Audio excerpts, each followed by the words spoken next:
Good morning, good day and good evening. How are you doing, ladies and gentlemen?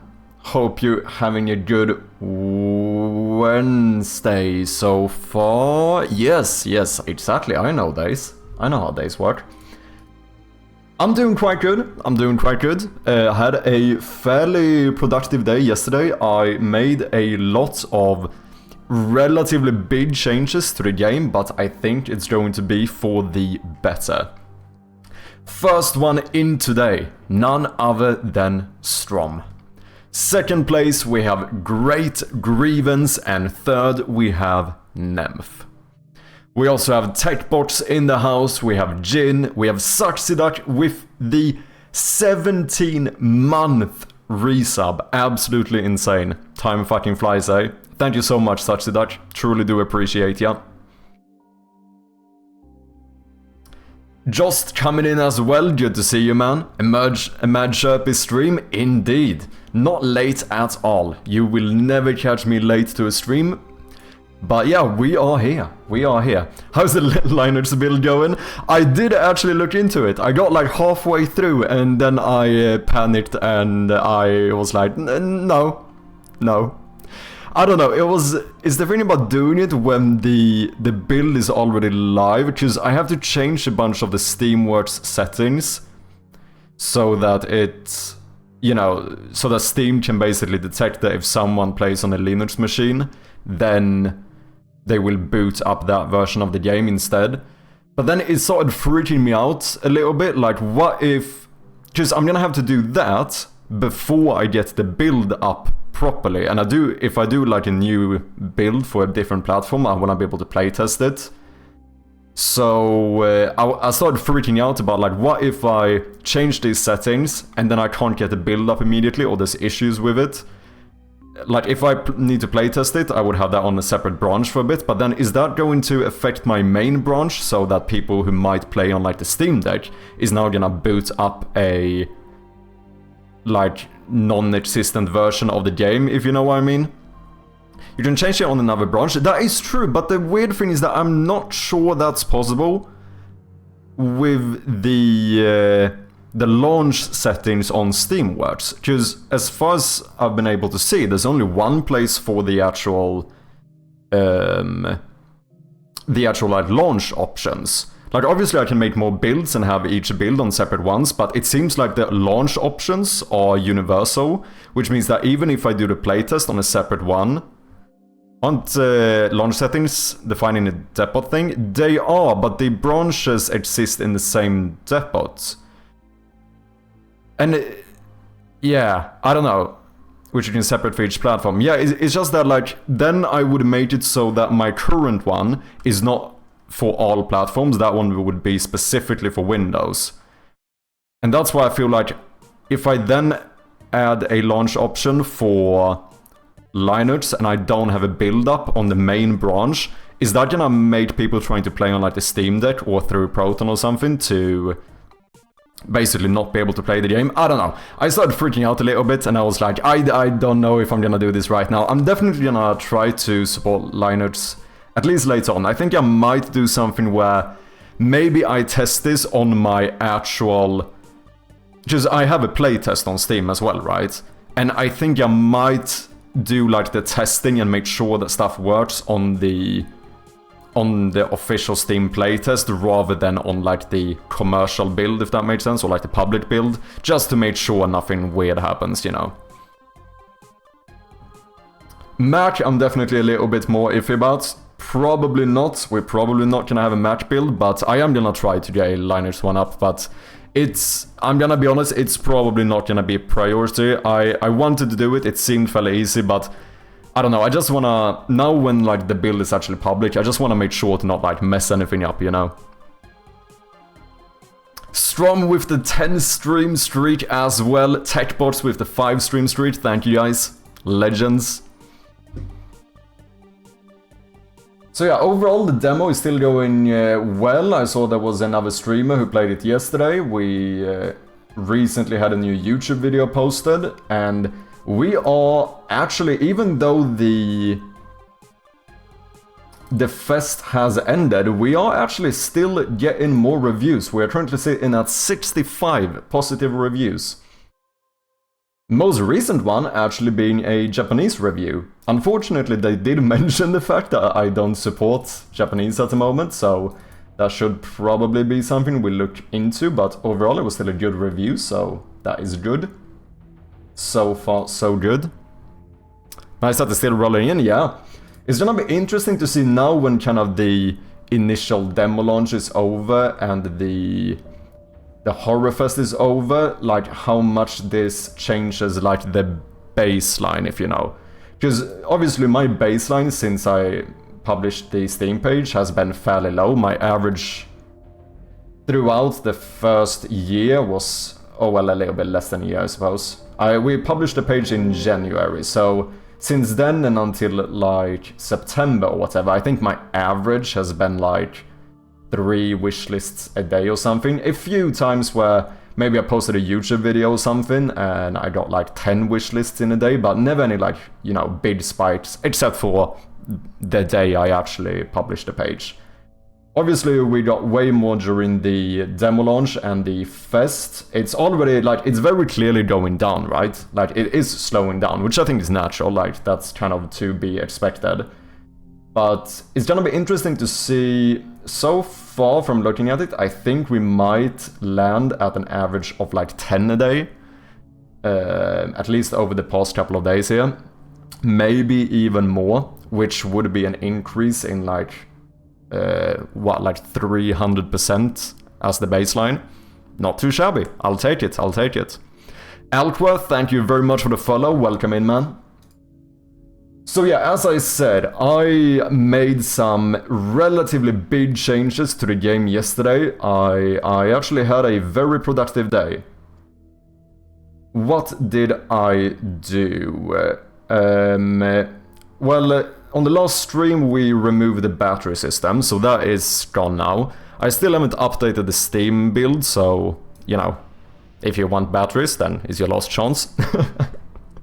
Other than that, I made the leaf piles outside of the manor interactable, which I think is a good thing, because in general that just means that there are a few more interactive objects outside, because I think it's fair to say that at the moment, I think the outside area, like the very start of the game, is a little bit slow. Like there's very few objects to interact with in most of the areas. Obviously the majority of the doors and stuff are locked. It just feels like there's not enough engaging stuff, so I think just getting small things like that, that at the very least there's something to interact with, I think is gonna improve it quite a bit. So basically what this means is, well, I can just show you. Basically you can like search through the leaf piles now. Very simple. Like I think we made the sprites on stream, so some of you might have seen them, but I did implement it yesterday. So let me switch to white. So these little piles and stuff, if you click on these, you can like open them up, plays a little sound. Just to have something more that's interactable, you know? I think it's on out pretty good. Bulb Torso, what is up, man? How you doing? Welcome in.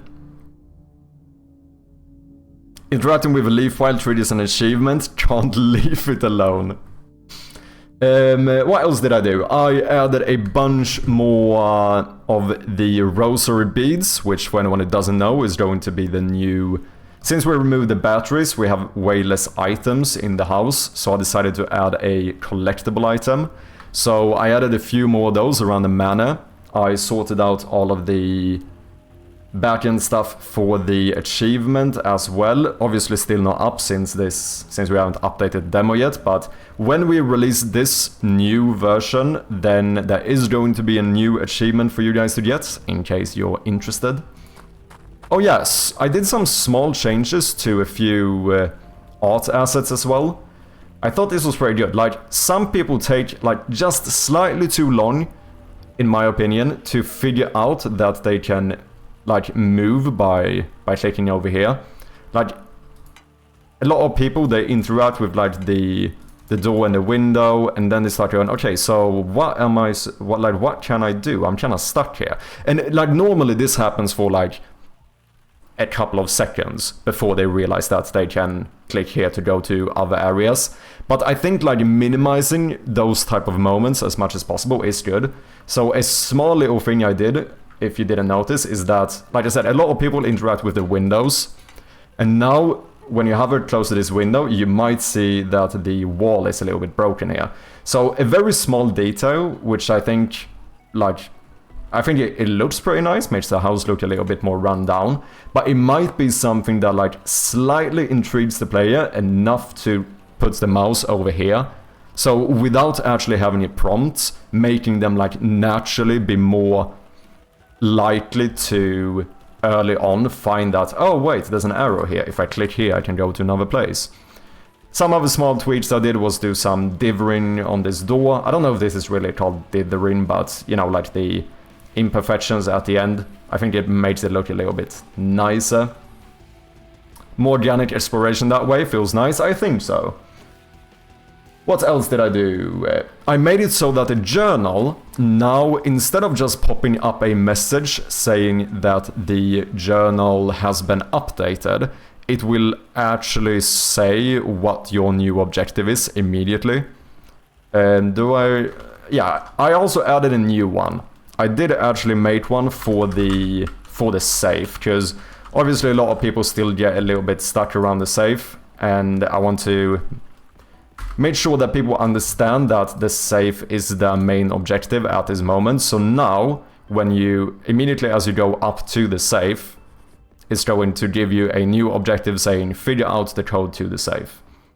So this is where before it would always say like journal has been updated, which means that every single time you need to open up your journal and basically see what the change was. Now you, like, as long as you read this, you technically don't even need to open the journal, because we immediately tell them what the objective is. I think it's just a nice little quality of life improvement. Similar to what we did with the items, with like the item names popping up so that you don't have to constantly check your backpack to see what you picked up. I also changed the toast hint for the safe puzzle as well, so that now I actually have 3 different ones, so that the more times someone keep entering the wrong date, like if it seems like the player is really stuck here, I will actually make the hint a little bit clearer each time, like to kind of point them in the right direction, rather than just, before I only had the one saying that like, oh, this is not right, but it feels like I'm close, or, you know, something along those lines. Now, that will be the first one, but if they entered yet another time, then we slightly tweaked that toast to point them a little bit more in the right direction. I never give it away, but I do make it a little bit easier, because I don't want to make that puzzle too easy, but if I can minimize the people who get stuck, I think that is good. And then we have probably the biggest change so far, which is going to take a little bit of, it took a bit of refactoring, and I'm gonna have to do quite a bit of polishing to get this into a state that we can push for a public build. But I actually decided to scrap the journal in the inventory, and instead combine it with the map. I did mention that this was something I wanted to try, and I think this is gonna be way better. So basically we're gonna divide it up in a bit more of a logical way, where your inventory is only going to contain the stuff that you pick up around the manor. Whereas this button, rather than just being your map, it will basically be your personal documents, if that makes sense. And with that, also decided to go and get a little bit of scope creep.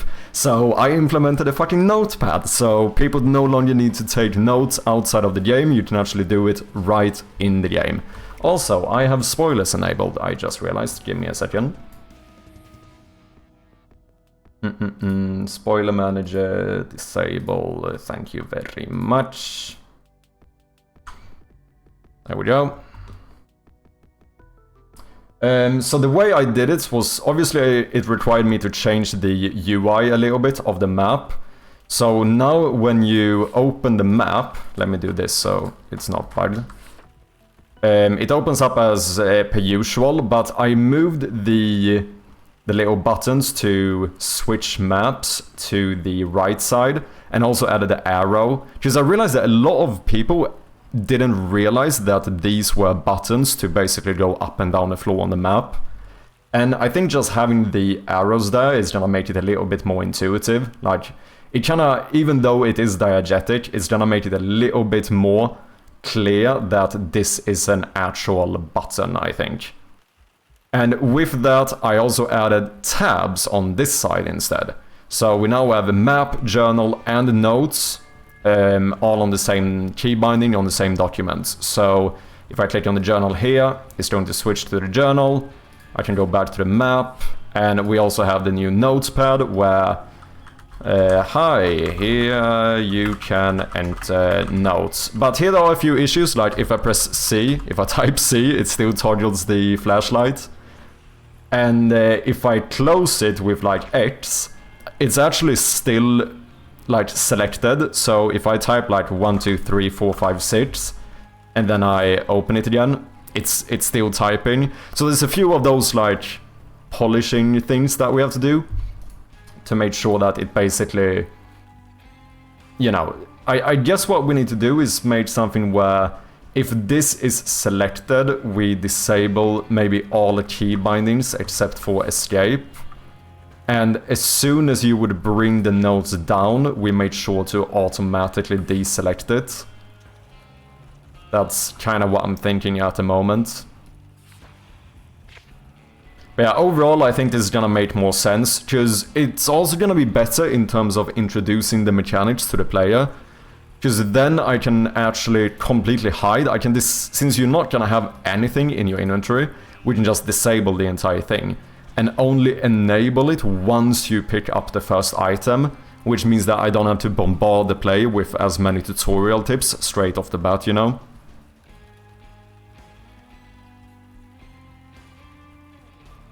That would be super cool. I had to take screenshots on some clues just so I didn't forget. Yeah, I noticed a lot of people doing that, either taking screenshots or taking photos with the phone, or even bringing out like a notepad and whatnot, like pen and paper.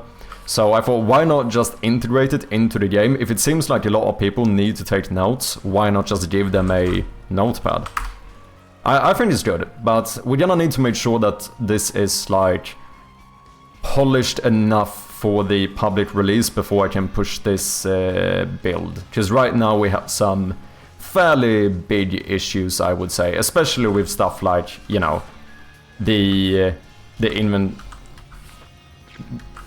notes still taking key bindings when it's selected, and you know, and when it's down, still being able to type is a pretty big issue. So it's some things like that that we're gonna need to tweak a little bit. I also decided here to give you the main objective immediately and just put that on top of everything else. I think that makes a bit more sense. Basically, here it's going to be like basically the objective of the game. And then here we have all the, like, what do I need to focus on right this second, if that makes sense.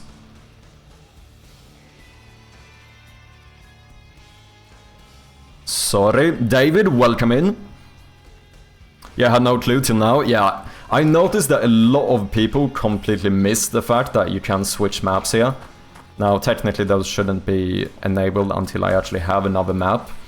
So what I noticed that a lot of people would do is that they would be on this floor and be like, okay, maybe it's something I need to do downstairs. And they would actually walk down and bring up the map again, which I think is a pretty clear indicator that, you know, it's not intuitive enough that you can manually switch the map here. So yeah, I do think that is going to be an improvement. And I think this just makes sense as well. As I said, like, I'm gonna have to change some stuff with like the tutorial, because now it says like, you know, press this to open your map. I guess this needs to say something like, press this to open your documents or something, since there's more stuff here now. But I think it makes sense in terms of like this being your personal notes and documents and journals, and in here you will have the journals like that you actually find in the game. I think getting that separation just made sense. Because a lot of people found it a bit weird that like your main objectives, your journal and stuff is in your inventory, you know? Did you consider using the Adventure Creator Unity add-on for the game? Came across it earlier today while hopping around the asset store. I did not. I didn't even know that was a thing, if I'm being honest. In general, I actually don't tend to use that much asset. I quite like making stuff myself. I think it's partly because I'm still on the journey of like wanting to really soak up as much knowledge and experience as possible. So I tend to try and, you know, want to create stuff myself, basically to learn. I have used a few ones, there are a few exceptions. Main one being Easy Save. I do have Do Tween as well, but I think that one is different, because that one just gives you more, you know, more things. I mean, I guess I could have made that myself too, but yeah, I probably wouldn't. So there's definitely a balance to it. But this sounds like something that might be a add-on or like a asset that gives you basically the base of the game logic or whatever, which I don't know how interested I would be in using something like that personally. I'm by no means saying that you shouldn't or that it's not good to use assets like this. Like, you know, if it makes sense for you, I think you should do it. But I'm not sure if I would have wanted. Depending on what this is, I'm going out with a lot of assumptions here. Complete solution for adventure games that focus on storytelling and puzzles. Yeah, I don't know. I feel like I have learned so much from making this game, and I feel like if I use something like this to give me basically the base of the game, I feel like I probably would have lost out on a lot of opportunities to learn stuff. I think that would be maybe the main reason as to why I wouldn't have wanted to use this anyway.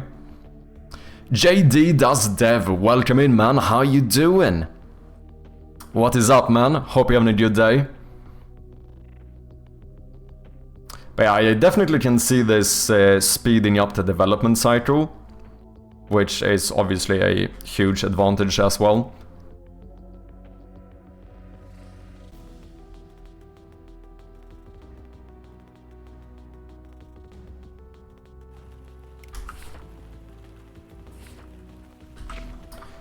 So yeah, I think we're gonna try and fix some of these issues with the personal documents now. I think that is like the most important thing we need to do. There are a few other minor tweaks, but those are not as much of a priority. Whereas right now these documents, the small issues we have, are still large enough for me to not wanting to put this in a build, so I think that's what we're gonna focus on.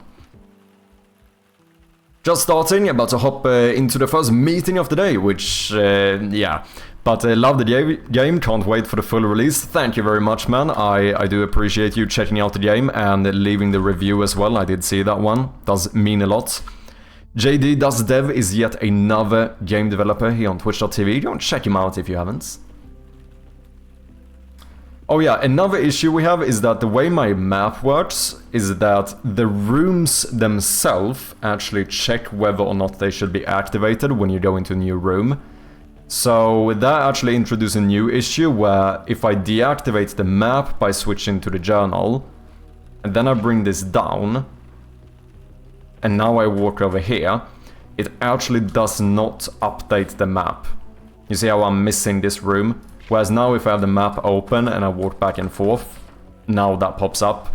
So there is going to be a little bit of a refactor required here. This I'm actually not sure how I'm going to fix. I guess I need the like parent object of this to have a script that updates these in the background or something. And I think, ironically, the journal is the complete opposite.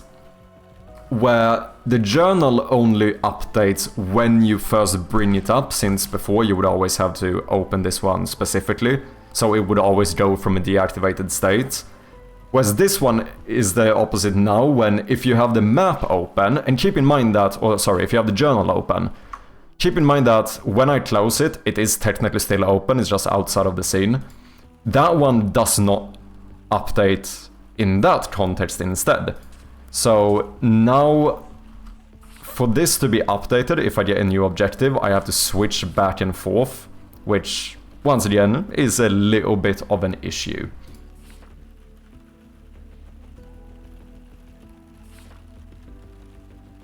So yeah, I think we are just gonna start going down the list.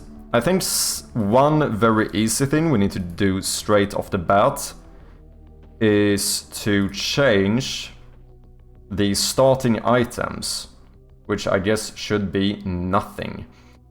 Is that gonna give me an issue, having none there, or do I do some check for that? Oh, that seems fine. Yeah, so now there's nothing in the backpack from the get-go, since you're now gonna have the journal here instead. Good, good. T-Bad, welcome in, man. How you doing? Game developer is being nice. I'm a wannabe game-making person, trying hard, but mostly just trying. I think that objectively makes you a real game developer. Is that not... Have I misunderstood something, or is that not what game development is all about?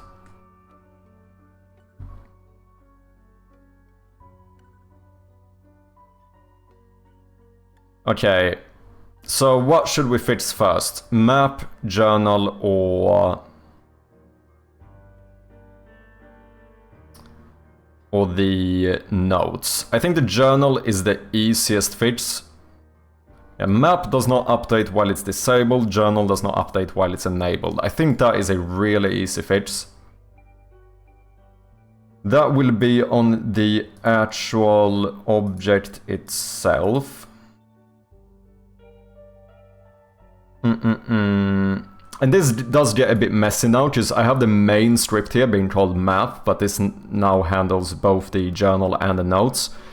I think I'm just gonna pretend that isn't the case and move on with my life, because I don't know if I can be bothered refactoring that, at least not at this very moment. It is called game developer, not game developed. True. Madasheep, welcome in as well. Game dev is all about crying. Yes, Madshap is crying right now, you just don't see it. True, I just cry on the inside, you know. How you doing, Madasheep? Yet another game developer on twitch.tv, go and check him out if you haven't. Releasing his game in 7 days. Fucking hell, did you know that, people? Faith of Despair, a game developed by Mothership, is releasing the 12th of November. It's basically a deck builder where you get to forge your own cards with different triggers, actions, and modifiers. Really cool stuff, so go and check it out if you haven't. Support our fellow developers as always. Shinny and friends, welcome in, thank you for the follow. Hadouken, good to see you, man. That's real soon, it is, man. How are you feeling right now? How are you feeling moments before the release? Are you excited? Are you nervous? Are you stressed? Do you have a lot to do? How where are you at this moment? Okay, what do I want to do? We want to fix the journal. Journal, you only update when you get enabled. I think you quite literally update on enable. You do indeed. Do I not have a journal update? I have a journal update event, don't I? Like in the journal manager. So I should just subscribe to that event, because I assume this gets published each time we update any objective. Easy fucking peasy. So we're gonna do a little E in it to get this stuff, and then we're gonna subscribe to the journal update event on journal update. Gonna copy paste this down to the unsubscribe. We're gonna switch this into a private void on journal update. And then we're gonna do journal update event, journal event. So whenever that event gets triggered, we are gonna go through and update everything. Yeah, that sounds good. That should be a fix. How do we test this? We make it so that the door updates it, and then we'll see if it works. Sure thing, sure thing. Oh, fuck it, let's do the right window. Window frame. Clicking on this one will now update journal. Let's go with open the safe. We're gonna activate that one. Just as a little testing thing here.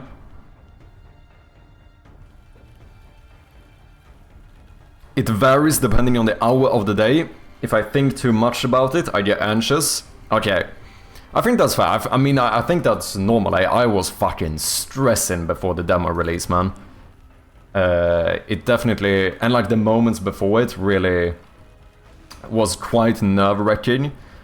I think, I don't know how you felt, if it was different for you when you did the demo. Obviously I haven't published a full release yet, but I must say that like almost instantly after like hitting the release button and actually getting the game out there, I feel like almost all of the anxiousness just disappeared. It was really like the moments up to it that was a bit stressful.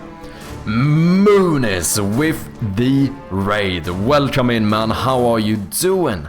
What have you been up to? Anything you want to share, anything you want to show, let me know as always. Ottershine, good to see you, man. Welcome in. Riven Main as well, good to have ya. For anyone who doesn't know me, I go by Mad Sherpy and I'm working on this point-and-click horror game called Shroud of Gloom, which we do have a demo out on Steam for at this very moment. Holy shit, look at that! Look at that.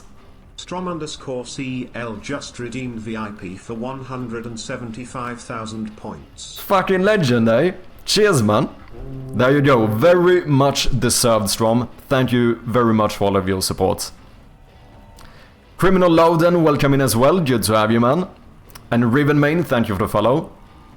Based, true. Youdloop did things, made a leaderboard and stuff, got a head raid and rundown. No worries, Moonis, go and take care of yourself, thank you very much. And yeah, for anyone coming in, if you don't know me, I go on Mad Sherpy, as I said, and I'm working on this game right here, a point-and-click horror game where you have to rummage through this manor, solve some puzzles, get a little bit spooked. If you want, the demo is out right now on Steam, so go and check it out. And here's a little trailer for ya.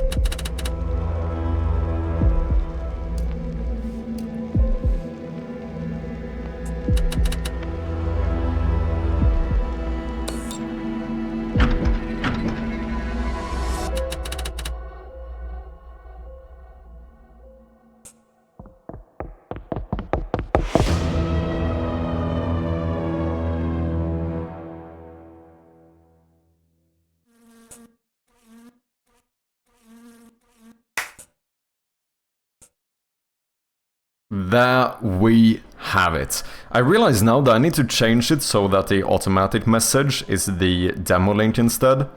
Let me just quickly do that before I forget about it.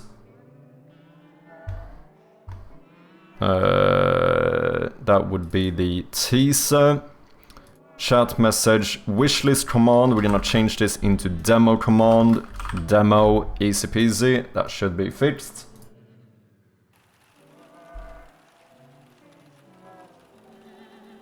Someone sniped VIP at 150,000. Took a few weeks longer than expected. Yeah, very much deserved, Strom.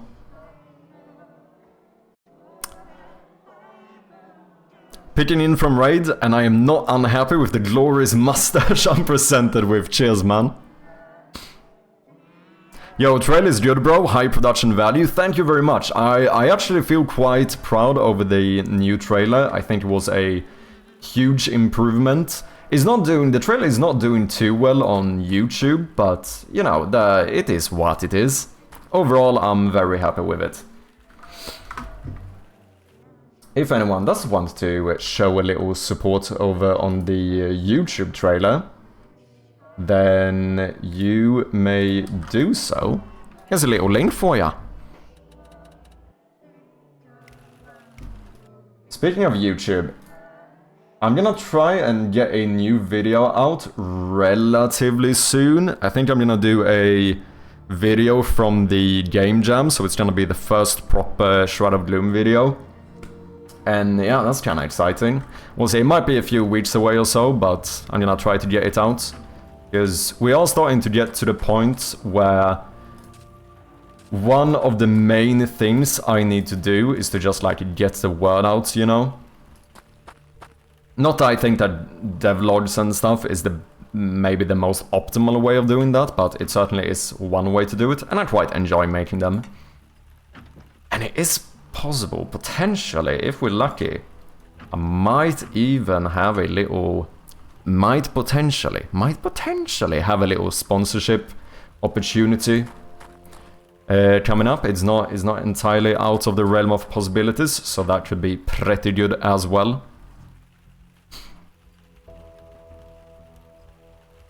During a stream recently, I jokingly hovered my mouse over the release app button, and that spiked my adrenaline.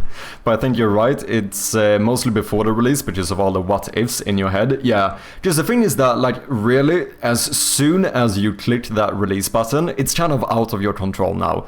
So the what-ifs just doesn't matter as much. Or at least, like, mentally, it doesn't feel like it anymore. I must say that I actually ended up feeling quite relieved when I actually clicked the button, if I'm being honest. Now I want to know who was running in the house and why do you do this to me? Yeah, play the demo and maybe you'll get some small little hints there. Gamian, good to see you, man. How you doing? PodChamp money, exactly. Yeah, I think, I mean, it definitely is a good opportunity if that can happen. So, we'll see. The crash comes when all the views and numbers slow down, then it's tough after release, yeah. But I think your game is gonna do good, man. I think, like, the general concept of it is very interesting, and I would be surprised if it doesn't resonate with people. This one. Why this is not working? Something is bugging out. Why? Something ain't right. Window frame, you should activate, open the safe. Okay.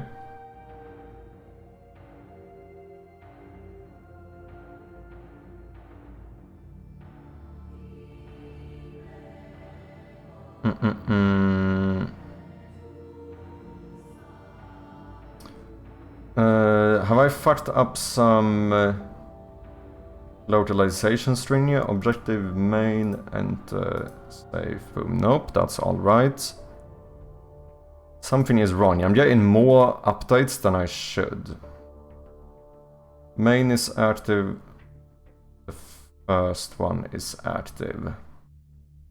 Is there something where I'm using the index in this array or some shit like that? Is that why this is not working? Because this one just goes through every objective and tells it to update the text.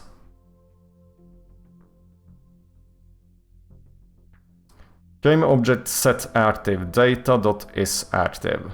Yeah, so if the objective is active, then that game object will be active. If it is completed, then the strike through will be active. Oh, do I need to disable all of them from the get-go? Is that the issue, maybe? You just go through all of them, the order there shouldn't matter. What about this one, objectives? Do I use the index for some shit here? No, I check if the objective is the same as the objective. Then get that one. Should be fine. That should be fine. Localization keys are set up correctly. Everything looks okay. I think maybe I need to deactivate all of them from the get-go. So all of these... No, wait. These two should be deactivated. Maybe. That's my assumption, at least.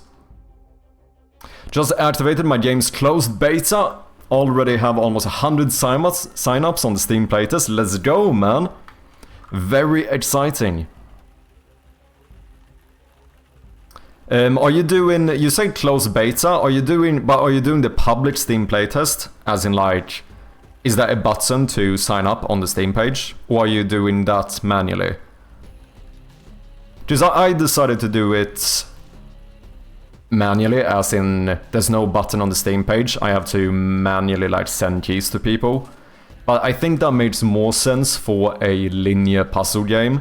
For something, since your game is a bit of like a multiplayer game and stuff, I assume that you're gonna need a lot more playtesters. So I definitely see it making more sense to have the actual button there. Thanks, shop, that soothes my soul. Let's go. Yeah, the Steam playtest sign up button, but I approve the keys, they're not instant. Okay. Yeah, because there's quite a few ways of doing it. Okay, journal. We have the first two as it should be. That looks good. And now if I keep this one enabled and I click here.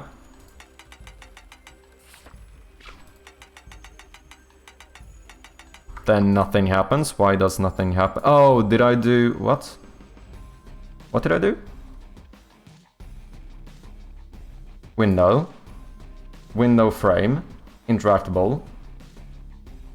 Update journal. On click. Activate. Open the safe. That should be right.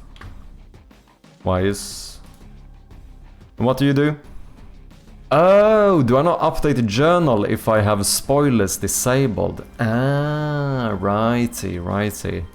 Yeah, just there's some times where a journal update might actually spoil something.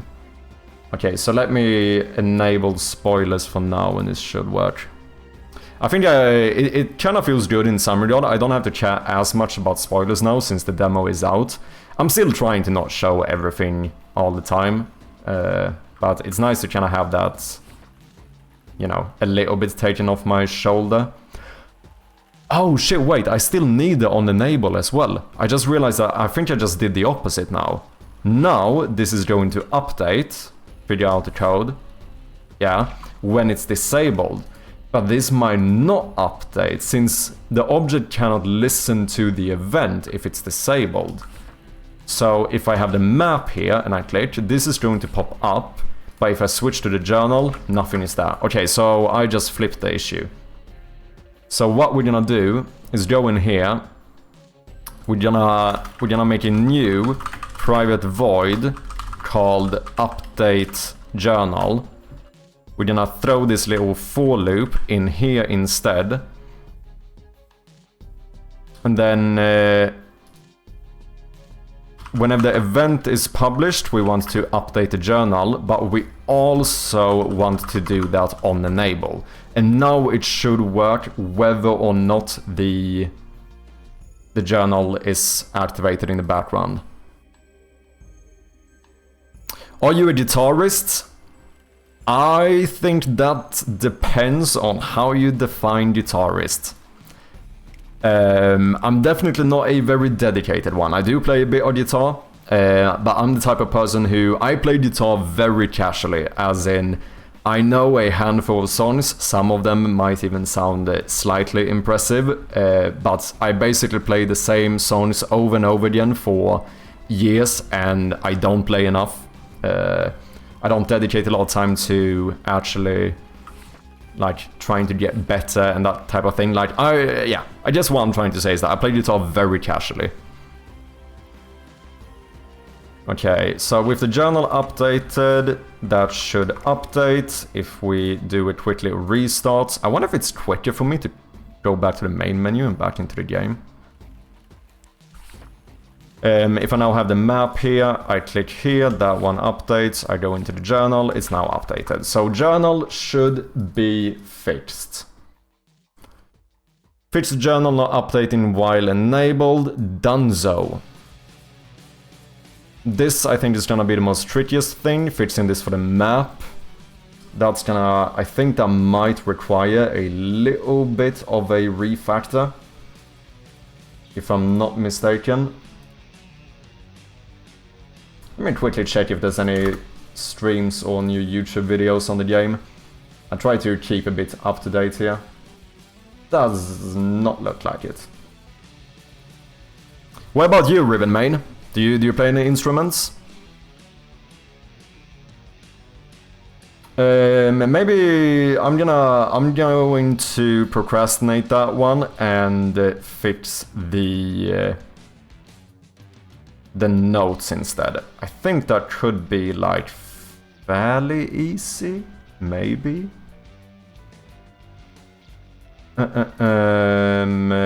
Which actually has, I think we should divide these issues a little bit, because there's multiple here, multiple small ones. The first one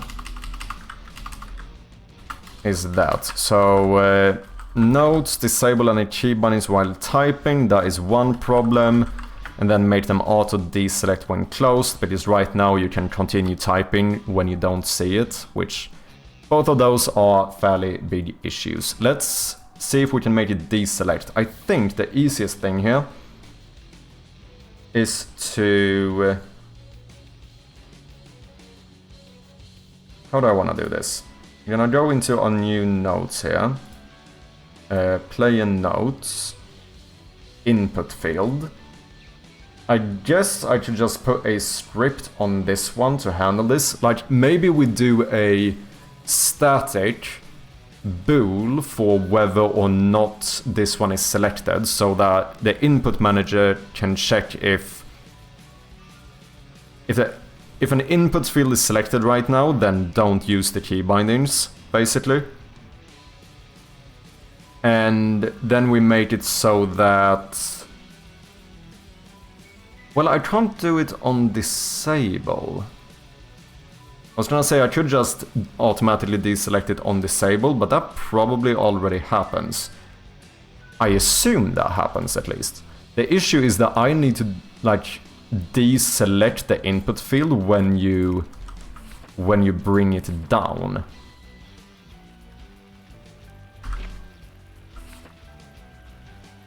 Because now I can go down, I can type, you can see that it's still typing. However, if I have this selected and then I press here, oh yeah, because just pressing outside is going to deselect it, isn't it? Yeah, it does, okay. So switching to another one will automatically deselect it. Okay, so that we don't have to do anything with. The main issue is if this is selected. Does escape also deselect it? It does. Oh wait, so the only issue is really the fact that this is still listening to key bindings. That's the only issue. Because if I couldn't close it with the key binding, any other way of closing it, whether I click outside of it, or if I press escape, that will automatically deselect it. The only time when it stays selected... yeah, so this is actually... oh shit, I just realized. I shouldn't separate these. These are literally the same issue. What I need to do is only to disable key bindings while typing. Which is that will automatically fix the issue of it being selected. Yeah, that's fine. That should be all I need to do. So maybe we do a input field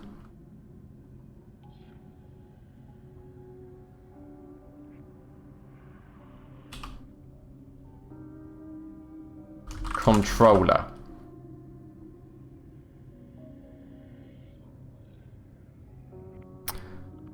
I play piano casually too. Nice, man. I do have a fully playable piano in the game, so you know, if you want to flex your skills, make sure to try that one. Already we have Cheetah actually sent a new video today playing the piano. Look at this shit. Look at this shit, guys. Fucking impressive.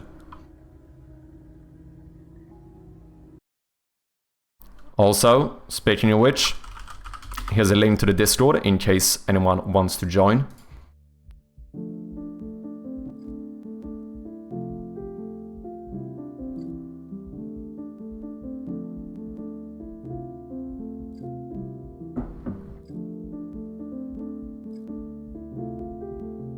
Fucking beautiful.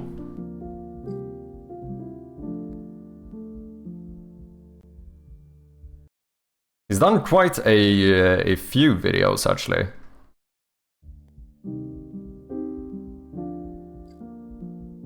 But it actually sounds good, you know?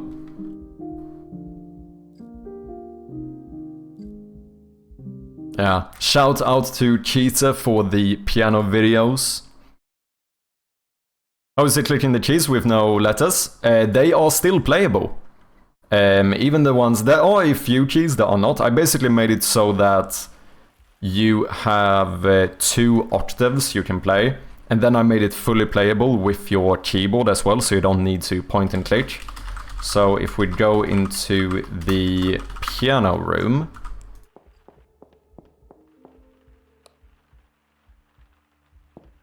then these keys here are not interactable. However, all of these are. And then, as I said, you can also... Is my volume very low for you guys? That might be better.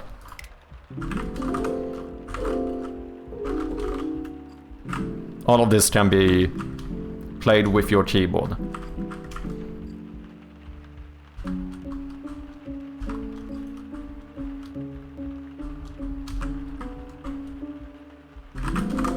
Yeah, it's pretty fun little thing, if I may say so myself. Wait, let me remember to get rid of the little test thing we did here. Update journal, remove that one.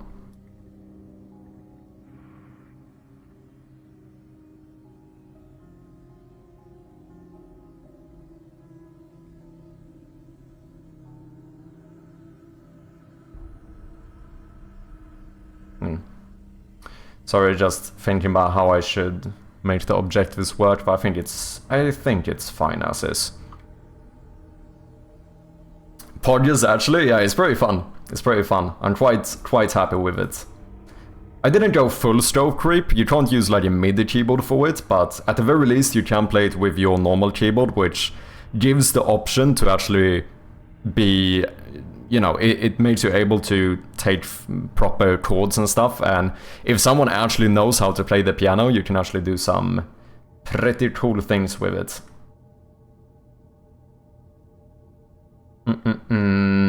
Okay, did I make the script? No. Do I want the script here? That's the question. No, I'm gonna put it here, I think. I'm gonna call this input field controller, because this could be used elsewhere in the game. Basically, the main purpose of this one is to make sure that this one gets... the input field gets deselected. No, we don't have to care about that. All we need to do is to make sure that key bindings don't work while while it is selected. So we're gonna have to do something inside of my chaotic input manager as well, which is one massive update function. But I think this is fairly easy, because this is escape, and everything down here is gameplay key bindings. So if we can just check if the field is selected, then we can do a quick check here for like a static bool. And just disable or basically return and not check for any of these. Similarly to what I do here. Like if the close-up piano is active, to make sure that you can play the piano without like toggling your flashlight and stuff, I just disable everything. So I think that's what we're gonna do. Might not be the most like the best way of doing it, but I think it should be fine. If it works, eh? Ginger Dev, welcome in, man. How you doing? How's the demo doing? So far, so good. I'm actually really happy with the demo release. Currently sitting at 65 reviews, all positive, which I think is pretty amazing. So yeah, overall, I'm very excited. I think this new update is going to be very good as well. I'm feeling good about these changes that we are doing. How are you doing, Ginger Dev? Can't wait for someone to play Rush E on it. That would be pretty sick too. Okay, I'm gonna serialize a private, I guess, input field called, well, you guessed it, input field. And then what can I do with an input field? Oh, there's a different one for TextMesh Pro. Oh, that's probably the one I want. So this should be a TM Pro. Wait, what was it called? TMP input field. I think that is what I want. So I don't need this namespace. And wishlist? Wishlists are doing quite good as well. I've gotten about like 350 wishlists or something. So it's been a... Well, I've gotten like plus 50% my total wishlist since I released a demo. We hit 1,000 just the other day or so. It's definitely slowing down with the fest ending and, you know, the demo being out for a little while, but so far it seems like my baseline has increased, so I'm quite happy with it.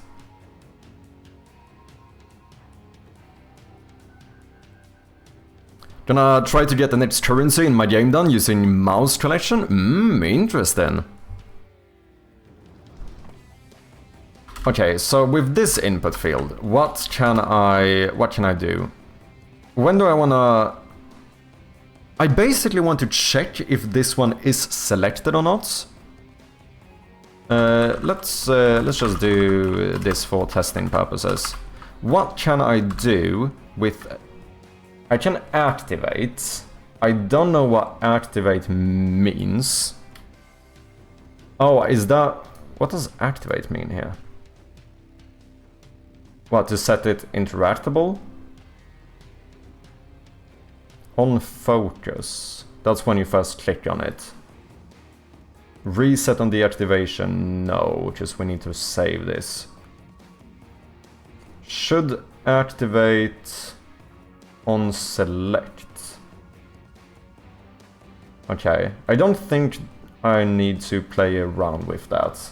I want to know if you are selected or not, basically.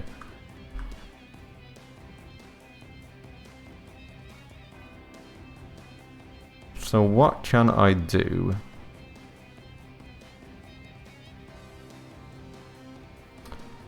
Deactivate. I don't...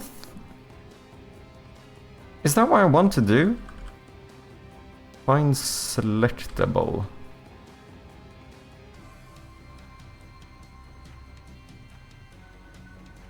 But no. I rather... Oh! Wait. On value change, on select, on deselect. This is what I want to play around with. These are events that get published, right?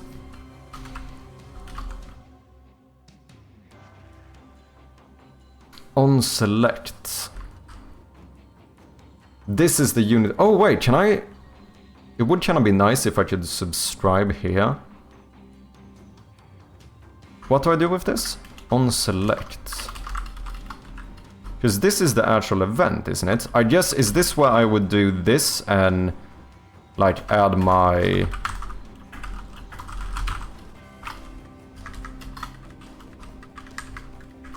Since this is an event, is this what I do?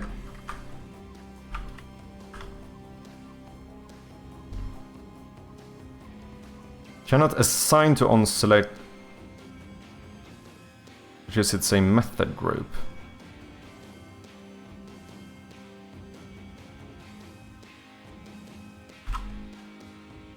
Oh, public override void on select base event data. Base on select event data, send on focus. Okay, maybe I'll just use the unit events here, because I'm not entirely sure what I would do with this. Oh, is this for me to trigger on select? Ah, I see. I think that's what it is.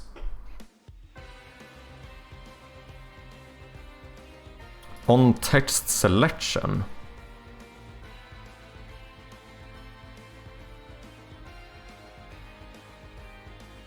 Selectable select. Because I don't want to actually handle selection and deselection. I just want to read when that happens. So I think using the events in the inspector might be the easiest way here. But shouldn't I assign, since I have the reference to the input field, shouldn't I assign that here through the inspector or programmatically instead? That feels like a better way of doing it. It's less clicks for me in case I want to reuse this later on.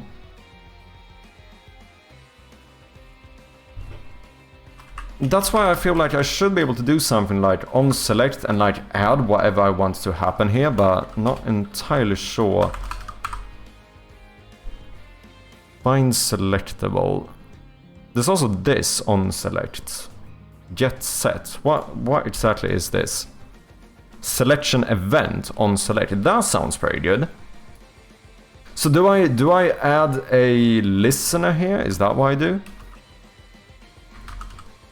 Yeah, wait. Add listener. And then here I can throw in my method. No.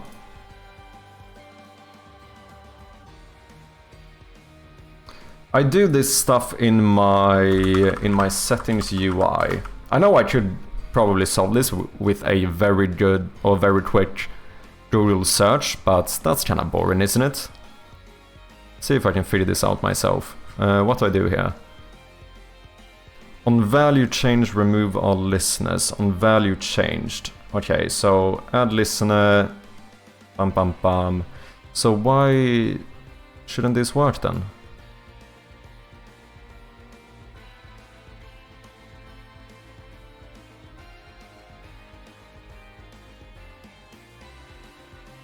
Cannot convert from method group to Unity engine.events Unity action string.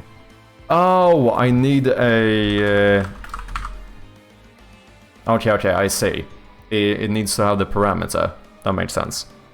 I don't need to use it for anything, but... So... This is like on input field selected. And then we want a little input field on deselect, add listener, on input field deselected. We want to have a private void on input field deselected. We need to have a string text. So now we should be able to add those automatically. On end edit, I don't need to do anything. I only need to look for select and deselection. And then what I think I'm gonna do is to just have a public static bool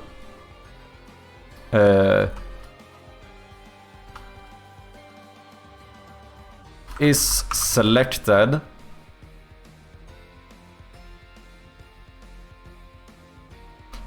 and I'm gonna default that to false, which would be the case no matter what, but oh well. And then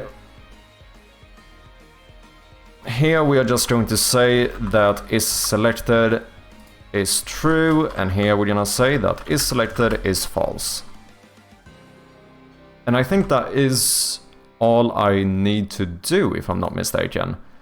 And now, inside of here, we're just gonna do a quick check if input field controller dot is selected, then return. And that should basically stop all key bindings while any input field in the game is selected. Don't know, but we're gonna see if it works.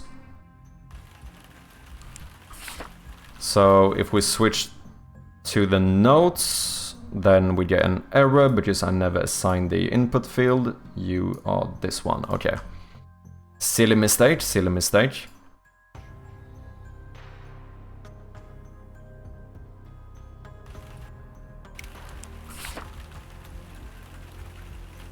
Can I make this auto-pausing not happen while I'm in editor? That would be pretty nice. I think it's good in build versions of the game, but it annoys me a little bit when I'm in the editor. Where do I do this? Is that in the game manager? I think so. Slightly of detour here, but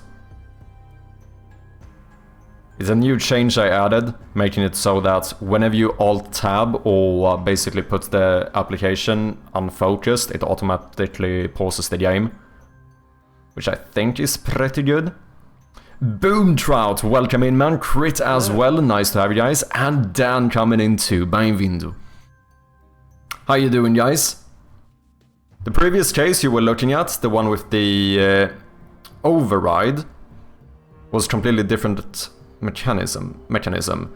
It was related to inheritance, replacing the original onSelect. Yeah. No, that makes sense. I basically mixed up the actual event and a method group, right? And yeah, the reason I could access that group was... Wait, why could I access that group?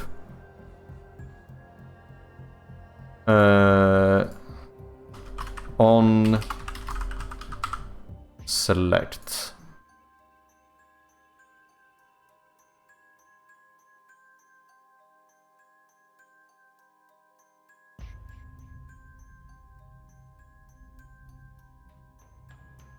Oh, it's a public override. Ah, I see. Oh yeah, just if it's private, then you have to make it protected so that it... Okay, but I can still access this one since it is public. Yeah, that makes sense. Fair enough, fair enough. Tudo bem? E tu? Como é que é, meu?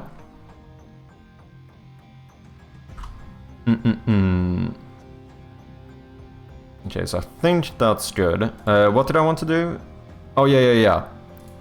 Quick little change just for me. Tudo ótimo? Que giro, pá. Bacana.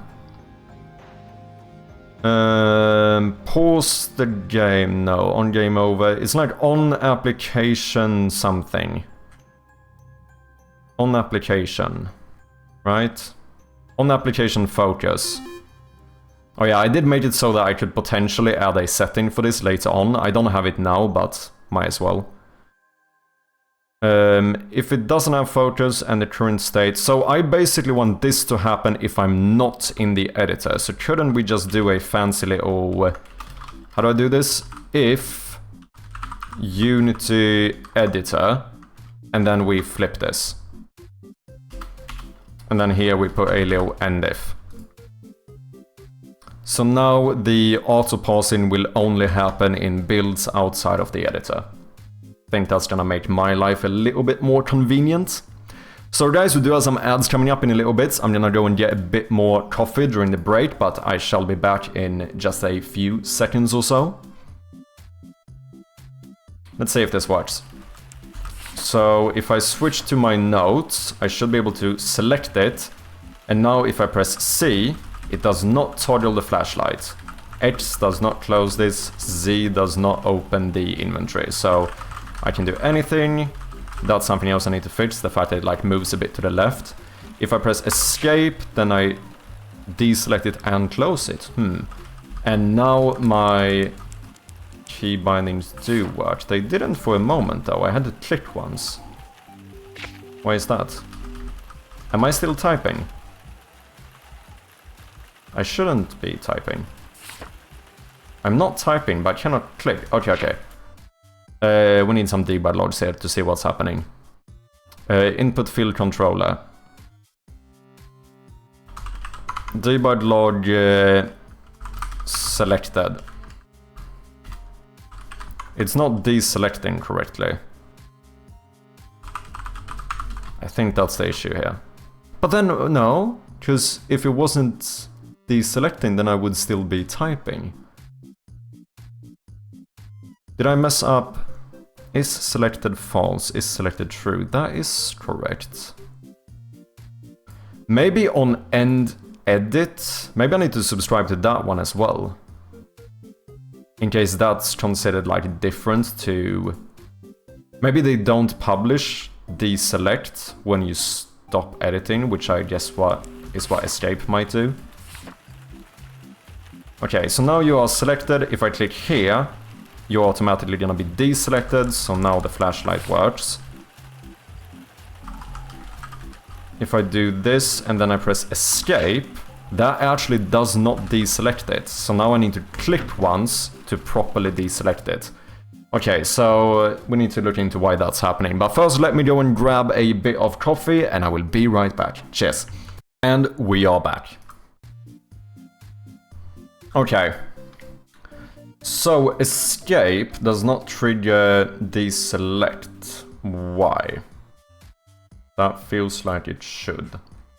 What events do I have here? On value changed. Maybe that triggers on end edit.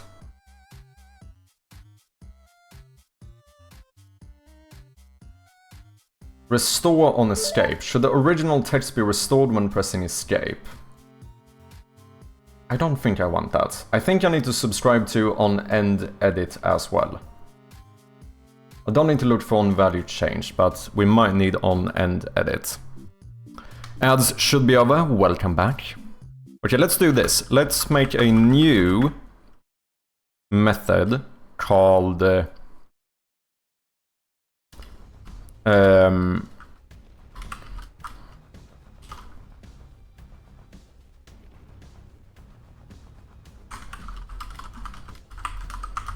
input field selected, bool is selected, and then we're gonna say that is selected is equal to is selected, and then debug log selected equals plus is selected. Now we can just call this and say false. Here we call this and we say true. And then I want to also say input field dot on end edit. Add listener on input field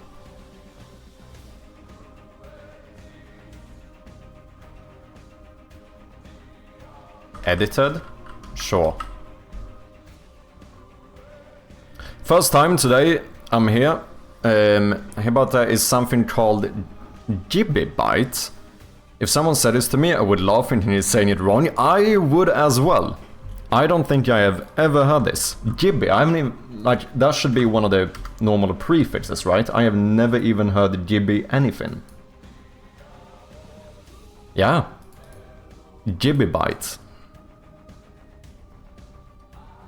GIB. Unit of measurement in computers and similar electronic devices. 1024 mebibytes? What the fuck? I've never heard of mebibytes either.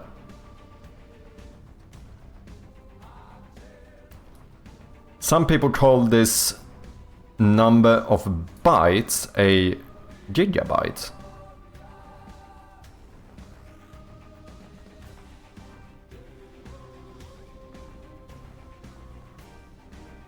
Wait, so is it the same thing then? Or am I confused? No. This would be considered the binary equivalent to the base 10 gigabyte, which consists of exactly 1 billion bytes. So... I'm confused now. Kibibyte? Tebibyte? Pebibyte? I have not heard of any of these. Oh yeah, no, they are different. A gigabyte is equivalent to 2 raised to the power of 30 bytes, while a gigabyte is 10 to the power of 9 bytes. Okay, yeah, so they are different. But they're very close though, are they not? Like, relatively speaking, of course.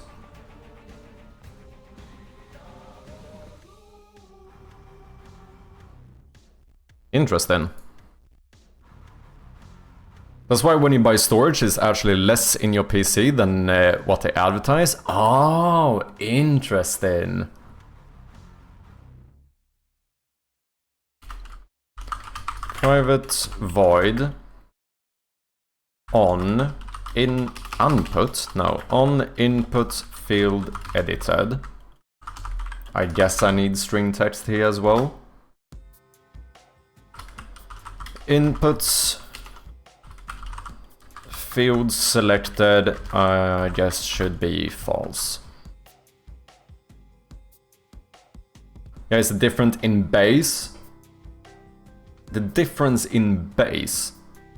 Yeah, just I assume these are basically like fucking not synchronous, but it's kind of 2 parallel ways of measuring the amount, if that makes sense. Because they are still like surprisingly close. And I assume that would be the case for the like mebibytes or whatever it was as well, and megabytes, I suppose.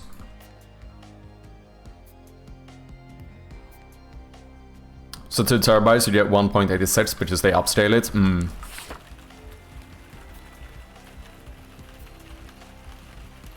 Use the decimal to make you feel like it's more.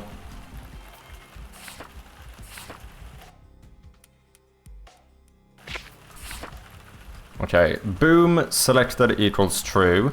We can type a little bit. What happens if I press escape? Selected equals false.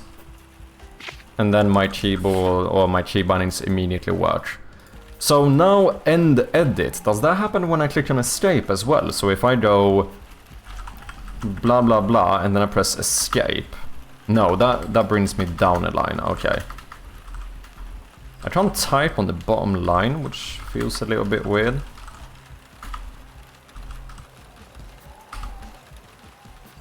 And I also still have the thing where, do you see how it gets pushed a little bit to the side here? No, it doesn't. It's when I reach the end, I think. Boom. Why does that happen? I want this to always stay the same. Because now it looks like it's outside of the boundary. Yeah, look at that.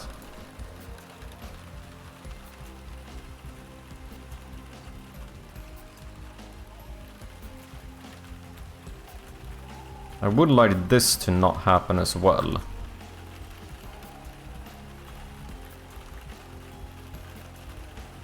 Because now it looks like it's anchored too far to the left. And then, let's see, I think I made it so there's 12 lines. 1, 2, 3, 4, 5, 6, 7, 8, 9, 10, 11. And I can go down to 12, but I can't type on it. Isn't that a bit weird?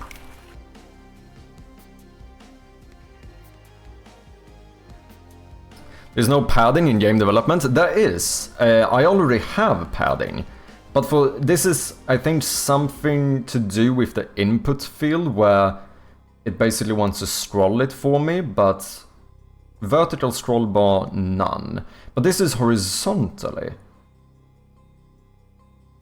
I don't know why this happens. Content type, standard. Autocorrected, decimal, alphanumeric. Custom. What do I get if I select custom? Keyboard type, character validation, input type. Line limit. It's a bit confusing.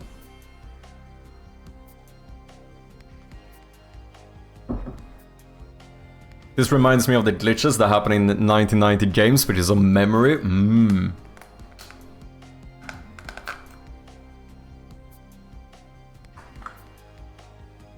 To be honest, I'm not sure if it's actually marketing in this case. It's like the old stuff, remainings and often confusion.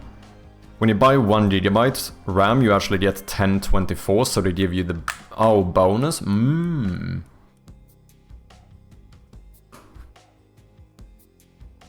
Interesting.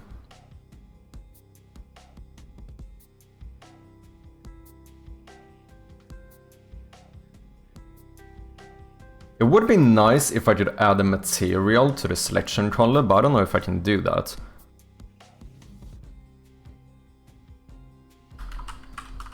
Because right now it's not lit, which I find a little bit weird. What would that be? Selection color. Selection. Is it possible to... I can't do it through the inspector, but could I add... Should I add a material? Oh wait, the material wouldn't be on the color though. Materials are on like an image. Because I think you could argue that it does look a little bit weird when the selection... And I think we want to keep selection. But it's a bit weird since if I do this and then I select this, like it's very clear that the selection is not lit like the rest of the game.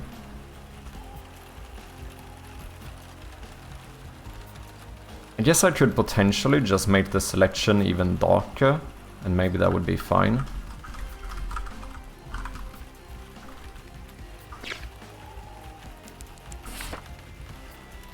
What happens if I select this?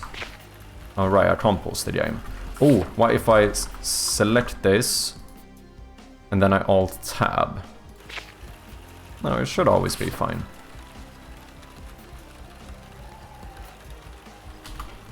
Trying to think of edge cases where this could potentially break. Hello. What is up, Pons? How you doing? Darth, welcome in as well.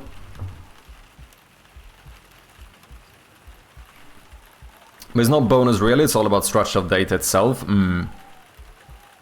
Tonska, welcome in as well. Good to have ya. Hope you're doing well. I recognize your name. You hang out with the Amesis, don't you? I recognize you. I know who you are. Welcome in, good to have ya.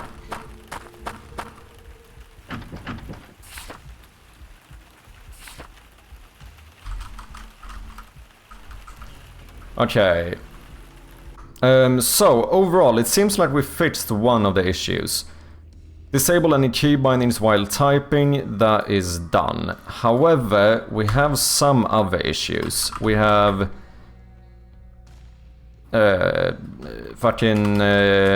sometimes the text moves to the left, question mark. And we also have the issue that you can't type on the bottom line, question mark. Why is that?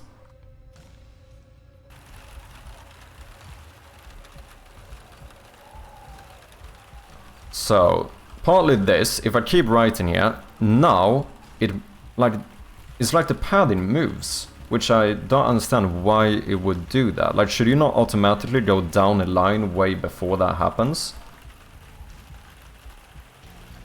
Oh, or is this something I have to change in the actual, rather than the input field, in the actual text area or something? Here we have padding and stuff, so that should be fine. But here, text. Maybe I need to do something with this one. I think so. Text wrapping mode, no wrap. Let's try that. Overflow. Don't know. Horizontal mapping, character, line, paragraph. I think this might be what I need to change.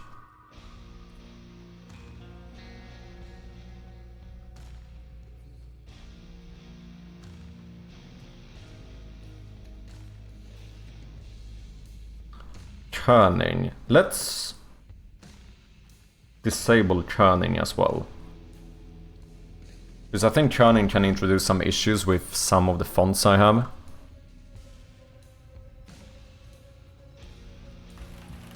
I like when you can leave yourself notes. Zelda 3DS was like this. Oh, really?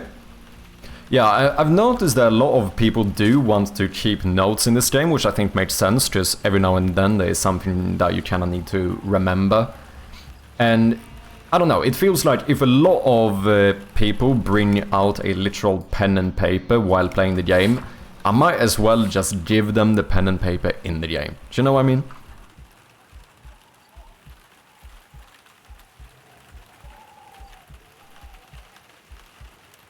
Same goes with transmission, for example, speeds, measured in G per megabytes per second. You could argue that they tried to multiply the speed for marketing reasons by using bits instead of bytes, but it's well founded in the nature of its technology. Convenience, yeah. It's like games that make the wiki accessible from in-game the best. Ooh, I don't know if I have actually seen that. Can you give me an example, Grievance? Best pen and paper I've seen currently was in The Bench. A lot of the interactions in that game, like the puzzle where you had to close the 3DS to match the maps markers. Super outside the box type design. Sounds interesting. What do I want to check? What happens if I do this? No, you still move. For some reason. Okay, what if I go down to the very bottom? I still can't type here. I don't understand why this happens. This feels unintuitive. What have I said? Line limit 11. But then that's the thing. If I set the line limit to 11, I can type on 11 rows, but I can still jump down to the 12th. Whereas if I put this to 12 instead, I think it's gonna be the opposite. Then we just have a new problem, where now I can type 1, 2, 3, 4, 5, 6, 7, 8, 9, 10, 11, 12, and this looks right. However, I can now press enter, and it's gonna drop down to another one which I cannot type on. Like, if I set the line limit to 12, shouldn't this be where you fucking disable the ability to press enter?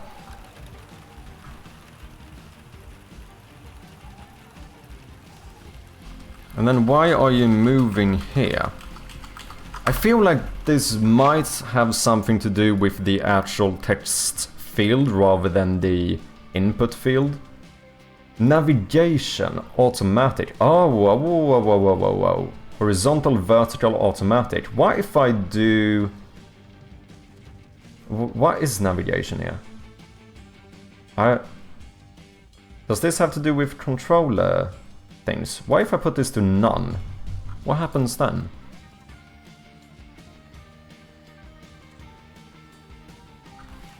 Just out of curiosity. Nope. That's still an issue. Oh! Oh no, I can't type here. Yeah. Everything is still fucked. I don't know if I need navigation though. I think this has to do with controller support.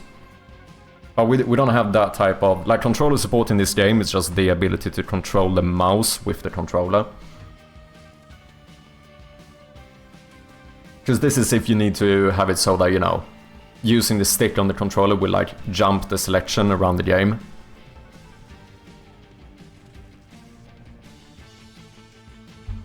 Most of the examples I can think of are either MMOs, simulators, or sandboxes. Oh yeah, RuneScape, Terraria, Factoria, EVE Online. Yeah, that's a good shout. Would be kinda cool to have a Shroud of Gloom wiki.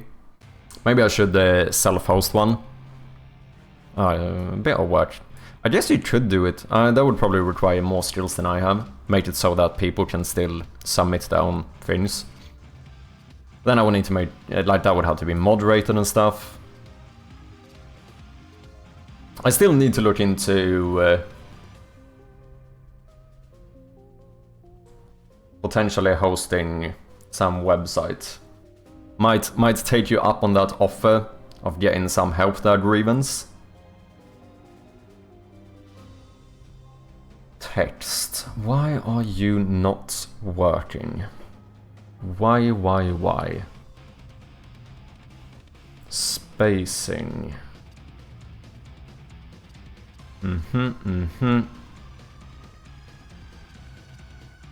Text wrapping mode, normal. Wait, did I put you to normal? No. Oh, I did it. I think I changed this in play mode. We want no... No, wait. No wrap. Isn't that gonna... Does that force me to press enter? Is that what happens? No. You still go down, but you move. Why do you move? Why? I don't get it. I still can't type on the bottom line. This input field is surprisingly confusing. Multi-line submit, multi-line new line. What if I do multi-line submit? Because single line, I assume it means that I can't press enter to go down, right?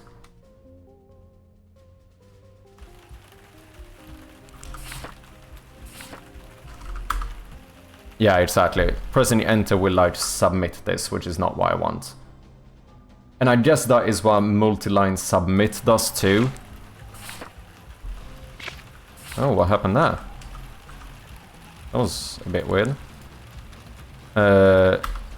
Yeah. So then do I have to press, like, shift enter to go down? No. Does that mean that I...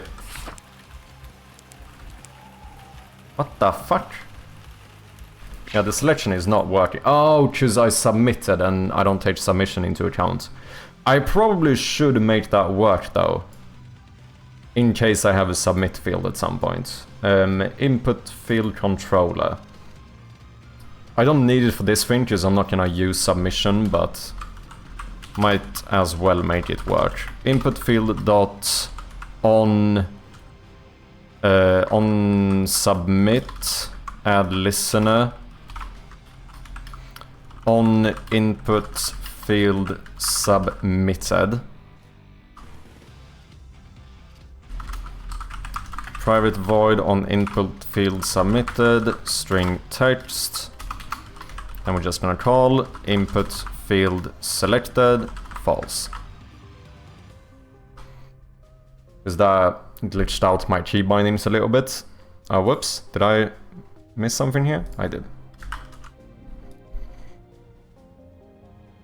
Setting up a wiki is pretty easy. Moderating one isn't too bad if you limit contributions. Building up the content is 95% of the work, yeah. And I guess the easiest way... Like, obviously that would take a bit more work, but, like, manual moderation is kind of the easiest way to make sure that everything is fine.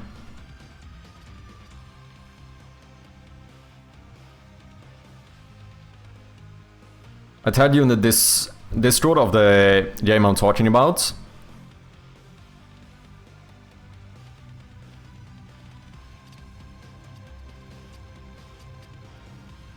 This is the game I'm talking about with one of the best pen and papers I've seen in games.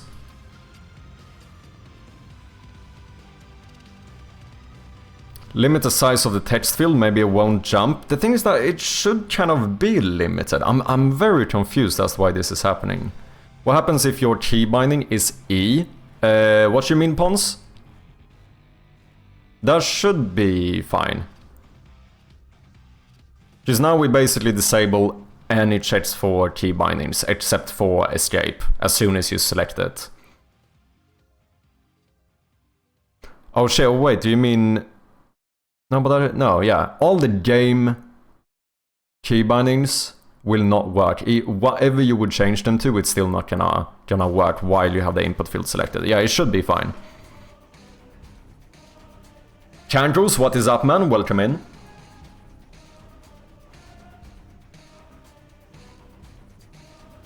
Is this what you mean?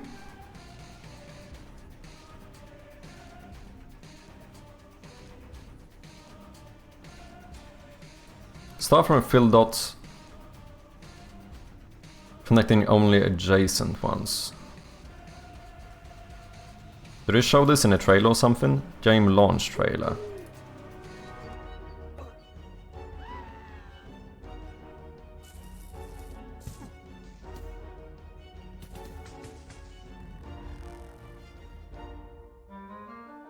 Can we see it in action?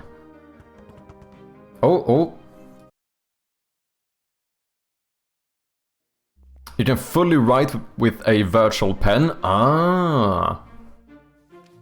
I actually had something similar. One of my old iterations on the map system was a like realistic map, as in it was just a map with no like gamified components, such as like markers. You couldn't even see where you were, but instead I made it so that you could find a pen and then like put markings down yourself. Not like full on paint, but basically you would select which marking you wanted and then you could select where to place it and it would align pixel perfectly. Pretty neat. But it ended up being a little bit overkill. I think the new map I have now is a lot better suited for the game. Ah, that's interesting.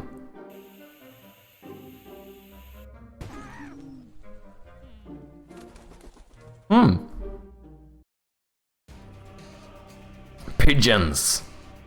Yeah, like if it was to turn off light, yeah, that should be fine. Because basically what I do is in the input manager, before I check for any of the gameplay key bindings, which in this case means anything other than escape, before I even check for those, if you have a input field selected, then I just return early. So no matter what you rebind to, it should always work, as far as I'm aware. Feels like it's been a while. How you been, Cankles? The whole page is writable. It's a great idea. Also a very fun puzzle game. Text area. I don't know, like this shouldn't change, so that should be fine. It's something here. Why is this now set to preserve white space, no wrap? That's not what I said. I'm just gonna put you back to normal. Overflow. Masking, truncate, scroll rect, page linked. Horizontal mapping. Match aspect. I don't know. Margins. But like, I already have padding from other things. Geometry sorting. Used to adjust the way overlapping characters are displayed. Visible descender.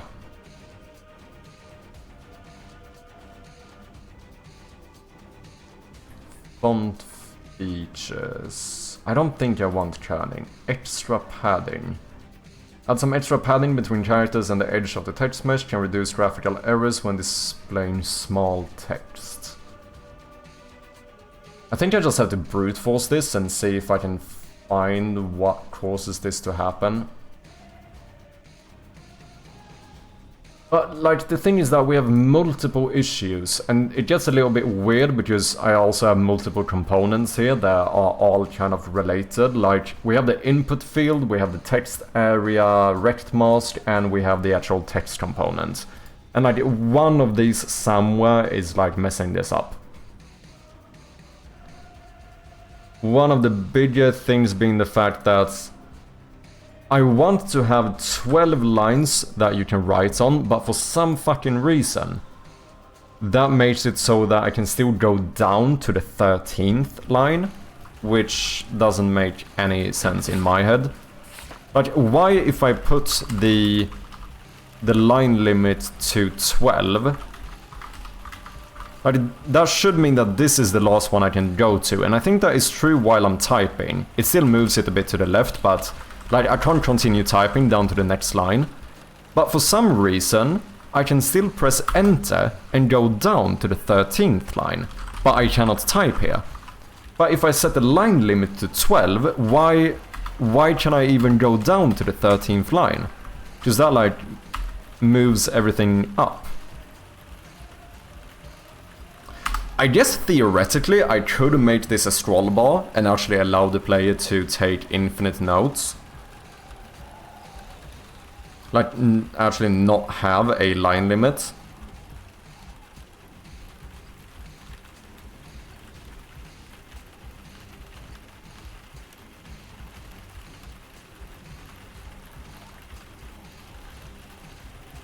I could do that.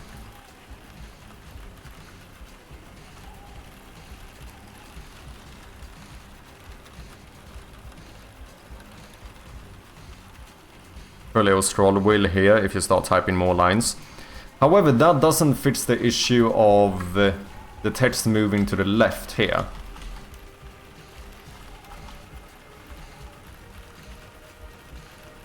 Like, why does this happen? I feel like this should be the last character I can type. But if I type another one, it moves. And I don't think I can limit this on like character limits, because that's gonna be different depending on the font and language.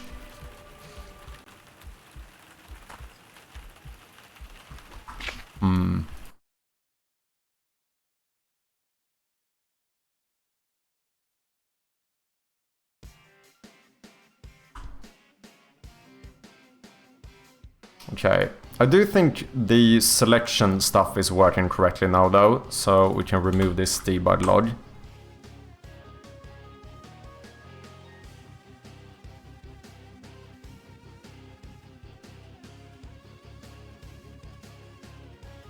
Bum bum bum bum bum.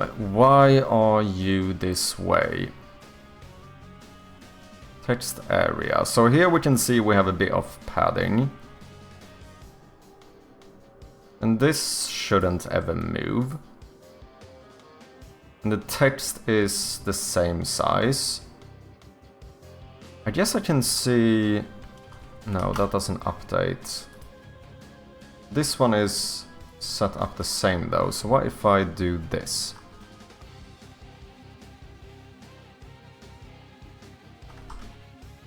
Oh, that one has no wrap. Okay. Enter notes.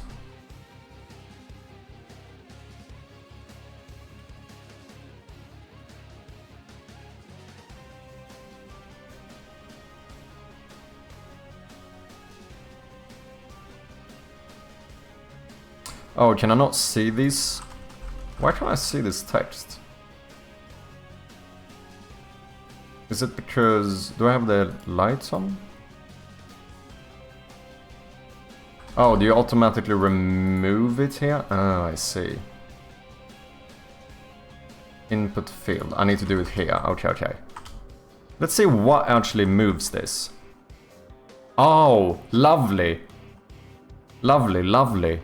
Of course, it works fucking perfectly when I do it here, not in play mode. Now it never moves.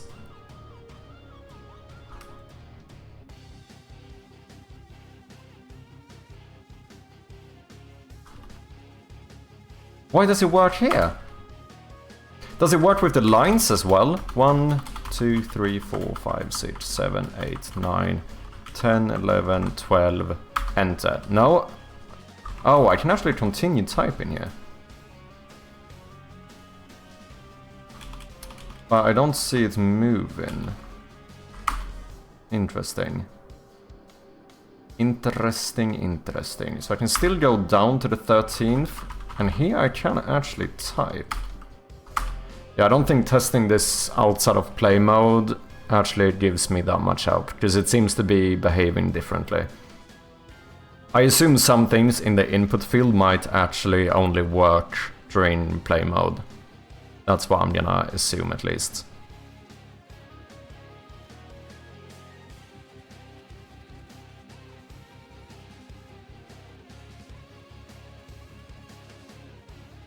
I'd say cheap the line limit makes it a little bit more strategic. That's what I do, just separate the layers and mask the overflow. Yeah, it's still not, the only issue there is that it's still not gonna fix the whole thing about the text moving to the left for whatever reason. Because it technically moves outside of this boundary, which, like, that shouldn't happen. Preserve a white space. What if we try that? What is up, Boolean? Welcome in. Remax and David as well. Good to have ya. That is probably a good shout.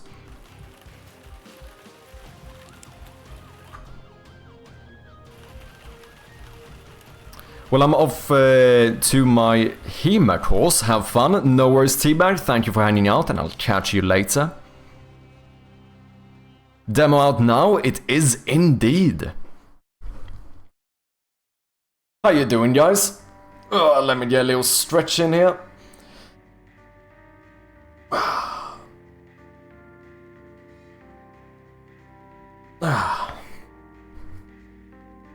Cheers. Very interesting. Cheers, Strom. Technically illegal cheers. I think coffee is considered illegal cheers, so cheers.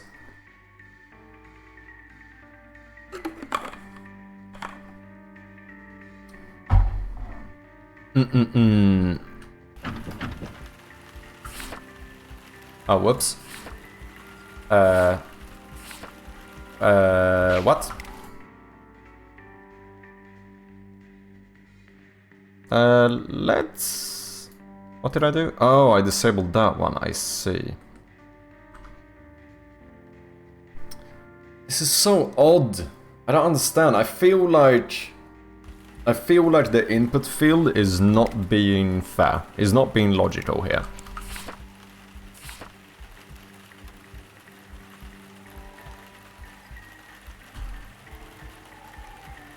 Why do you move? Okay, let me actually tab out here and see when this happens. Has anything... Can I do something now to correct this? Input field. So that boundary looks correct. But this one is correct too, but you can see that the text is actually outside of it. Carrots, that's the blinking one. That one is correct. Yeah, look, this entire thing has moved. The actual text field has moved.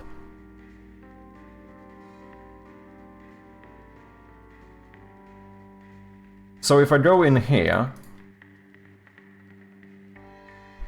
the thing is that... Okay, how the fuck do I do this? I want to lock this one, and then I want to select the text so we can see that one. Now I should be able to change it here.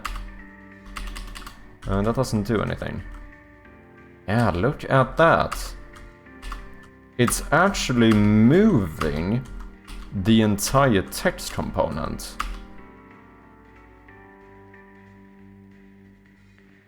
Why? Why would you do that? That is very odd.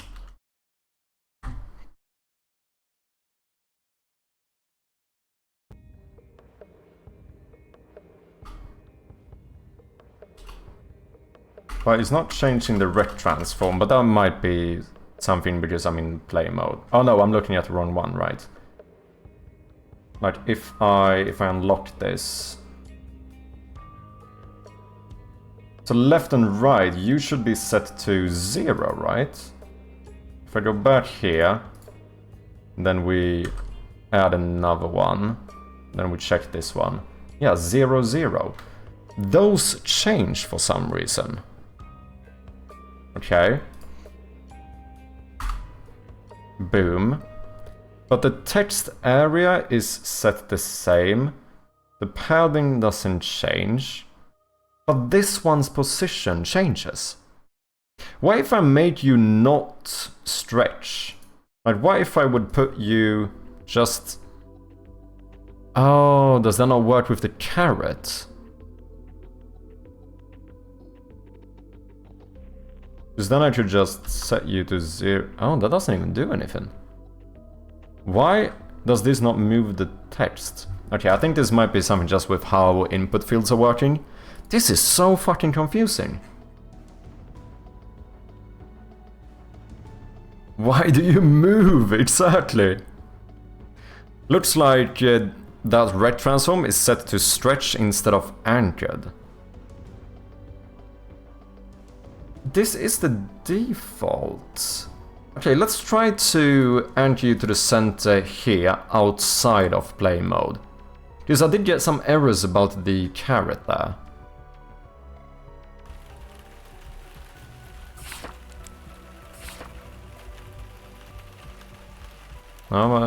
Okay, I'm not getting any errors now. It still moves! Look! What the fuck? It still moves! Why? Why you move? You fucking bastard! You stretches. Why if I made you not stretch? Why if nothing stretches? Everything just anchored to the center.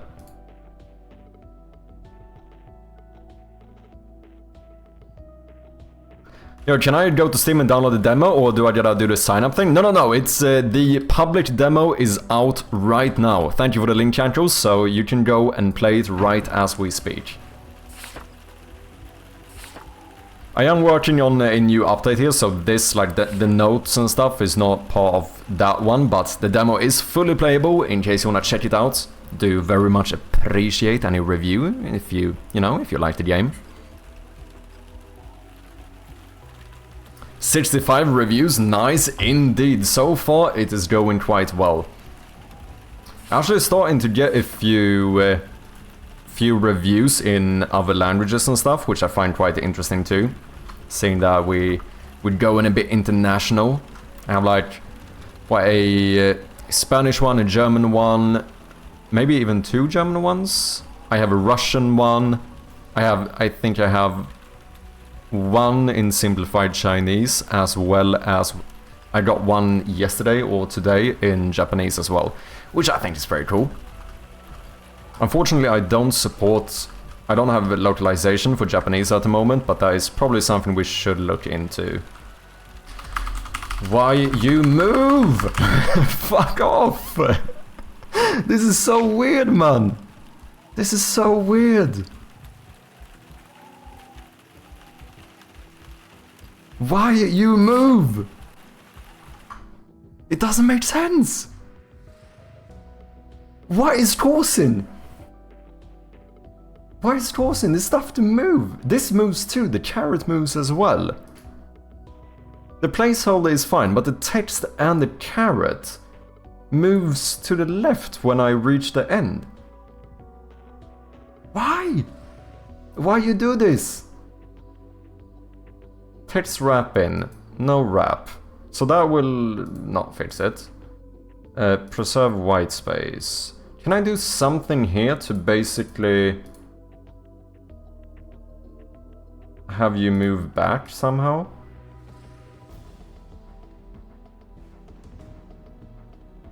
Horizontal mapping, line.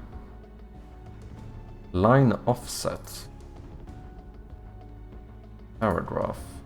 Match aspects. What if I change these to line? Does that do something? Well, now you don't even update here.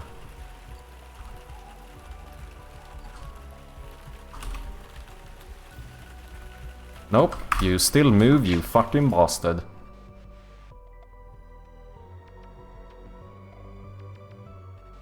Like, I feel like I'm going fucking crazy here. Like, this cannot be the way it's supposed to work. Like, if I have an input field and I put a line limit to 12, why do they allow me to jump down to the 13th line? I'm not allowed to type on it, but I'm allowed to go down to it, which makes no fucking sense. And why does it fucking move? I don't get it. Okay, let's put these back anchored as they were before, or stretched, because the anchoring doesn't seem to work anyway. This is so odd, man. Input field, text area. Didn't I change you? Placeholder, text. What is the issue? ChatGPT, maybe? Thank you for the clip, Cancros.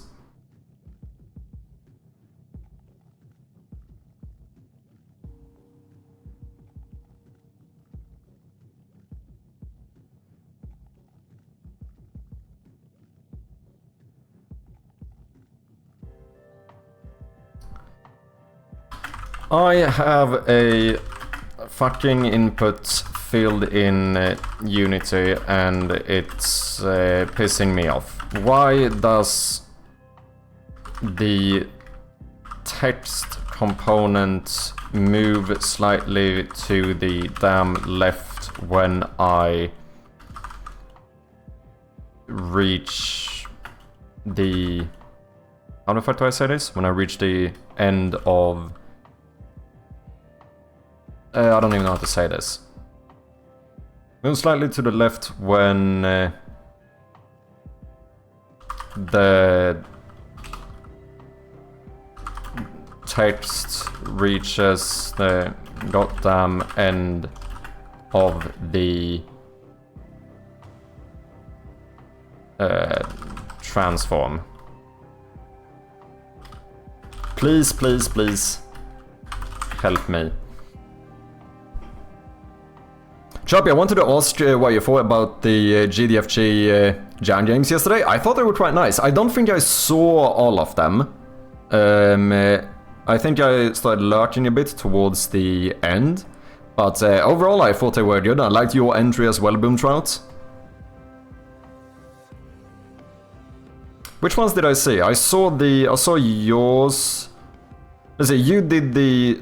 I found it interesting because there were a lot of point and click ones, right? Because you did the one with the pumpkins, right? Which I think was a bit... It was basically like a point and click game. And then there was the other one in like the graveyard that was kind of structured like a classic point and click game. Yeah, hidden object, yeah. Yeah, that might be good. I think there's a lot of overlap in general between point and click games and hidden object games. Did I see any other ones? I was a little bit in and out towards the end.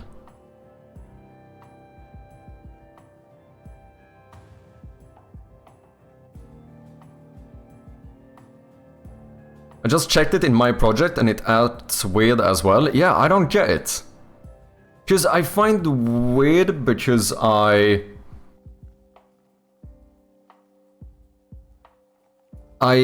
truly... Normally I can blame myself and feel like I am actually messing something up.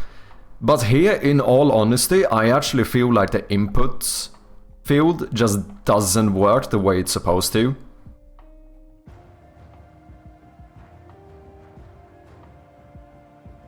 As I said, like, if I put the line limit to 12, it works correctly in terms of not making me able to type on the 13th row. But why would you even allow me to go down? Like, enter still takes me down to the 13th row. Like, that seems I might be going out on a limb here, but that seems like an objective bug in how input fields work. Like, it goes against the concept of a limit, doesn't it? Why are you swearing to AI he will not answer you? He did answer me. I usually don't. Using namespace fucking input.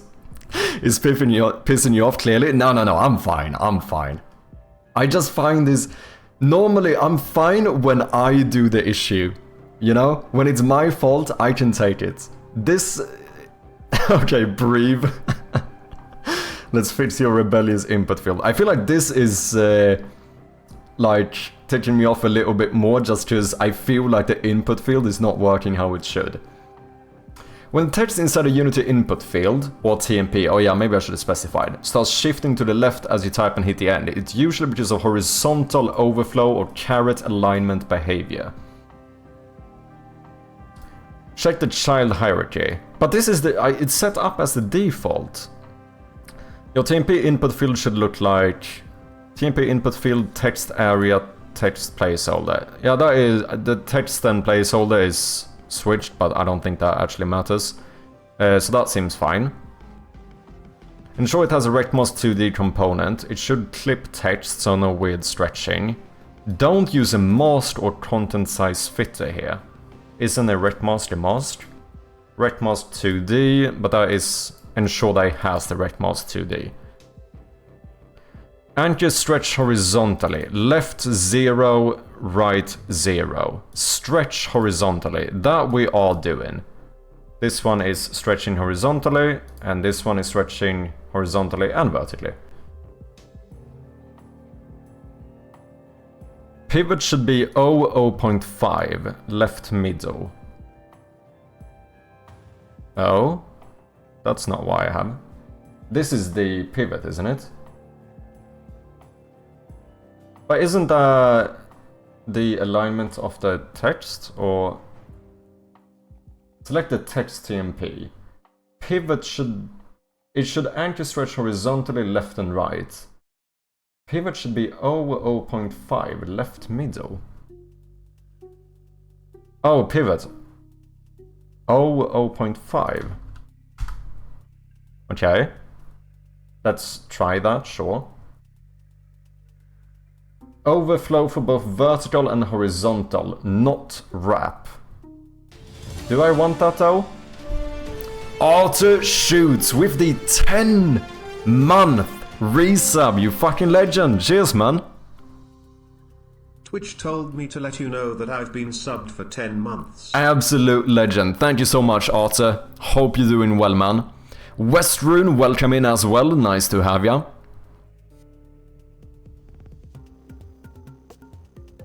AI will give you stuff you try it and it won't work. You tell him it doesn't work and he will tell you it's okay and keep saying the same thing over and over. Yeah, I've had that happen as well. How you doing, Arthur? Hope you're having a good Wednesday. Alignment left, extra spacing. So wait, overflow should be set to overflow for both vertical and horizontal, not wrap. But isn't that... But I need it to still wrap, because it's a multi-line thing. Horizontal scroll bar to none. I don't even think I have vertical scroll bar. I have nothing for horizontal. Line type to single line if it's not multi-line. Uncheck rich text if it's not needed. I don't know what rich text is. Unity TMP rich text. I am not entirely sure what this is. Oh, it's this stuff. I see. Yeah, I don't need that. Let's disable that. It's for italics and stuff? Yeah. Make sure scroll sensitivity is low, like 1 if you see invisible scroll jumps. But I don't even have scrolling. So confusing. Okay, we did a few small changes. Let's see if this works. Let's disable the map. Let's put the notes as the default one for now. Yeah, let's the input box use HTML tags, yeah.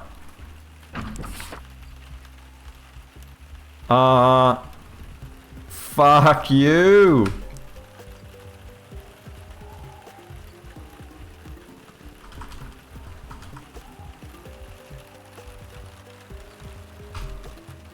Why? And I can also go down to the 13th line. Oh! What am I doing? What am I doing? I spam my keyboard and I'm doing something. Building player. No, cancel whatever you're doing. Did I accidentally start building the game or something? Okay, maybe not spam everything on the keyboard. 7 stream streak as well from Arthur. Cheers, man. Those damn Italians. Why do you move? I don't get it, man. I truly don't. I hope I didn't do anything weird now. Okay, let's not panic and start spamming everything.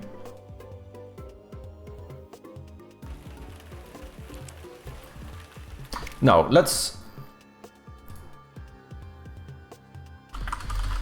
To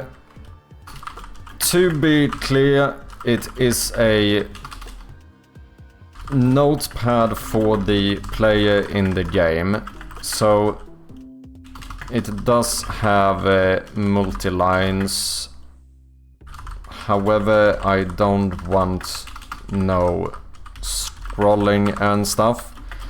I also have an issue where I set the line limit to 12, but it still allows me to press enter and go down to the 13th line. However, I cannot type anything there. Did I do any of this? I did some of this. I changed the pivot and unchecked rich text, even though I think that has nothing to do with this. But it still doesn't seem to work. Still moving slightly to the left. Let's rebuild. I am farming. Wait, you farming? Are you playing some farming game? Is that what you're doing? Thinking. Okay. Skip thinking. That's what I do all day. Let's see. Damn, you proper thinking for this one. Maybe that's good. So guys, we do have some ads coming up in a little bit. But I shall be back shortly. I'm gonna take a quick break. Just get a little stretch in and a bathroom break, and we shall be right back. Line limit property. Okay, damn, he's really thinking here. Kerning issues, I think that should be, but I did disable kerning as well. Gotcha, a multi-line notepad with no scrolling plus a weird micro nudge to the left when you hit the right edge, and your 12 lines match still lets you press enter down to the 13th blank line. Here's how to nail both. I'm not super confident, but we're gonna see what this is all about. Okay, ads are running, so let me take a quick break here. I'll be back in just a minute or so. Cheers. And we are back. Classic Cameron. Ad break should be over too, so welcome back, people. My chest hurt now after I saw this. Wait, which one? Let's see here. Stop tiny left shift at line wrap. The mini shift is TMP trying to keep the carrot visible by nudging the viewport a hair, even if you don't have scroll bars. In the inspector, horizontal / vertical scroll bar none, line type multi-line new line.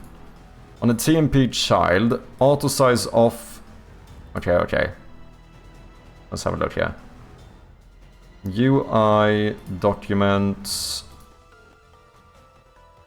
notes. player notes. Input field. Text area.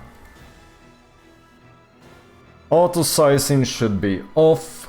Word wrapping. Text wrapping mode, I assume that is. That is set to normal. But you say on. Oh, I guess normal is on. Yeah. Since there's another one called no wrap, that would be wrapping off. Overflow. Truncate or overflow. Either is fine behind the RecMOS 2D. So maybe horizontal, let's try. There is no... Oh, you mean here? Truncate? How the fuck do I say that? Truncate. Truncate. Okay, let's try it. But it said or overflow, which I already have. Pivot O 0.5. Keep RecMOS 2D. No layout group, no content size fitter. So we have no layout group here. Nor on that one. I think that should be fine. At runtime, force no auto scroll jitter.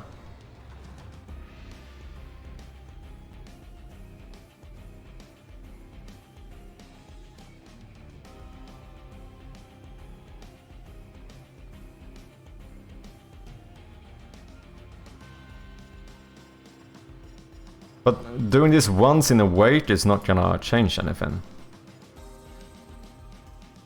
Maybe set in the scroll sensitivity? Maybe.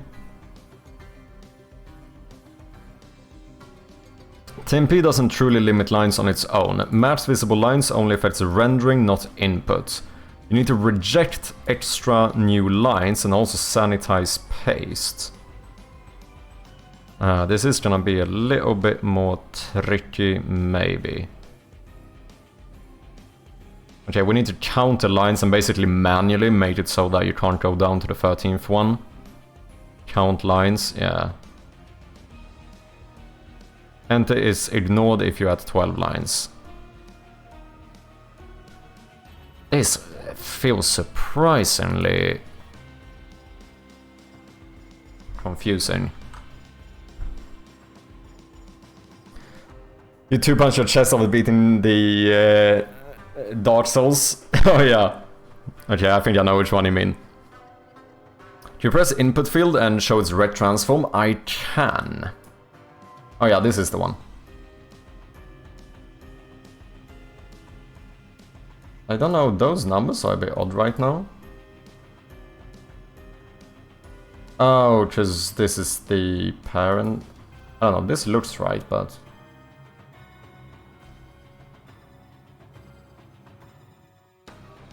Ignore my request? Okay. Tron and then Kate Middleton. Okay, we did the truncate. Let's see if that did anything. Otherwise, I guess we might have to do this through code. Yeah, it still moves. It doesn't look like it moves as much, though. Or is that just because I typed another letter? Yeah.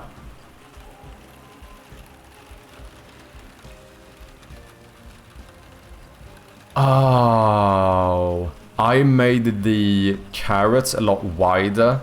Is that an issue here? Custom carrot color, selection color. Why? I think default was 1. Does that make it better? That does make it a lot better. It still moves a little bit. It definitely doesn't move as much.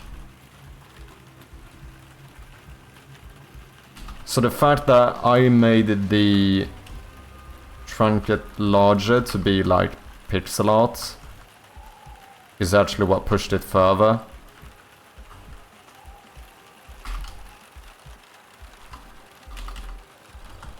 Yeah, this does seem a lot better.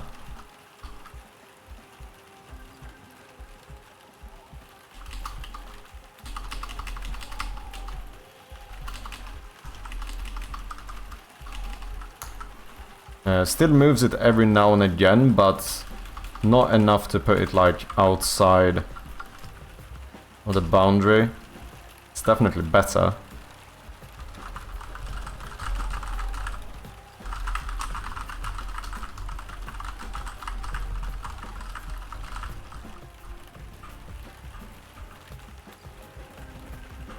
This is weird, I'm technically still pasting stuff here.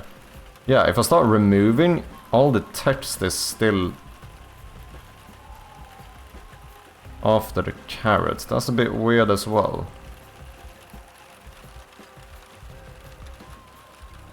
That could be solved by just allowing more lines. I am, however, still allowed to jump down here. And I think it would feel weird if you can't type on this line, since that one technically is inside.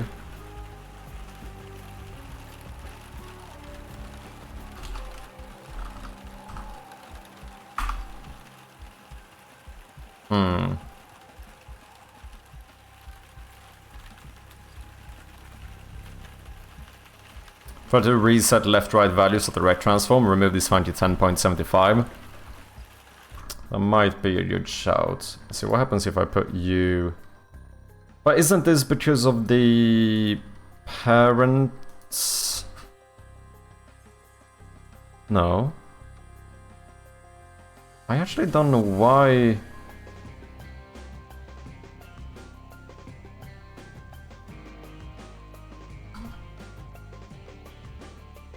Oh, but wait, you should be...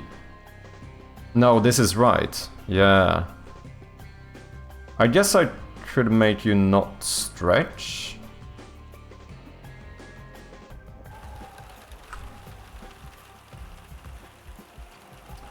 I mean, overall, with the smaller carrot, it actually does seem a lot better.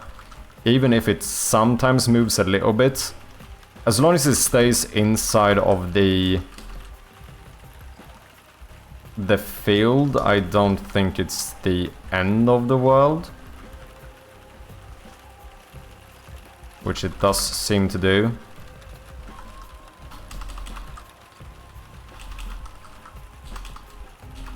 That's close-ish to being outside. But it definitely doesn't look as bad as before.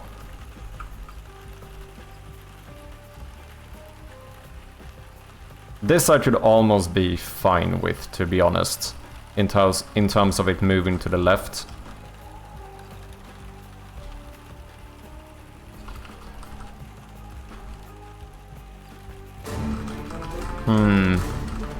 Jotson with the raid, welcome in, man. How are you doing? What have you been up to? Anything you wanna share, anything you wanna show, let me know. I'm working on a little notepad here, because I noticed that a fair amount of people wanted to take notes in my game. I think you did as well, to be honest. So I thought, why not just let them do it in-game? For anyone that doesn't know me, I go by Mad Sherpy, and I'm working on this point-and-click horror game called Shroud of Gloom, which we do have the demo out on Steam as we speak, so check that out if you haven't. Fiera, Jacob, good to see you guys. Seastron, Lucas, Irad, welcome in. If you are interested to see more about what this game is like, then here's a little trailer for ya.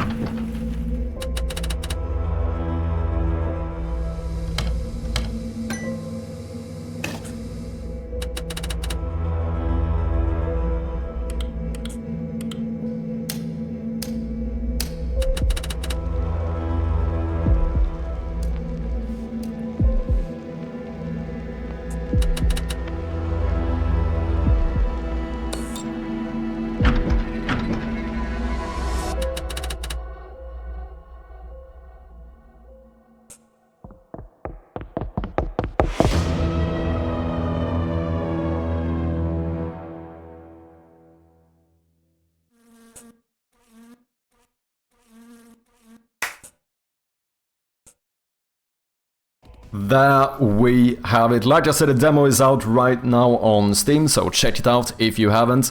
And also, ladies and gentlemen, a big shout out to the one and only Mr. Jotson, who, if you guys did not know, also recently released his demo for the mailroom.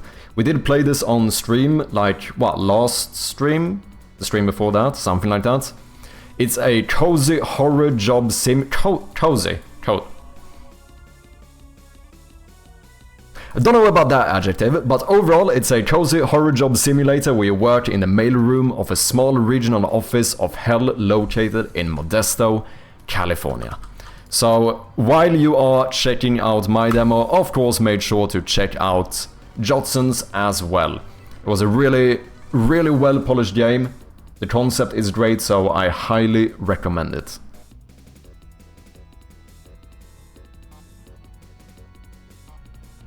Nice, I was working on another creepy thing that happens when you play with the ball. No, that was like the one thing that gave me comfort in the game. Oh shit. Oh shit, that's no good. Watched Sorcery Story, play this and it looked so good. Thank you very much, Jacob, to appreciate that. Yeah, I've been working on some bigger changes in terms of UI for the game. So rather than having your like personal journal in the inventory with like the journals you find in the house and all of the other items, I decided to separate it so the inventory will only be for items that you find around the house, whereas all of your personal documents are basically all on the same key binding. But now instead we just do little tabs, so we can switch between the map, your journal, which is basically your objectives, as well as the new little notepad that we added. So far so good, but there is definitely a few tweaks I need to do to make sure that this is polished enough for the public build, so that is what we are working on today. Remember the jam entry from forever ago, and it's super cool to see it grow like this. Thank you very much, man.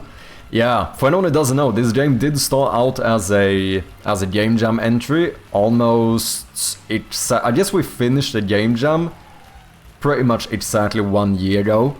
And it was definitely a different game back then. Like, you can still very much see that, you know, it was where the project was born, so to speak. However, the like general style in terms of like gameplay has changed quite a lot. The scope has definitely increased a lot. Like the game jam version was, I think it's fair to say it was a little bit more arcadey is probably how I would put it. Whereas now we have a bit more of a open level design and stuff like that. Like the game jam was basically every room you came into, you would be locked inside, and it was like a, you know, escape room kind of thing to get out of it. Show the game jam version? I can, for sure. It is still up on itch.io.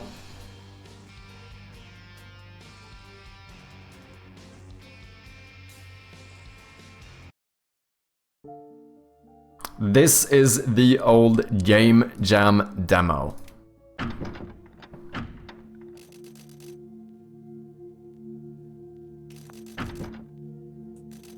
Congrats on recognizing the special quality in that jam and taking it to the next level. Cheers, man. Appreciate ya.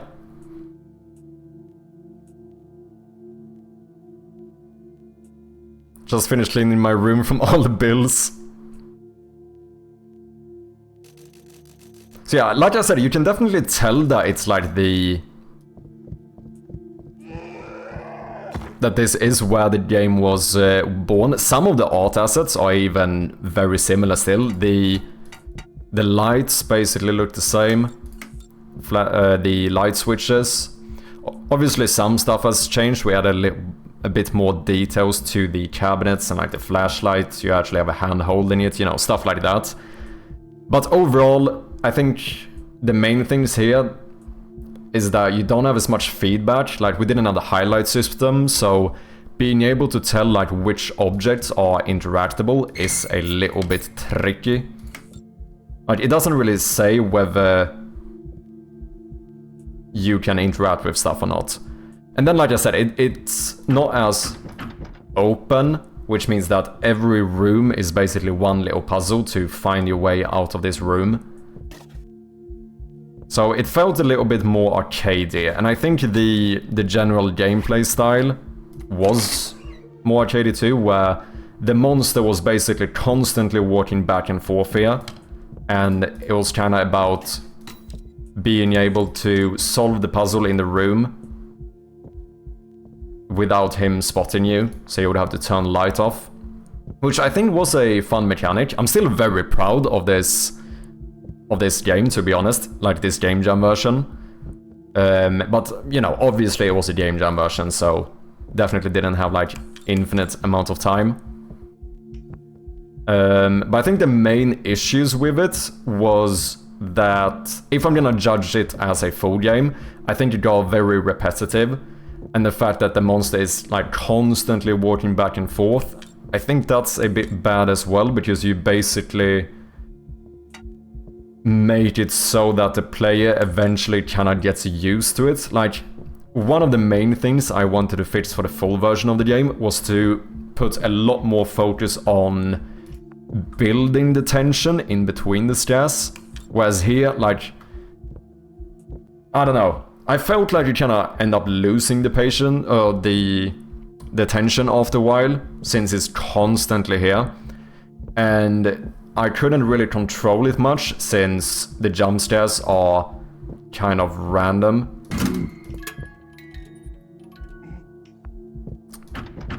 But yeah, overall I'm still very proud of this. But the game has definitely transformed quite a bit. I think the addition of more grey colors and stuff was one of the bigger changes, at least visually, because it did allow me to add so much more detail without it getting like overwhelming, if that makes sense. Vex and Kugram, thank you very much for the follows. Appreciate ya. Came long ways, yeah. What, well, for game jam entry? Yeah, as like that's kind of why I feel like as a game jam entry, I am very proud of it. But I think the concept wouldn't have worked for a like commercial release. Like, if I would have added like 10 more rooms on top of that one, I think it would have gotten very repetitive. Like, it just wasn't enough like variety in it. Another thing I think was a huge improvement that actually does add the variety in what we can do is all of the close-up stuff, like being able to actually walk up to certain objects. Like if we go to like the clock room, for example, like being able to walk up to these things, I feel like was a really nice addition to. Because it definitely increases the types of puzzles I can do. Since in the game jam version it was a little bit more like, you know, fine. It became a little bit Find Waldo type. Like, you know, maybe there was some puzzle, but in essence you had to find the key and get out. Whereas now with the close-up puzzles and stuff, we can increase the variety a little bit. So, for example, being able to do puzzles such as this one, and so on. This is not in the demo, but yeah. Overall, I feel very good about the direction this game has taken. And so far with the demo release, it seems to have been fairly well received, so it seems like there is some interest in the full game, so that's very exciting. No problem, cheers man. But yeah, we're having some issues with this notepad I'm trying to do. Hashtag stroke creep. I don't know if this is like a huge priority. I think I'm fine with the text moving to the left now. Because although it does move, it still stays within the boundaries. It doesn't. Fuck. Did I change something? I did flip that one before, but I don't think that's gonna make a difference. Okay, so it's still fucked. I don't get this. Oh, no. It's because I put the... yeah. The carrot width should be set to 1. Okay. Yeah, because with that, even though the carrot doesn't become like pixel art, which could have been nice, at least the text doesn't move as much. This I'm kind of fine with. The only other issue we really have is that if I go down here, which should be the last line, I'm still allowed to go down 1 step. Which is a little bit weird. And I think potentially I can even type here. No, I can't. But I can copy paste stuff, can't I? No, it didn't work.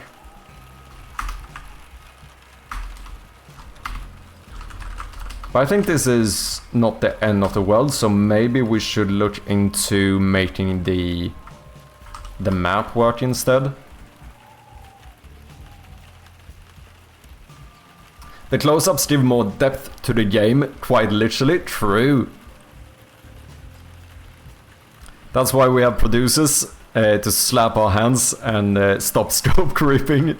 Probably fair. Yeah, I don't know how to fix this issue with the... Like, I have the line limit set to 12, which should be right, because, you know, in here we can fit just about 12 lines. But for some reason, I'm still allowed to go down to the 13th one, even though I can't type here. It allows me to jump down to it, which pushes the text outside of the area. It feels a bit odd. So, I guess as our AI overlord said, we could potentially solve this programmatically by just forcing, basically rejecting the enter once you are on the last line. It feels like I shouldn't have to do this, but...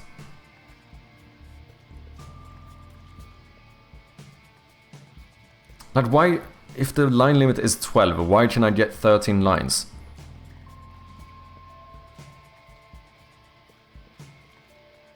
I don't think there's anything else here that would fix it either.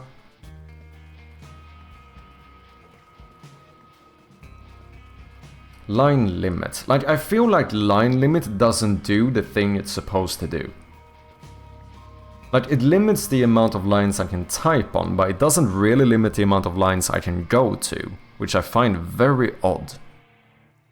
The other way, like I said, to fix this is to actually implement a scroll bar and not limit the amount of lines. Just make it so you can type however many lines you want.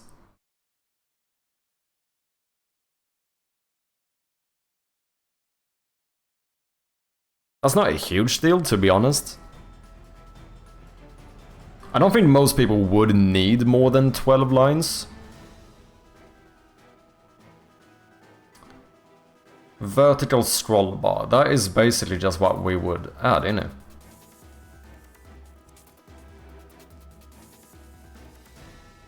And then I guess do something with this. I don't know. I think I am gonna be lazy and just leave it here for now, because I think fixing the map is more important. Like, I would say at this point that the... You know, at the very least, the notepad is, like, functional. It doesn't have any major bugs.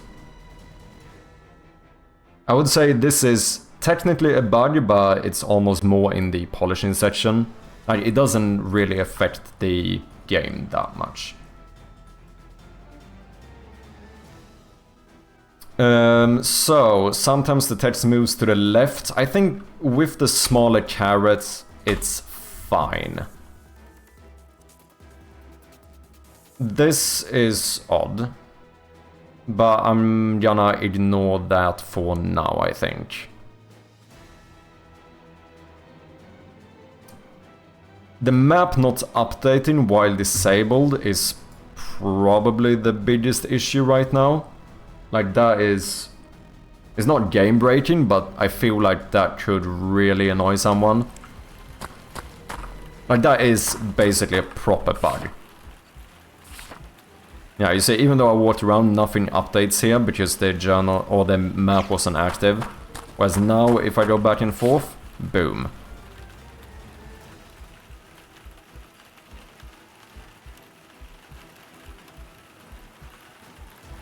So I need to make this update behind the scenes somehow.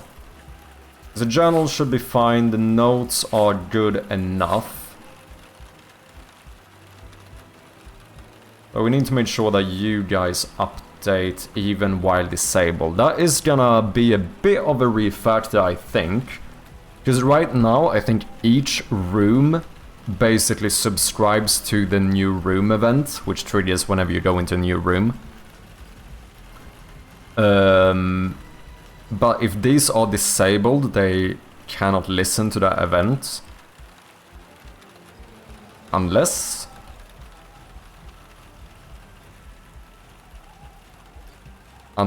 I make them not unsubscribe. But that could be, I don't know if that could be risky. Because I think they can technically listen to him. Like, the issue is that I stop listening to the event on disable. If I didn't unsubscribe, I think it would work. But then, I think not unsubscribing to event is the type of thing where you potentially could introduce some memory issues and stuff, if I'm not mistaken, so I don't know.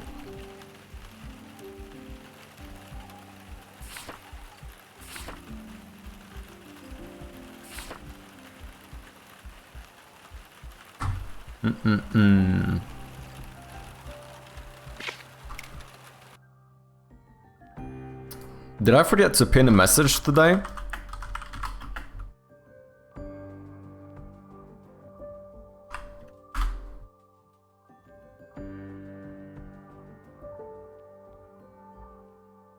There we go.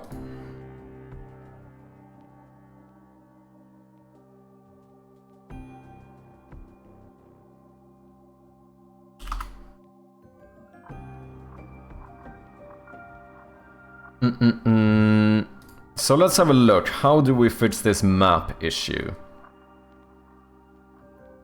That would be...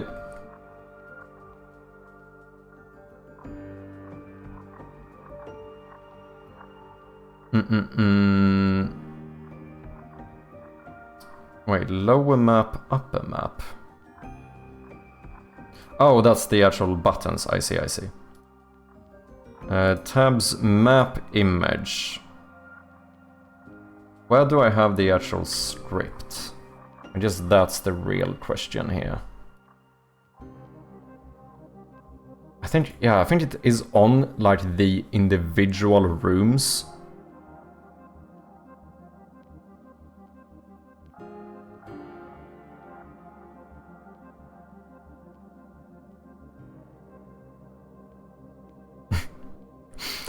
Nice one. When I refactored this, I renamed it to Better Map Room, because I already had a script called Map Room. Good one. So here, what do we actually do? We have a reference to a room that this one represents. We have a list of game objects called images. That's a bit weird. Found is equal to false, so this is whether or not you've been in this room. On start, if not found, then deactivate.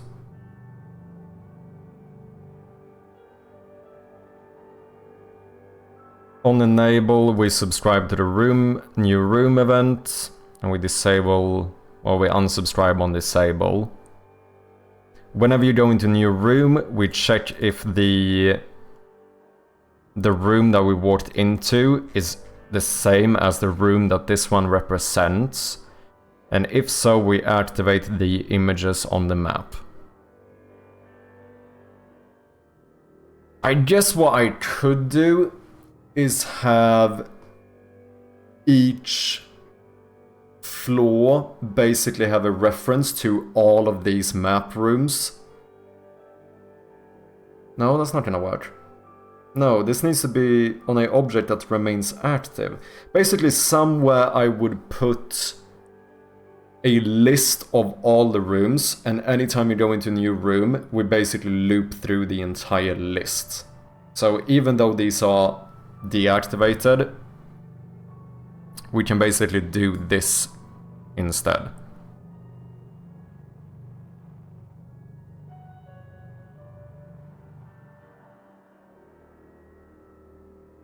Because right now the issue is that as soon as we disable these, they are no longer gonna listen to the event, which means that the map does not update.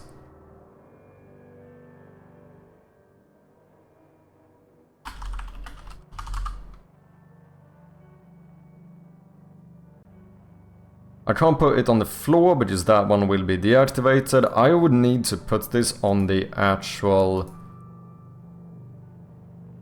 Like, I would basically need to handle it here.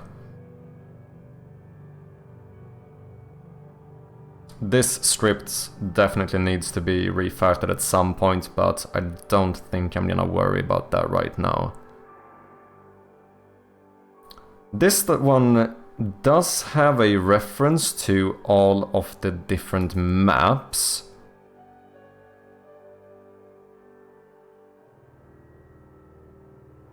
I guess I could have an array of rooms here. And whenever you go to a new room, we loop through all of the rooms on this floor, because I guess it's unnecessary.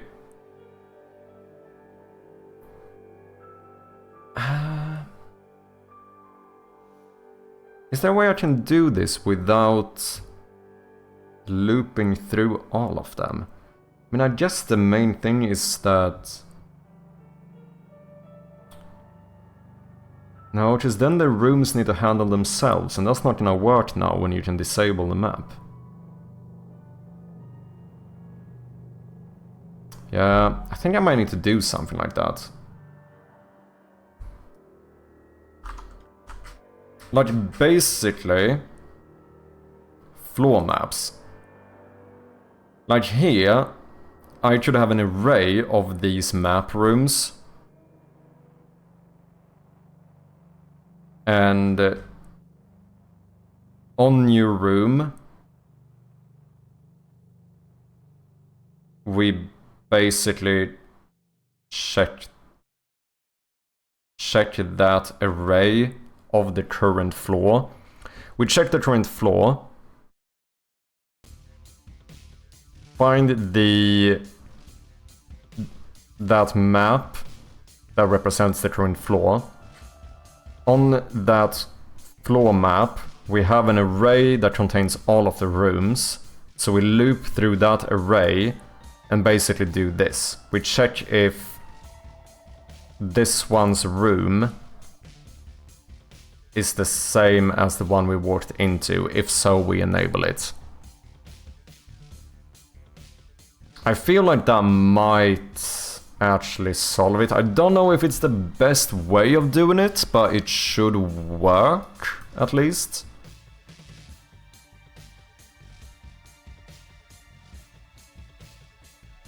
Lion Unity, welcome in, man. Good evening, how you doing? How are you? Are you making, boss? I'm doing quite well. I'm working on a point-and-click horror game / puzzle game called Shroud of Gloom, doing some UI updates at the moment. Trying to improve like basically the player's personal documents. So the map, the journal and the notes, I decided to merge all of these to the same key binding and just have these tabs to switch between them. But I introduced a few issues which I now have to fix. Game development in a nutshell, eh? How you doing, Lion? Hope you're doing well. That's why I have no producer. Feature creep is my life. Yeah, so the current issue I'm trying to handle is the fact that the map, when this one is selected, even if I close it, if I walk over here, it's now going to update and show me the new area on the map. But if I switch to like the journal, and then I walk away over here, now if I switch back, that does update the player position, but it doesn't update the room. So I need to make sure that these rooms can be updated even when the map is disabled. But I do think I have a solution for it. And also, speaking of the game, the demo is out right now, so, you know, if anyone hasn't, make sure to check it out. Did my command not work? Or is streaming bot just being slow? Don't know, but otherwise the link is pinned as well. Features are the least of my problems. I have project creep every day, think of something else I could build, write, design, etc. At least I'll never have nothing to do. Yeah. I don't know, I was more like that in the beginning. I think the fact that, partly the fact that I'm doing this full time, and that this is like a commercial release, like the Steam page is up, people have wishlisted the game and stuff. I think that works kind of in my favor, because I cannot really justify starting another project, if that makes sense. At least not any long-term project. Like, that has made me quite dedicated to this, which I think is good. Lion, thank you very much for the follow as well. Zapu, welcome in, man. How you doing? I really like the UI and animations. I just found this stream a few seconds ago. I can already tell you got my attention. I'm also working on a game myself, and I needed some company, so I decided to join in another game dev, also known as you. Thank you very much, man. What kind of game are you working on? Yeah, I think I have the solution. I think what I'm gonna do is have these rooms not subscribe to this event. We're gonna remove this. We're gonna rename this function into something like update room. Why did it say that I had one reference? Oh no, I removed that one. Oh, is it just because I haven't saved? Okay. So now I don't even need to check if this is the room, because we're gonna have the parent script or whatever handle that instead.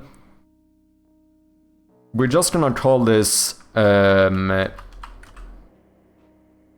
enable show room. That's what I'm gonna call it. But then, okay. Found equals true. So now this should be called again. So we are just gonna say if this room is already found, then I would like to return. No reason to do any loops otherwise. This room here now needs to be public so that we can read it. Oh shit. Oh no. I changed the name. Am I gonna have to... Let's go back. Fuck. Changing the name is gonna reset the reference. I am not going through every room on my map to update which room they represent. That is not fun. Okay, you are still correct. Good. Okay, let's not change the name. I'm gonna keep the underscore. I know there is a way of getting around this, but oh well. I'm just gonna make you public. Oh no, you know what I'm gonna do? Can I not do the thing where I make a public variable that points to the private one? Shouldn't I even make this read-only? Yeah, make a property. Yeah, I feel like this is a good situation for that. You're doing good, Zappa. Nice to hear. I'm doing quite well too. Once I have my project deadline in sight, I have to ignore my other projects, but I have a really hard time doing long-term projects without distraction. We have a get set for private? Yeah. Okay, so I guess then I don't even need it to be read-only. We're just gonna do a public room, and then you can do some shit where you basically point this to another variable, right? Like, can I not do some shit like this? It is something like that. I guess otherwise I could just set that one in awake.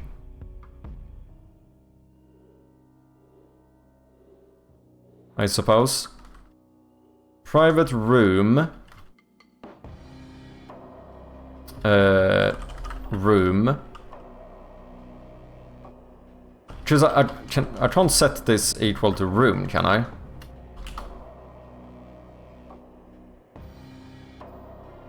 Yeah. But I know I can have this point to another variable somehow.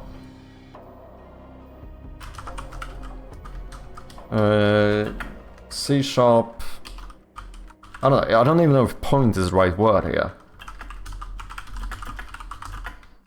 And then we could make that one, as you said, private set. To make sure they can never be changed, basically. I'm working on a very stylish horror game. Ooh, for 4 years, damn. So don't you have a really long, deep story? Are you planning to release your game on Steam? Yes. I already have the Steam page up, and we released the demo just like 2 weeks ago or something. I don't know if my command is working though. Why is my command not working? Here is the link in case you want to check it out. Do you have your game up on Steam, Lion?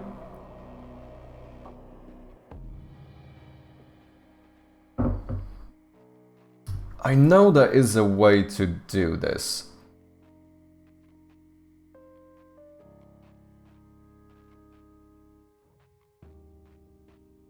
Like, when you actually define it.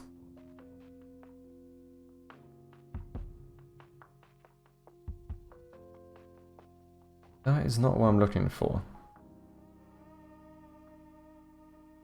How do I do this? Public room gets... Oh, return room. Okay.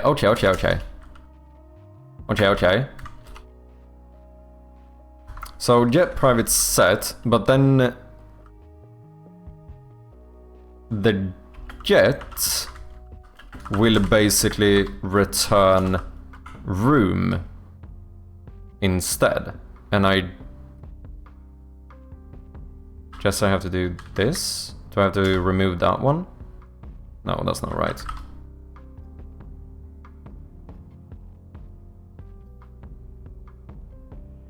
I don't know the format in here. This is not right.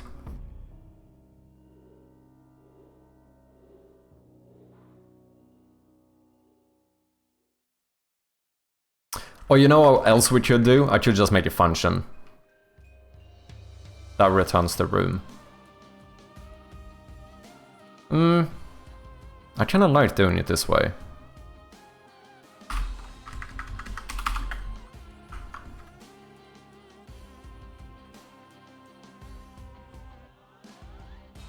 Oh wait, and then do I need another one of these, I guess? And then here maybe semicolon. Okay, that looks like it's functional. Modifier use underscore room equals value. Value is the keyword there if you want to write back to it. May not be able to have the set. I think you maybe are able to not have the set at all if you don't want a setter. Oh yeah, I could just not define a set, and that basically does the same thing, I suppose. Okay, so let's try saving this.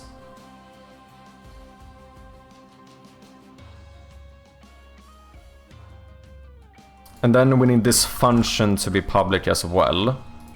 And then on each floor, I now need a... I'm gonna do an array of better map rooms. Called rooms.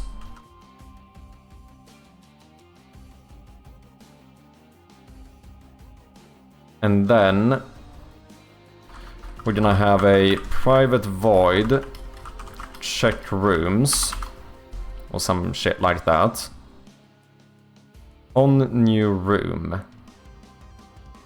That's fine. Whenever we do this, I need to know what floor we're on. On new floor, current floor. Okay. So then we can say, we go through our maps. We look at the one that is indexed Because we never need to update or loop through another floor.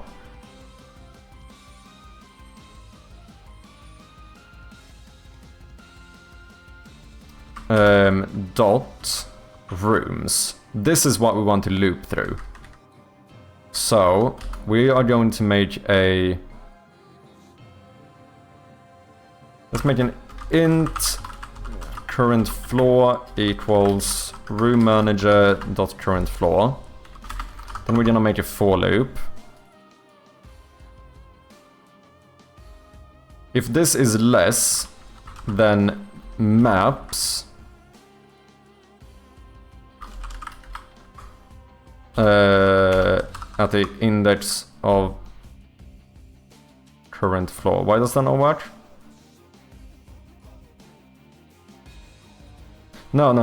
Yeah. That dot rooms. Okay, let's do this. Do I even need to use the floor? I don't really. So no, what we're gonna do is that we're gonna have a...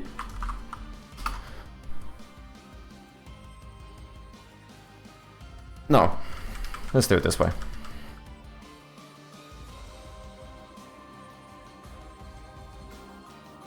Dot length.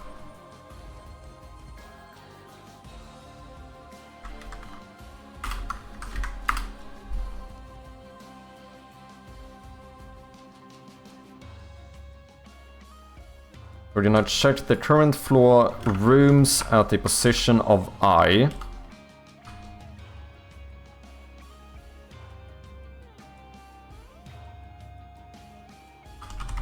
Room.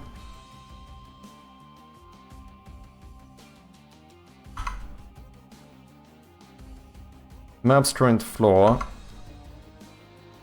at the index of I dot room. Okay.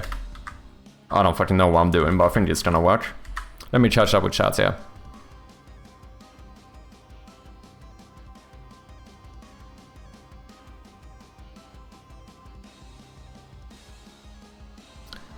If you want to do something like room equals my new room, that my new room property will be the value in the property. If you want to do something with it, like check if null, or only set certain rooms, could go all crazy, same as a call function, but the nice thing is that you can just do maps.room equals new room. To be fair though, I don't need to ever update this. Yeah, if you have a function, you have to do maps.setRoom my, because this should never change. Since this is like what room this represents on the map, that should always remain the same.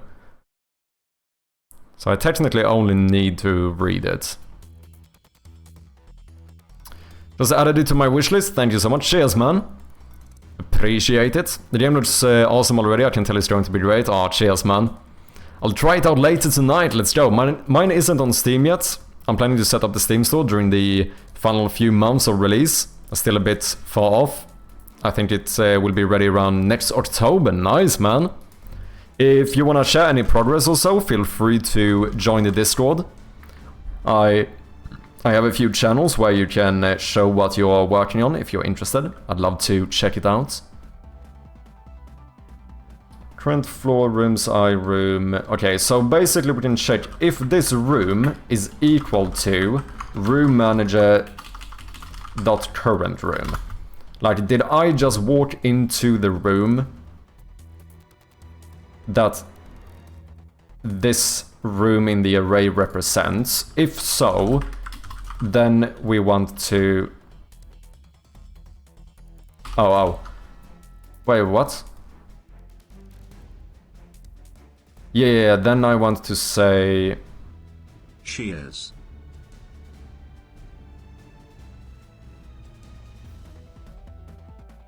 Then I want to say maps. Cheers, Zolt, how you doing, man? Good to have ya. Yeah, it's nice because you can use it as a variable, but you can also have functional checks within the property, like a function will. Yeah, I think this is one of those things I haven't used enough, but I can see it being quite useful. Oh yeah, true, sorry. No wait, that one is right. No, if room, yeah, here. Boom.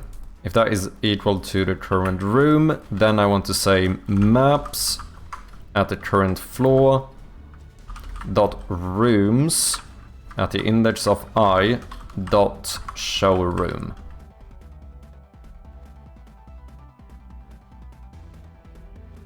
That feels messy, I don't like this. I'm gonna do better map room.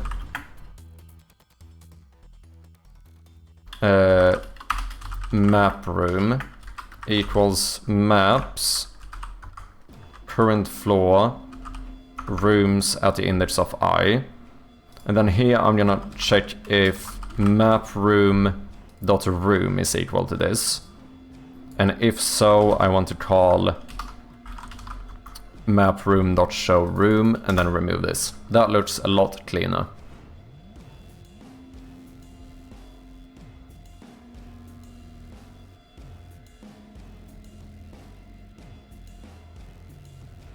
And then we should break. As soon as we find the room that you walked into, there's no reason to continue checking. Probably not gonna make or break the game, but why not optimize it a little bit if we can. However, that means we do have some stuff we need to assign in now. We need to go into our lovely little map script, and now each one of these should have a huge list of rooms.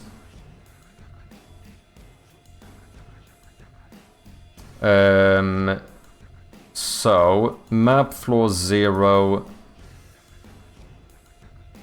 I guess I could just... Can I just loop through the children of the room's parent object instead? Rather than assigning them all?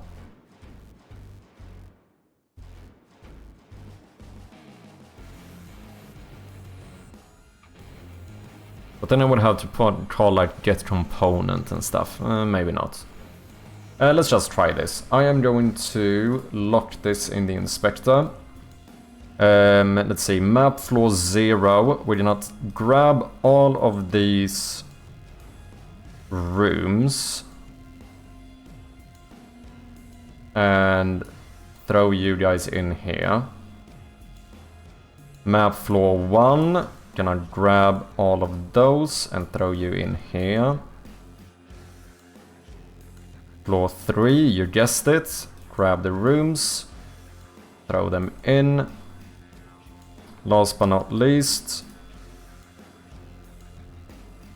grab those and throw them in.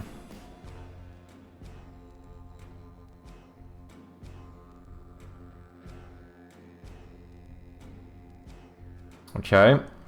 Another thing I've forgotten to do is that these should only be enabled if you have more than one map. Oh shit, what did I do?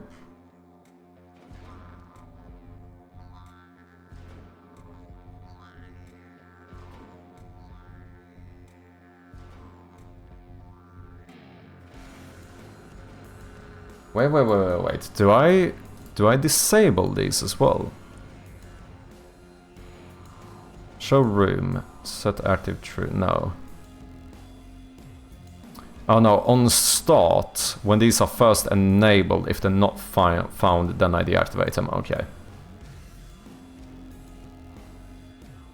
So that should be fine, I think. They can be enabled from the get-go.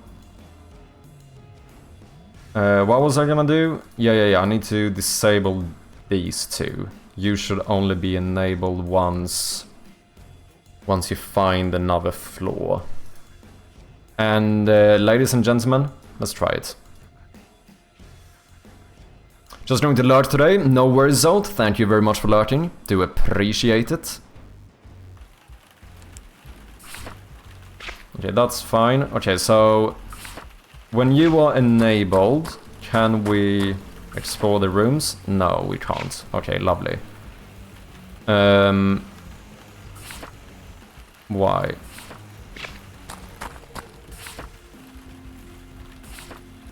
It is not updating whatsoever.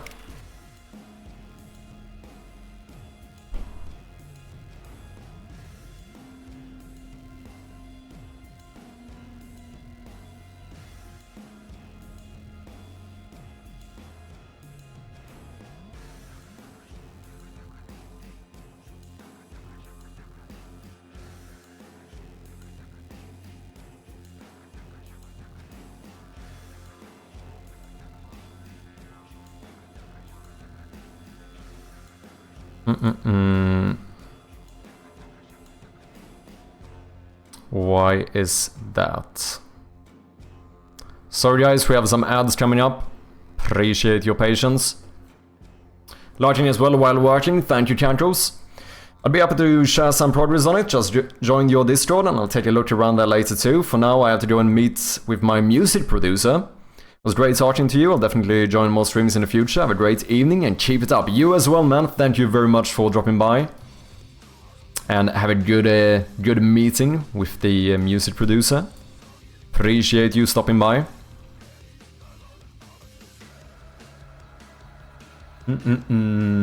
Why is this not working? Better map rooms. Something I must be doing. Oh, I never called the function, you fucking Dumbo. I don't know how many times I do that. It's way too often that I write a bunch of logic and then I forget to actually call it. Let's see if this works instead. I feel like this might work a little bit better. Okay, so we're gonna go over here, we're gonna go back, check, the map is updated. And then I'm going to switch to the journal, walk over here, pick it up and switch back to the map and it actually updates. So now whether the map is active or not, it always updates. Nice! I think that is a proper fix, to be honest. Okay, let me just take a short break here, give me like 1 minute and I'll be right back. Cheers. And we are back pretty much just in time for the ads to be over. Okay, I'm definitely gonna need to double check these systems and properly make sure that it is all functional, but at the moment it seems good. I'm gonna do some very thorough testing on this though, just to make sure. Fairly easy, just keep the map disabled, go to every room in the entire game, and then double check and make sure that all of them have been found on the map. And that is fairly easy.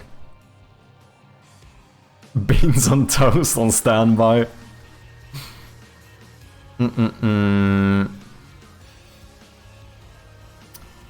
Map not updating while disabled, that should be good. Let's add a little playtest, new update. Just double checking everything. Yeah, let's maybe do this. I think that's fairly good. Like, currently there is no reason why the inventory should be enabled until you pick up an item, which also means that we shouldn't trigger the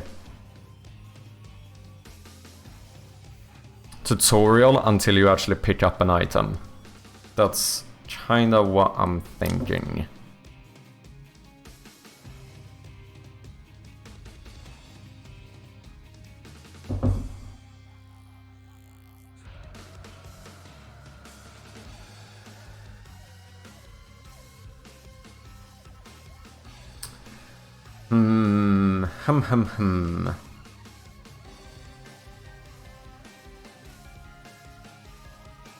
How do I want to do this?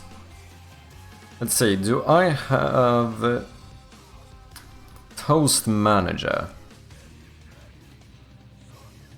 Tutorial tips. No, this one just handles when you trigger the tutorial. Yeah, I think I'm triggering this from other places though, which might be a bit confusing. The first tutorial enables when you first get into the room to teach you how to turn on the flashlight. I think when you turn on the flashlight, that will trigger the next one. So I guess I do a direct call from here.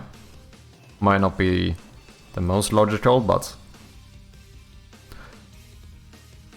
Or does the inventory manager listen for the flashlight event? That would technically be better. Check tutorial. Your first flashlight toggled. True. Publish flashlight tool tutorial tip false, so that will disable it. Flashlight event. Maybe I listen to the flashlight event. Inventory. Manager, I think. Do you subscribe to... No, you subscribe to tutorial tip. Ah, so is it when... Yeah, when the tutorial tip for the flashlight is disabled, then I enable this one. So this I actually want to change now. What I want to do is to make it so... Didn't I used to have a function for picking up? Yeah, on backpack acquired.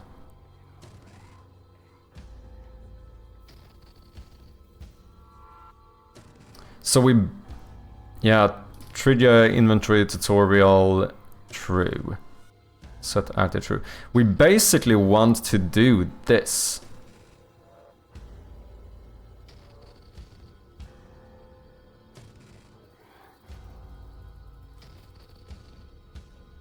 When you first add an item. You used to be able to find a backpack? Yeah, in earlier versions of the game you just randomly woke up in the house without anything, so you would actually find both the flashlight as well as the backpack inside of the house. But that doesn't... I don't feel like that works as well right now. That feels more logical when you just randomly woke up there. Since you cannot go in here now, I feel like I might as well just give them the backpack.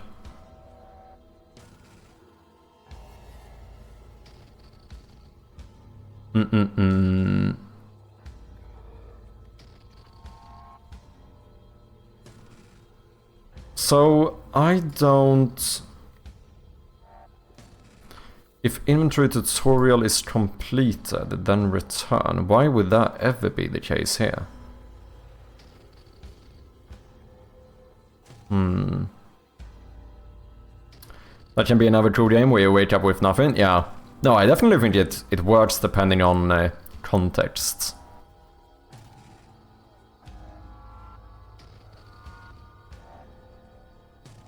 Add item to the inventory. This is where I thought that we could check basically if the...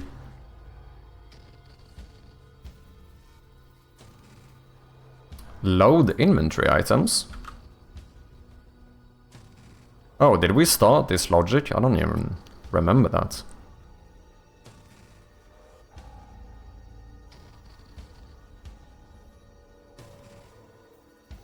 Yeah, so then if you have more than one, we'll just enable the inventory there. Because now I think I'm gonna disable the inventory from the start, this one. I'm gonna disable... Oh no, I'm gonna disable the inventory parent objects. Equals inventory.game objects.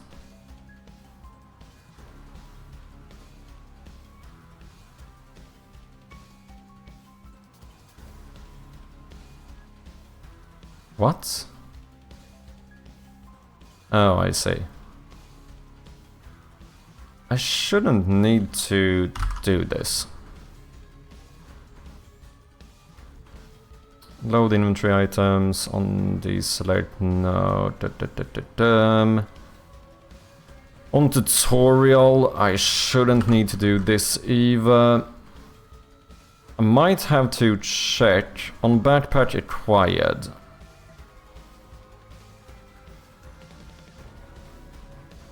If inventory tutorial completed, return. That should happen a lot sooner. That should be the first thing I check.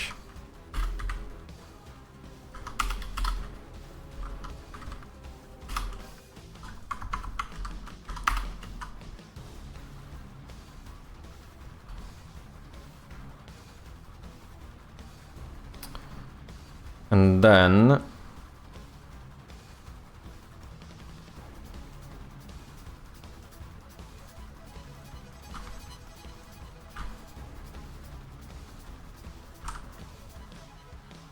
we do that as well.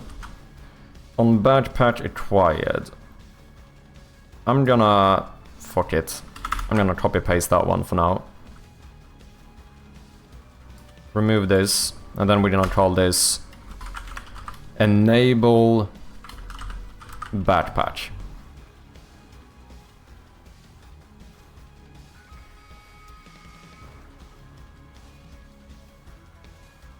Sure. Add item to inventory. Here we're gonna check if... So what does this do? I assume you enable the inventory parent object, right? Yeah. So here we can check if the inventory parent object dot active self, if that is not the case when you add an item.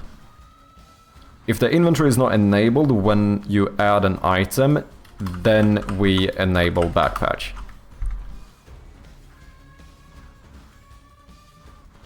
I think that should work.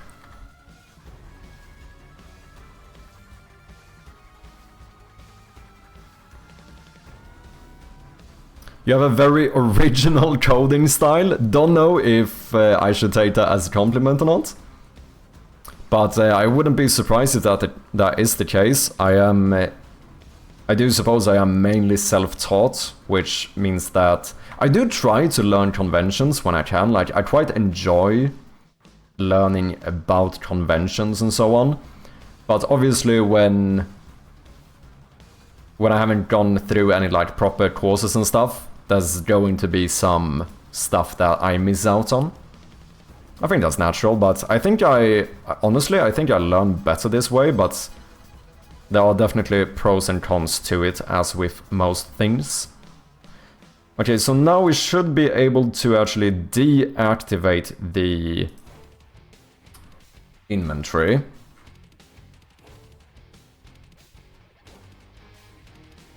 And nothing is going to activate you now, right? Yeah, because I removed that. That should be fine.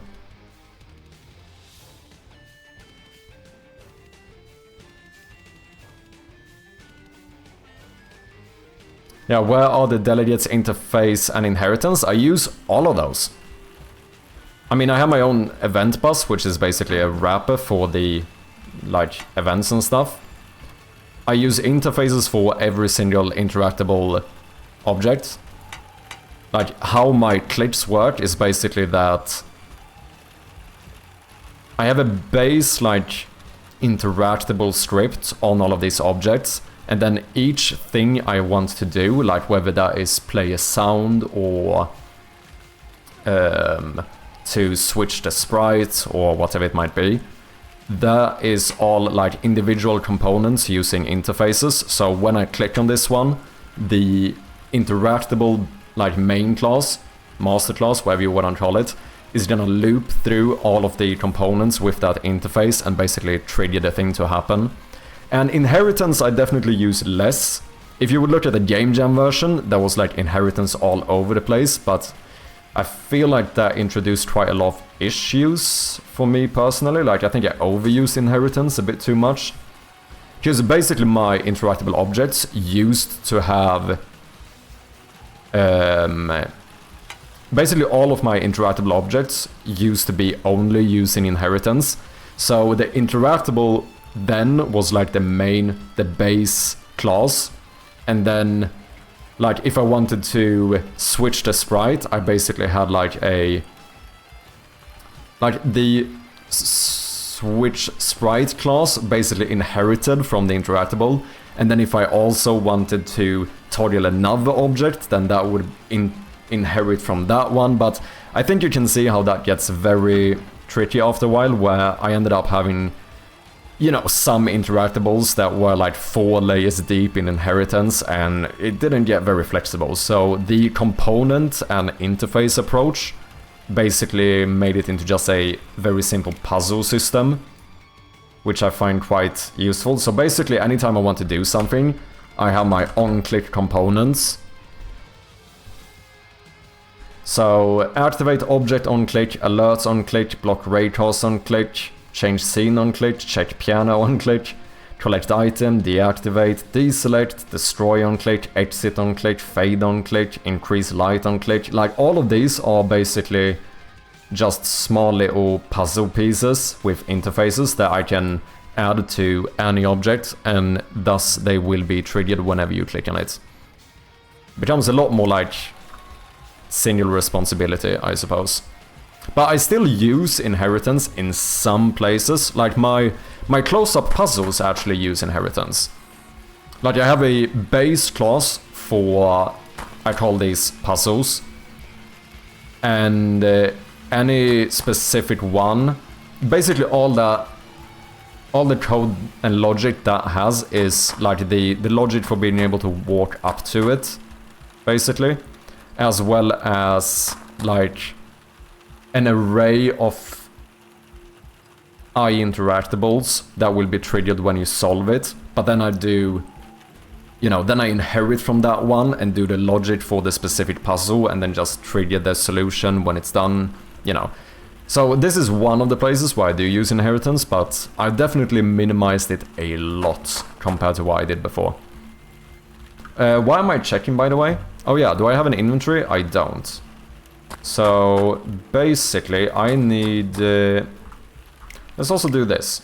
Let's turn on tutorial tips. And then I need an item to pick up. So let's just... let's throw a little... let's throw in a rosary bead here, sure.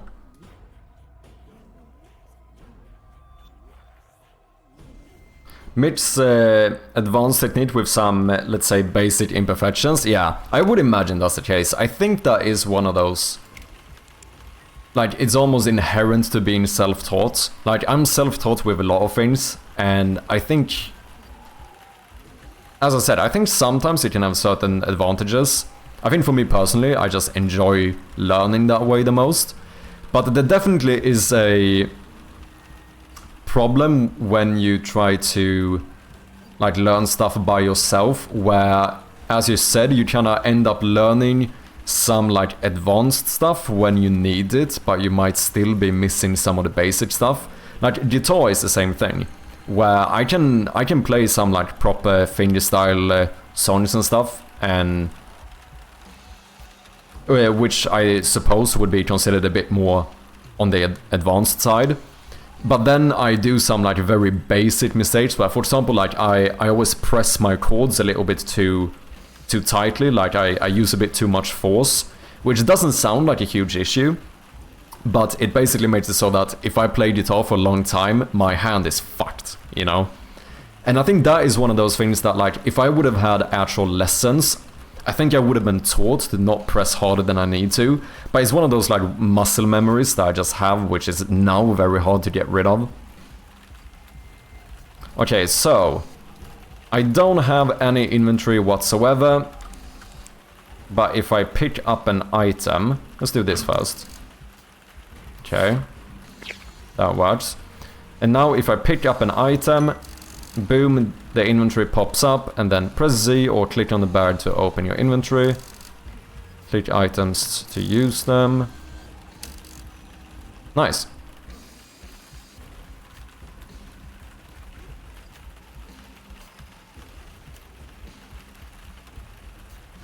I think that's good. Yeah, inheritance is tricky, knowing what things should be connected to what parents, yeah. If you play all the time, your hand will adapt. I don't know. I think that's just a general thing I have though, like, I think I would do the same thing with like, I think one of the reasons why I get some issues with my hands from all the programming I do is the same thing. Like, I think I have a tendency to like, just in general, press stuff a bit too hard, if that makes sense. Guitar careless fingers, I used to have that. They hurt if I play now, yeah. It's like knowing weird and rare words during learning a language. Yeah, no. And obviously I'm self-taught in like Portuguese as well, which is very much another area where this happens. Like, I will be able to hold some conversations and speak about fairly niche topics that you might consider more like advanced and stuff, like words that, you know, generally speaking you would learn on like B2, C1, C2 levels. But then, sometimes there's these like very generic basic words that I just don't know because I've never had to talk about them, you know? It's one of those things where, you know, I might know how to say the word enriching in Portuguese, but then I forget how to say the word fork. Which is like, technically, it feels a bit odd, like you would expect that if someone knows how to say the word enriching, you probably know how to say fork. But now I do know both of those, that was just as an example, but you know what I mean, like, that very much happens with language learning as well.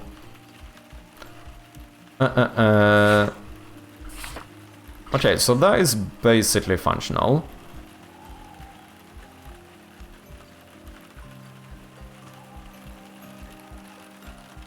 I do need to change the tutorial toast for the map now. That one doesn't make full sense. Because now, this is going to say, press X or click on the map to open it. I guess that does make sense. But like the main thing being the fact that there's more than just a map here now. Oh shit, do I need to change this as well? Controls, map.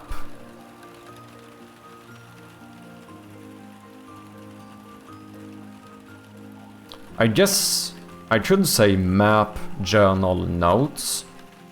But that should be really long in some languages. Like, what would that be in Swedish? That would be like karta, journal, anteckningar. That would be like this long. But your program is good, don't get me wrong. I think I feel fairly good at where I'm at with programming. Like, I very much know that I still have a lot of things to learn and the stuff that can be improved. To be fair though, I think that's always gonna be the case. But I've gotten to the point where most of the time I feel like I can do the things I want to do and get it to work. Maybe not in the best way, maybe not in the most optimal way, but most of the time not in a horrible way, and like I can get stuff to work, which, you know, I think is the most important thing. The same way I view it in languages. Like, I don't care about being able to speak perfect Portuguese. Like, I really don't. Like, my main purpose is to be able to speak to people, hold conversations. But to do that, you don't need to speak perfectly. Like, if my grammar is a little bit fucked sometimes, or if I forget one word, doesn't really matter. As long as people understand me, that's where I want to be. And I cannot see coding in the same way as well, where I don't worry that much about being perfect. It's more so about just, like, having it be functional, you know?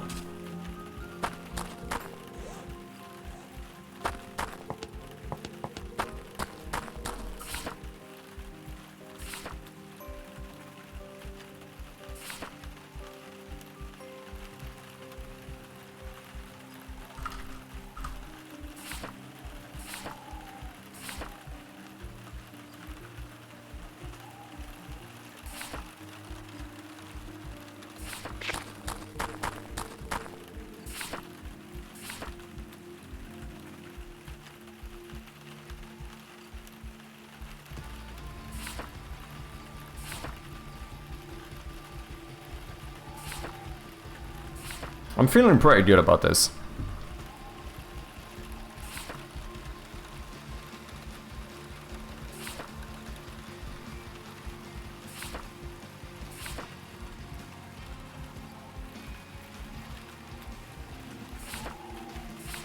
There definitely are a few small questions this raises.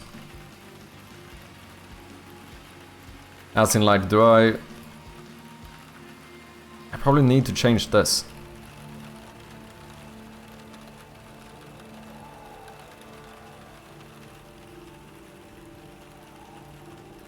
But that basically means I need to combine multiple localization strings.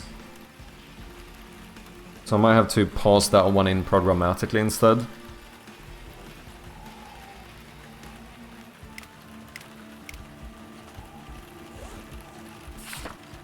And the same thing with the tutorial saying click on the map to open it. I wonder if I should make that say something like click on...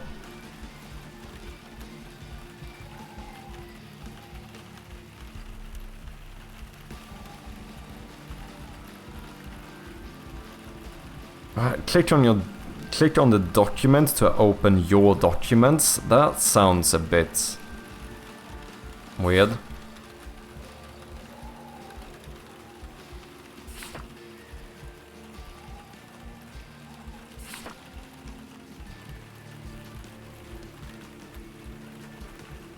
I guess I could take it a step further and do all of these, like... Right, click on the document to open your map, journal, and notes. Maybe.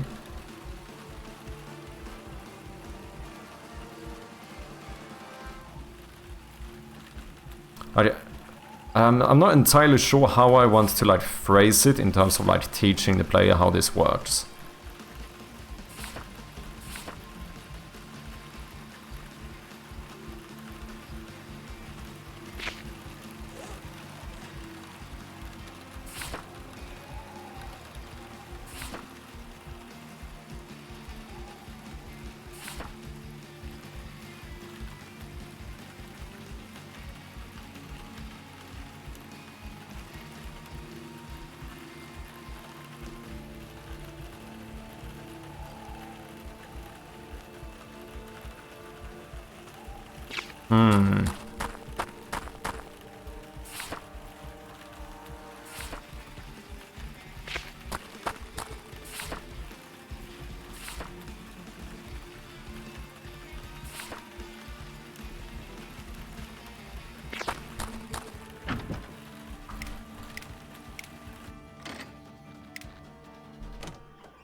It's only a tool and there's no such thing as perfect code. Ah, no. Shit. Are we getting into this discussion again?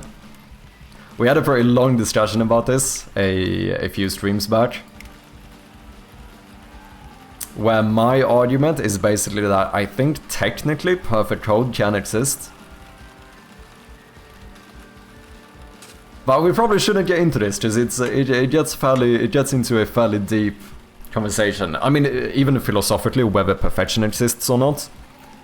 I think if you can measure something, and if you... Oh, you were part of it as well? Okay, fair enough. Yeah. Let's not fucking get into it again. Because that ended up being a whole discussion. I mean, I find it very interesting. But yeah. I think maybe the better question is whether it's something that you should strive for or not. Which I think... even that is difficult, because... I mean, I think you should... Personally, I think you should try and write good code. But you should probably not try and write perfect code. Right? Because that can probably get a bit overwhelming. Whereas, like... Not... For me personally at least, I feel like not trying to write better code is like passing up on the opportunity to learn.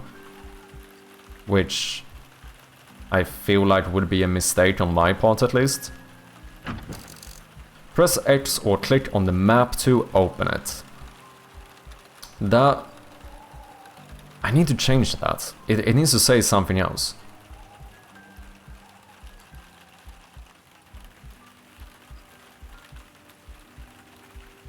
Press X or click on the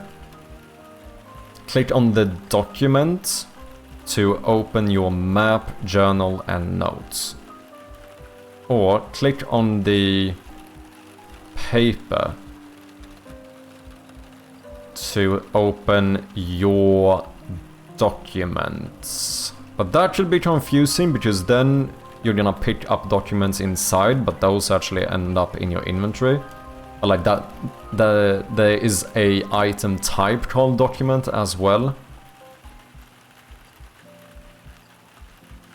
Press X or click on the document to open your map, journal and notes. Does that work? Kinda feel like that works.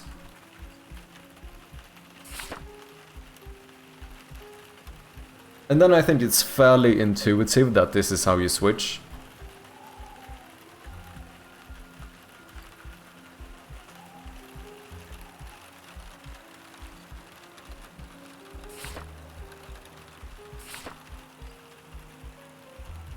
Let me try and see how that would look. I'm gonna quickly update the localization table here.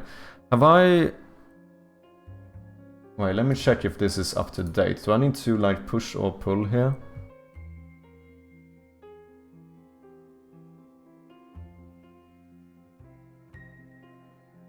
No, the most recent change I did in Unity. So I'm gonna need to push this after, okay. So just hiding here because there might be some spoilers in the localization sheet.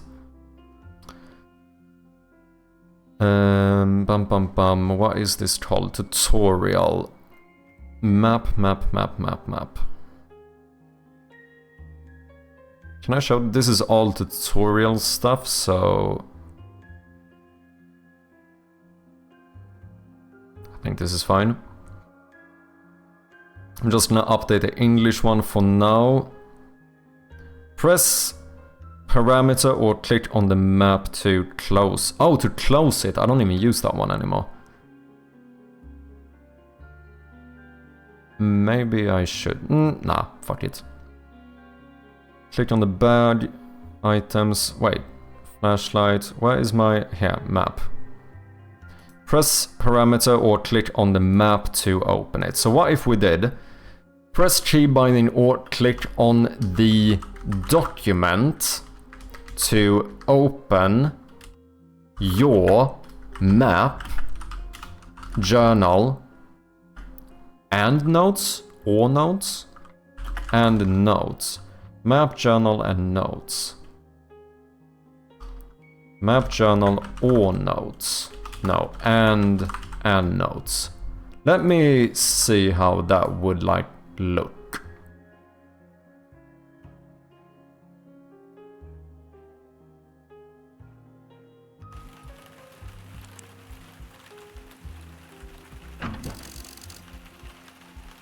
Press X or click on the document to open your map, journal, and notes.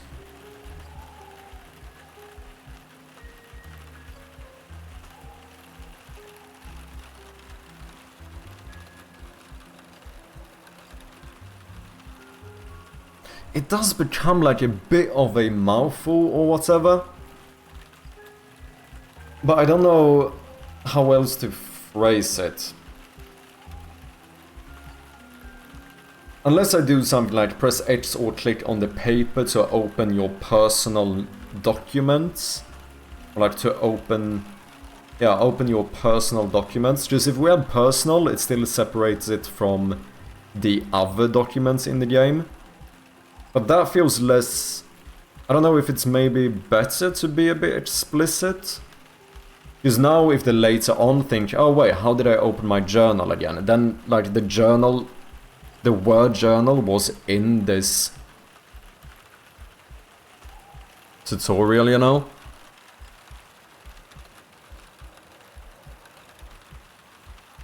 It's all about perspective. I programmed for a long time now, and sometimes I have to revisit my old projects and code. Some projects were remade a few times already, and each time I thought, wow, that is so much better, it won't get much better than this, yeah. Put stuff in perspective, and now I try to write quality code, but not hyper-optimize it preemptively. Yeah, I think that's a good way of looking at it.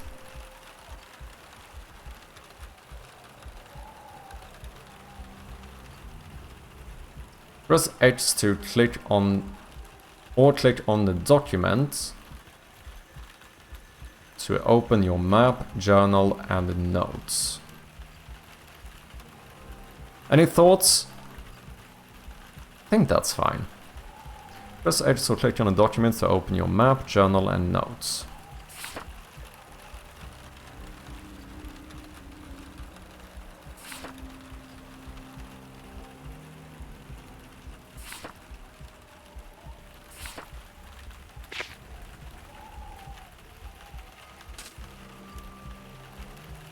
And then whenever you pick up an item, press Z or click on the bag to open your inventory.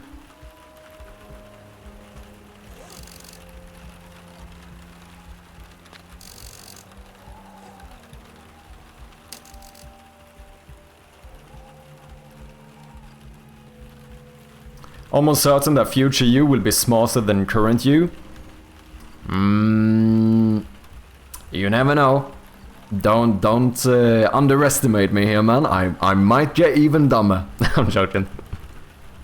Because the tip looks fine, little long, but not too much. Yeah, I think I did. It definitely looked cleaner before. Just like click on the map to open it. It's a little bit more concise. But I don't know how to. Just like making this more concise means making it a lot more generic, which I'm not sure if that's a good thing.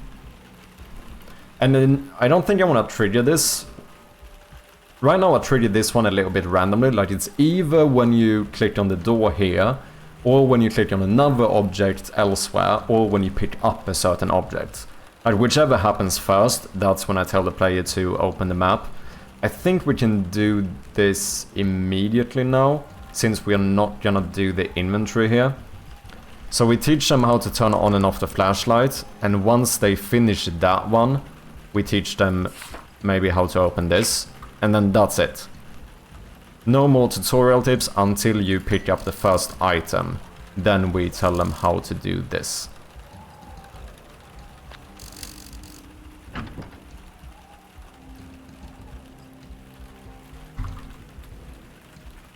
I think that's what I want to do.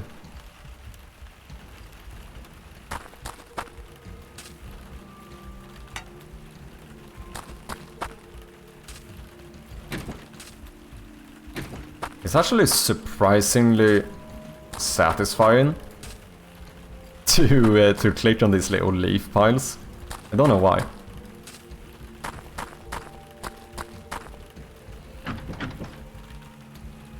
There's a balance in this. You don't want to end up with why waste time say lot word when few word do trick type of tips. Yeah, that's a good point as well.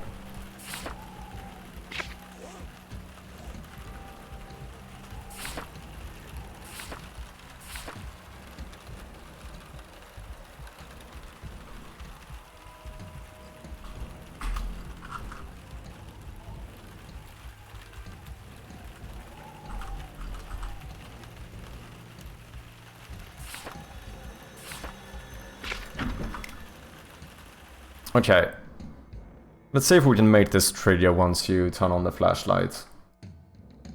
We're basically gonna do the same thing that we did before with the inventory. Basically, we're gonna check this. And I guess this happens in the map manager? No, wait. No, it should happen here, but right now it probably doesn't. Yeah, look at this. We still have on map acquired as well.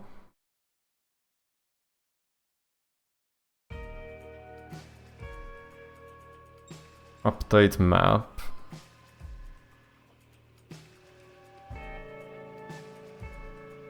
Oh, this is the old system. Shit, I need to go through some of this stuff. On new room. Okay. Private void on tutorial tip. Tutorial tip event. Tutorial event. If the tutorial name was flashlight tooltip and you're supposed to show it, then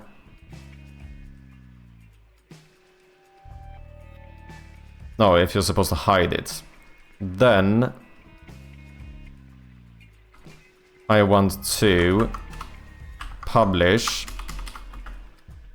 a new tutorial tip event for the map tutorial tip, and I want to show it.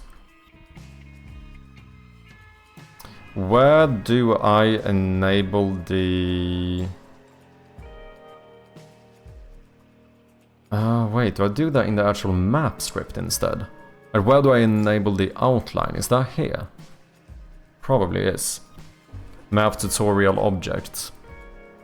Oh no, wait. On tutorial tip. Oh, so that's kind of fine. Yeah, this can be... Yeah, that's fine.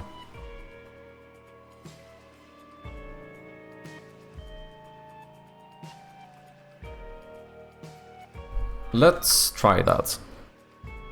Oh wait, am I subscribed? I'm not. Speaking of being subscribed, did you guys know that I have a few YouTube channels? Go and check them out here, subscribe. Most random fucking segue I've done so far probably, but oh well. Tutorial tip event on tutorial tip. That was a move.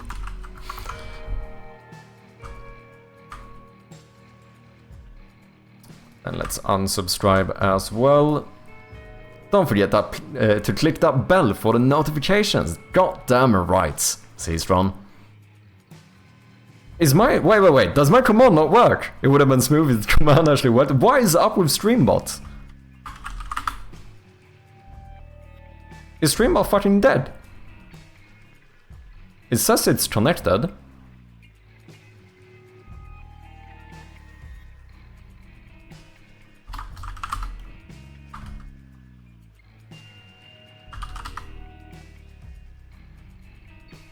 Do I need to restart the bot?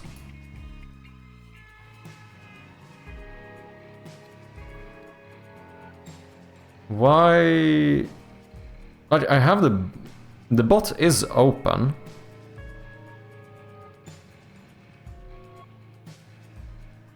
It says it's connected to everything.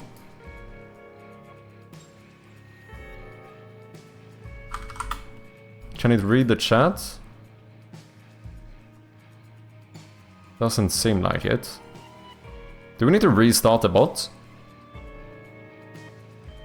This has never happened before. It did send a message, what, 30 minutes, no, 10 minutes ago. So the timers are working, but not the commands?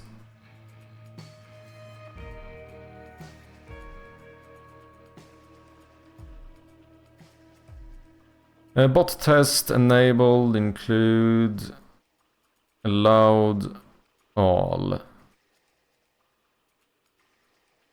Machine rebellion? Yeah. I don't know. Let's try restarting it. That does mean that some people are gonna get early birds, even though the stream didn't start. So you know what? Whoever gets it first, I'll allow it.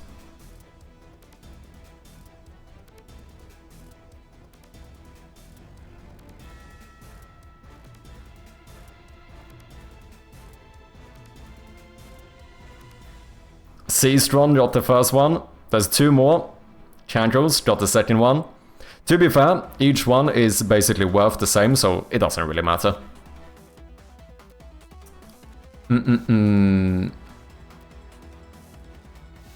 Okay, so is it working now? YouTube? There we go. Okay, I don't know why the bot crashed, but oh well.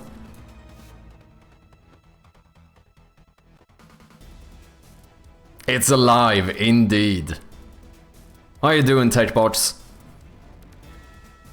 The good thing, Cancros, is that whether you're first, second or third, like, the points are basically all the same. Like, it's just about you know, obviously you get a different message, but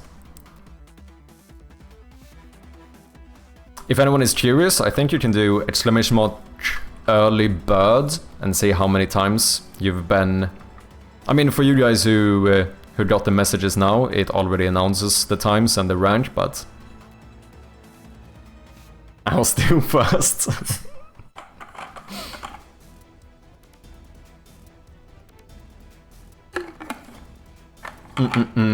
Okay, what did I do? Oh yeah, I made the flashlight tooltip enable when you turn... Oh sorry, the map tooltip enable after you've turned on the flashlight. I think that's fine. Let's... wait, for this to properly trigger, I actually need to start in the cutscene. Because I think that technically the first tutorial tip is triggered by this cutscene ending, not by the game starting. Even though that is a little bit weird.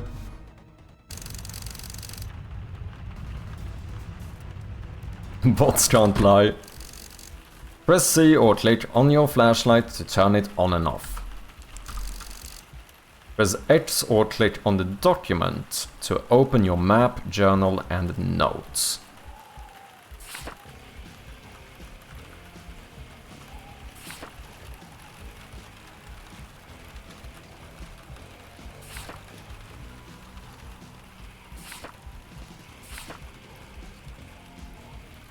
I think that's good.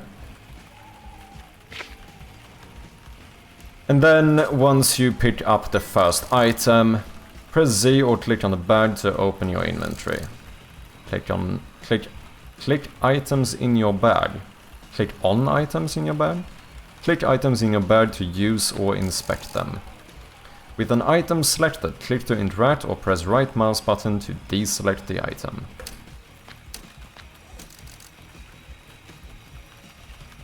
I think that's good. Now I just need to make sure that the tutorial doesn't trigger by the other objects. Well, technically that's fine, because if it's been shown, you can't show it again.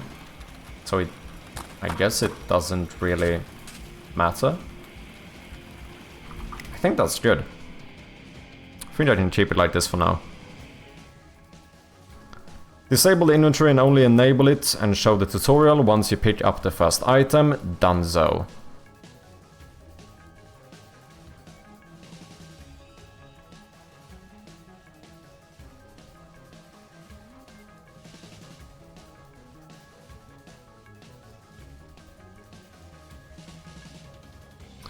Okay, should we make the fucking TV smashable? Everyone wants to smash the TV, so I guess we should. Oh shit.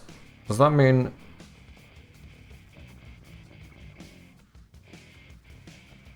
I need to make the small TV show that as well, I think. I suppose I could just do an overlay for that one.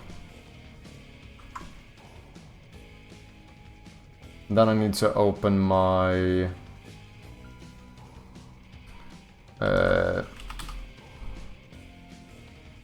where are you? TV, but no, let me open the actual project instead. TV project, okay. So you're not gonna be able to like fully smash it.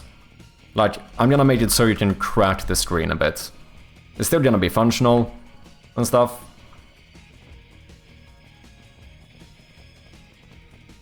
I need to make sure it looks decent both while the TV is on and off. Maybe we do the gray color, half opacity. Ooh, that's kind of bright though.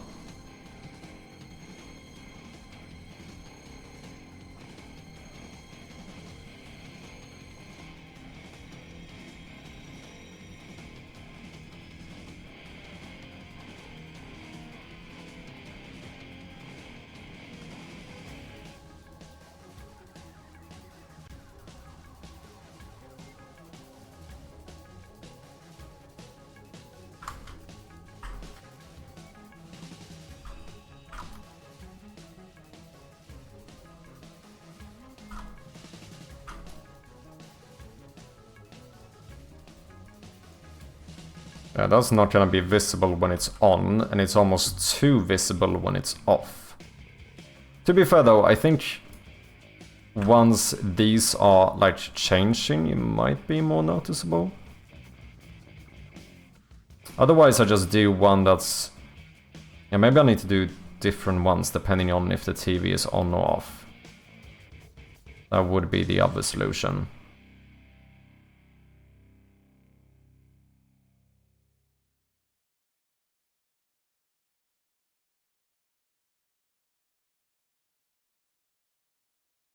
Want to lock the VHS clue?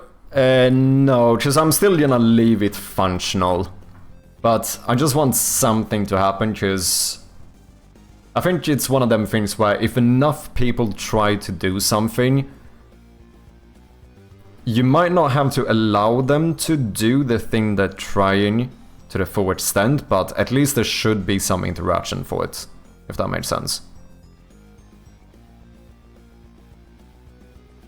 Want the car windows to break if I hit them? I could do that as well. Makes no fucking sense why you wanna smash your own car window. But it is something that more people have said as well, so, and I see more people try. So maybe we should.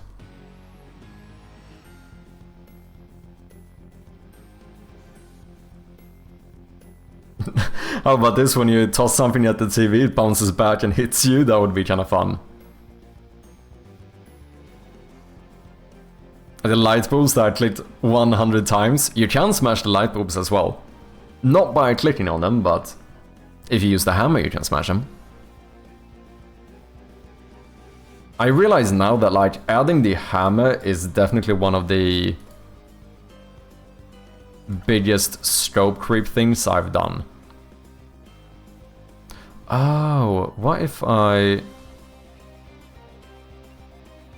switch this to not use opacity? We just do this color. That's probably gonna be better, to be honest.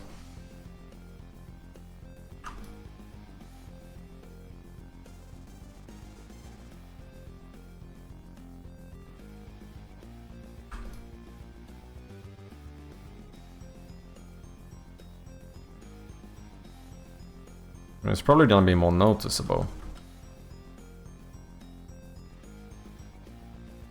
And then maybe in that case it would be good to make this even darker. Because technically a darker color should be even more visible. Maybe not.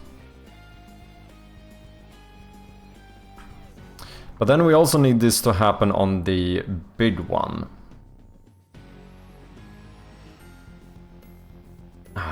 Why do you people make me do this? This is gonna be tricky. Okay, let's see how this looks when the TV is off. Which should be the first one. So guess we use the same color. Why? Okay. I guess I should try and mimic this a little bit.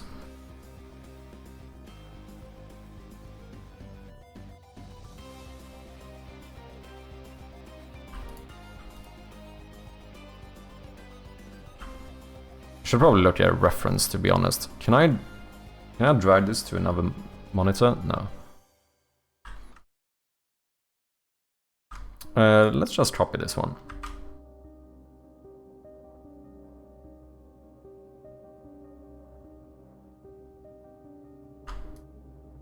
So I did that up in the corner on the small TV. Basically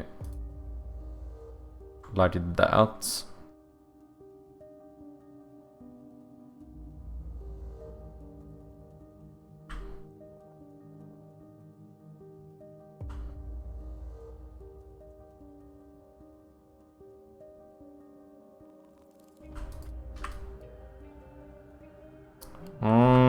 We'll see about this.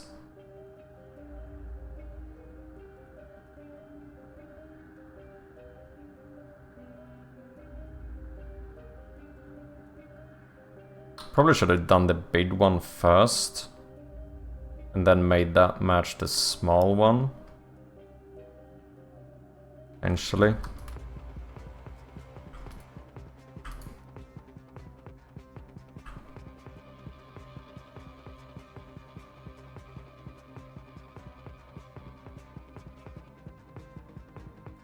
People just want to smash everything in my game. And you know what? If that's the case, then so be it. This is on me for adding a hammer. That looks kinda shit. TV broken. Broken TV. Because, like, I don't want to do this thing. Because, like, the TV should still be functional. I just want to see if I can make it look like a bit cracked or whatever. Do I need to make this a bit more messy, maybe? Maybe I need more smaller ones coming out here or something. I think that is better. Yeah, I think what I need is more smaller little cut-offs and stuff.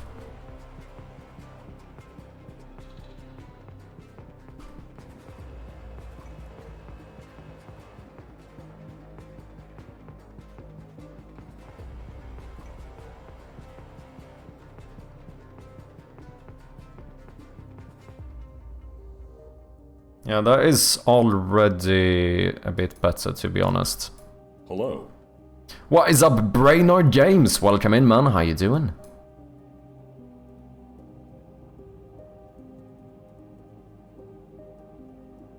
Okay.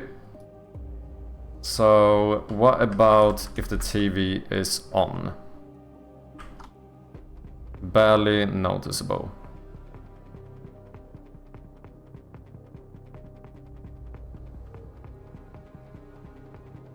Yeah, that's not noticeable enough.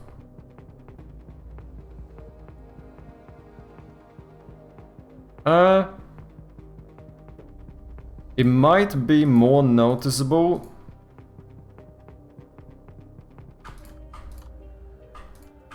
when it's actually animated. No, it is pretty much not noticeable whatsoever. Okay, how do we fix that?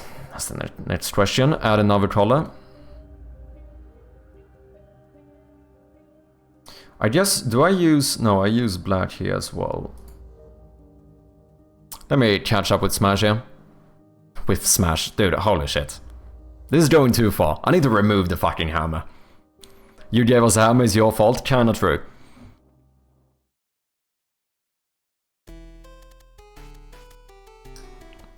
That should be a next game shop. I might actually do that. Just make a game where you can destroy shit. Because, I mean, I get it. It's kind of satisfying, right? I think that is why people do it.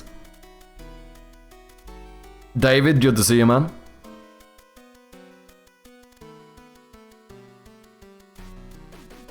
Game over screen, that will teach them.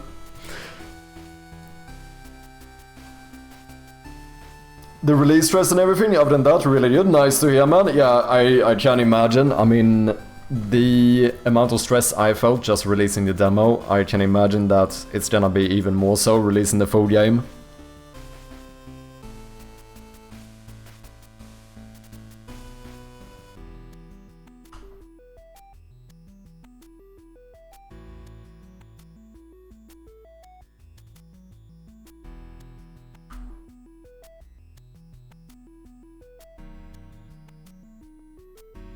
Okay, so what if we do this, and then we copy this, we take white, we go boom, and maybe... No, that's too much.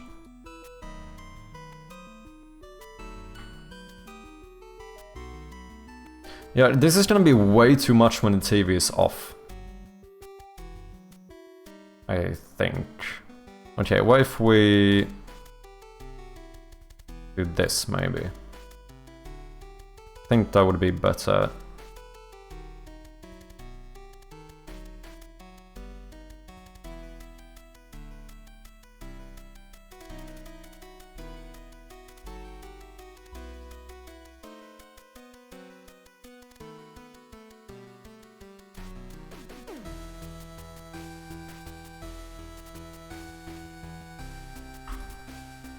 Okay.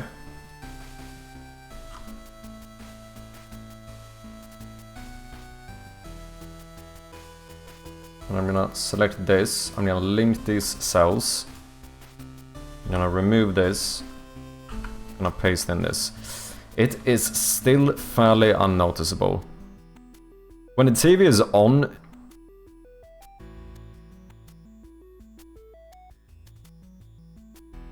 I think it would have to be like way thicker. Wait, is this even... Oh, no, I fucked up. Okay, I see. Didn't I link these?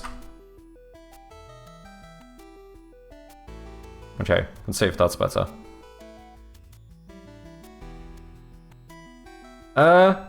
It's definitely more noticeable. Sorry, I don't know if this is killing my bitrate.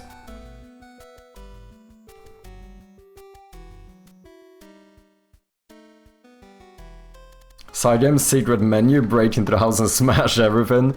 I think I'm gonna need to do at least some achievement for like smashing a lot of objects. I'm not gonna do it for the demo, but for the full game.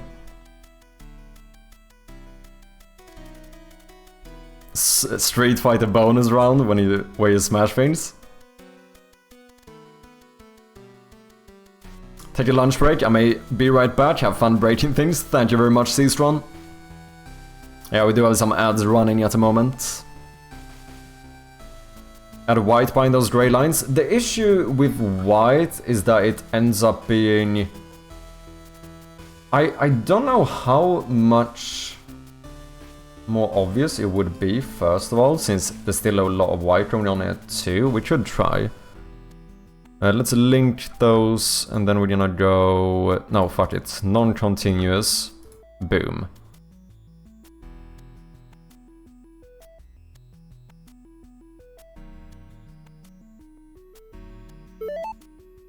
It's not a huge difference. And I think what this is me trying to be lazy, but I think white is gonna be too much when the TV is off.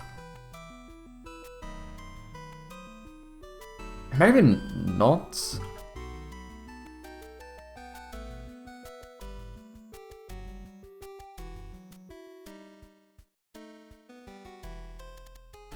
Obviously, I could do two different sprites, have one when the TV is on, one when it's off. Or maybe I just don't do a semi-lit one for this. No.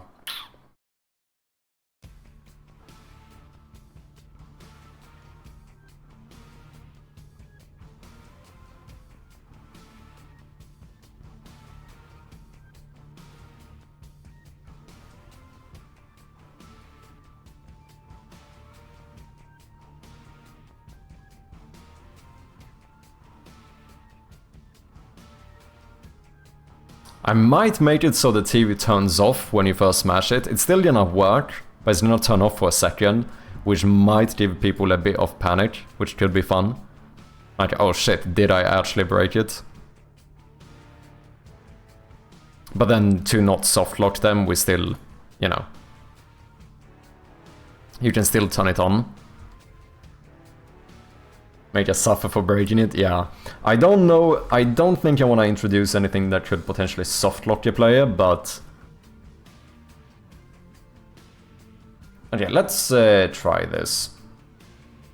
I wonder if I should...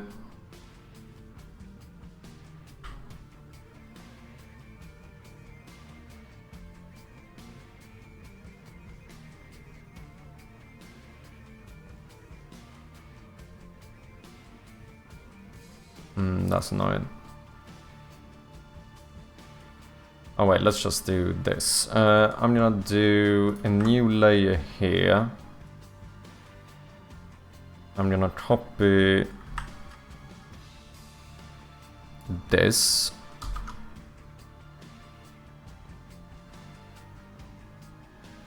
And then I'm gonna paste that here.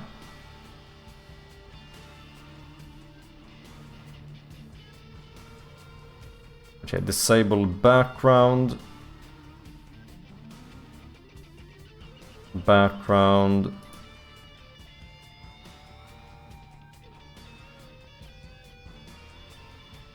Oh, that was not filled in, I see.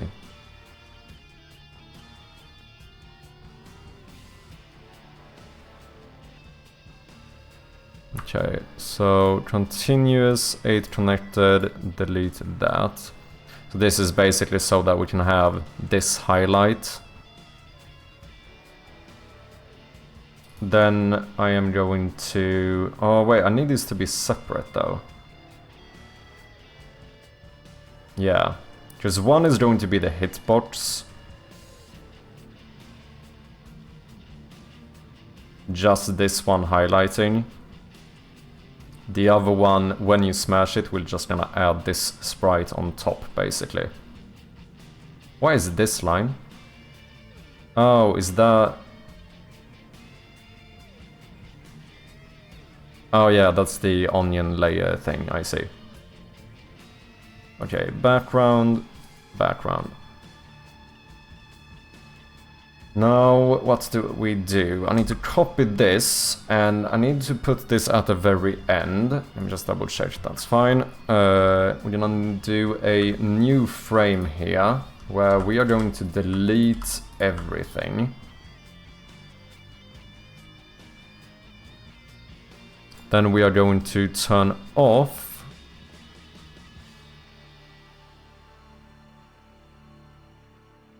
this.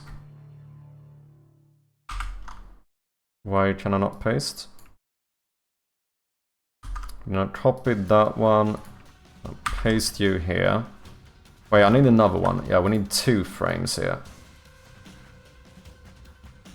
This one should not have the crack.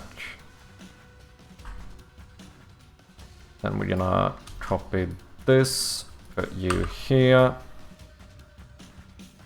Okay, so we have just the outline, and then we have the crack.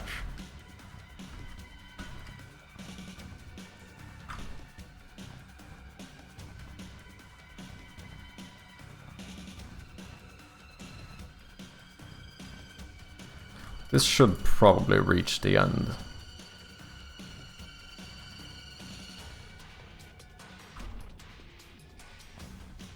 Yeah. Made it turn off, but it can turn on, back on again? Yeah, I think so. I think that seems like the best thing to do here. Okay. Unsmashed, smashed. And then here... we delete those 2. We need to delete this as well.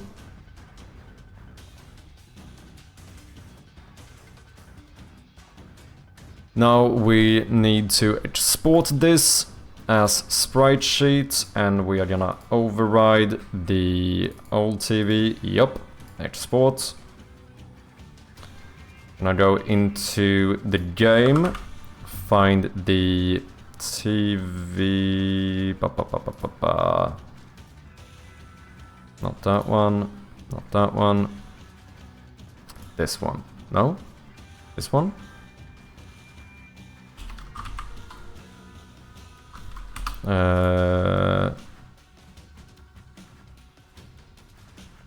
TV sprite editor.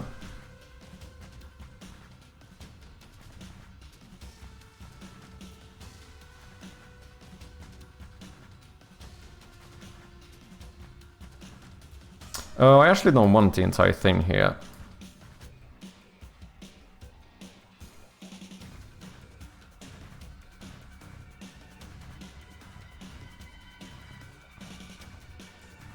And I guess we can just duplicate that one. Place you here. Oh shit. Boom. Same thing here. Boom. Now we can just swap the sprites. Oh no, we're gonna swap the object. So we're gonna apply this. Did I save the small one?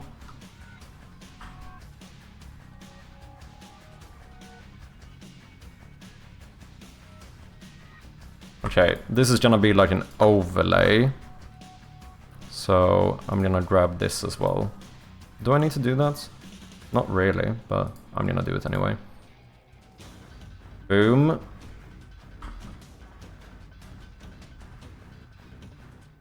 Yeah, we don't want any fill color.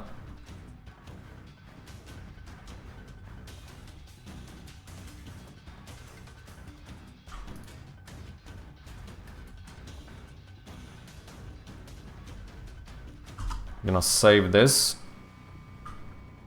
We're gonna go to our props.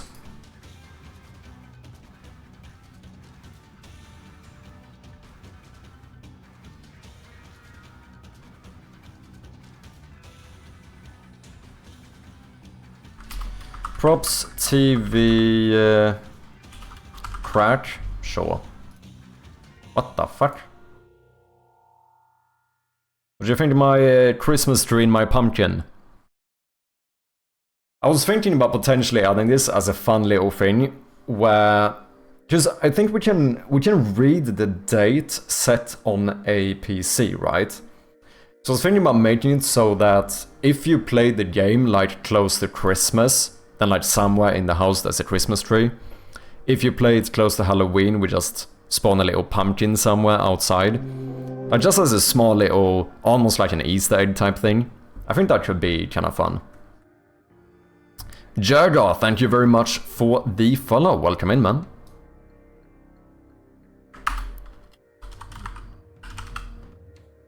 I might remove the eyes and stuff. I don't know if it's too much. Maybe just do a pumpkin. Yeah, maybe. But I think that would be fairly easy to implement, and I think it would be kind of fun. Maybe I should just do this. What do you guys think? Is it too much with the eyes? Maybe not. Maybe it's fine. I don't know. Let me know what you guys think. Okay, let's see if we can make the TV smashable. So we're gonna open up the close-up TV. Because this is where the actual interaction will happen. Maybe I should sort this out first though. On the small TV, let's see, we have TV base, we have the actual TV, which the base has as well. Frost Core Studios with the raid. Welcome in, man. How are you doing? What have you been up to? Anything you want to share? Anything you want to show? Let me know.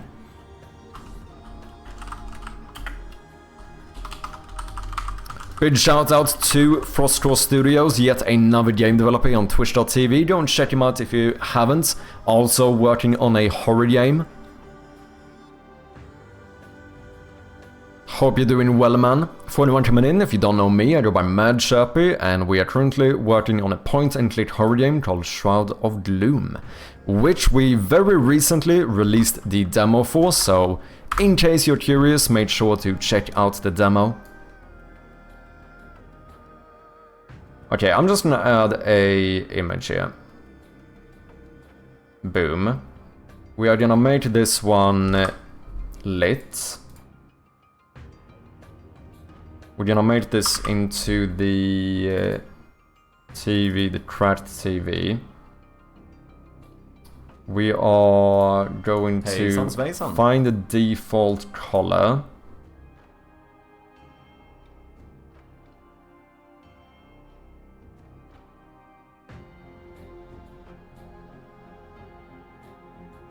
Made a standing candle and a rug. Nice, man. I have a playtest out on itch. Ooh, let's go. Spectacular, welcome in, man. How you doing?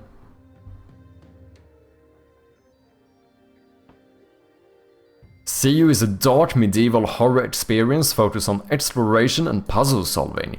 No combat, only survival. Dude, look at this.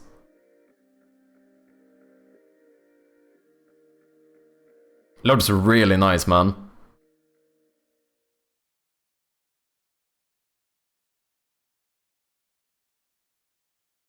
Very cool stuff.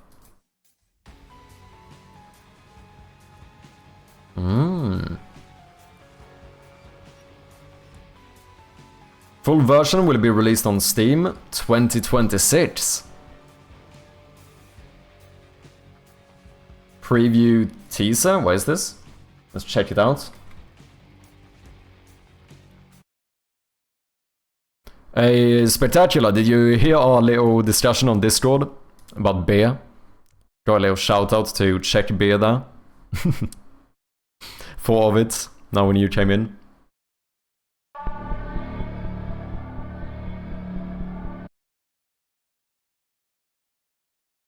Let's go full quality.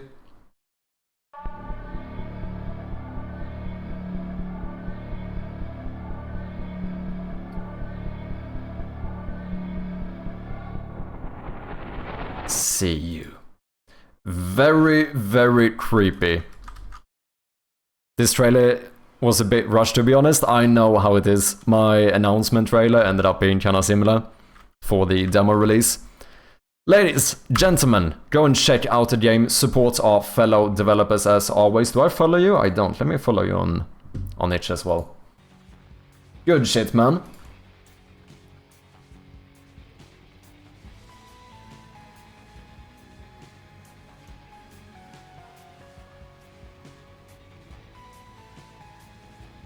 Six, 3.5.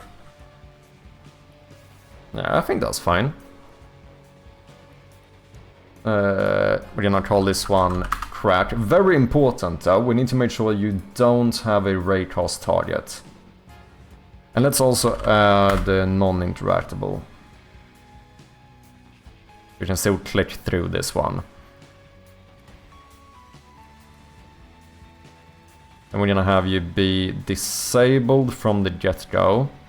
And then on the close-up TV, for anyone coming in, we are currently working on a way to be able to smash the TV, because I decided to add a hammer to my game, and that made everyone want to be able to smash stuff.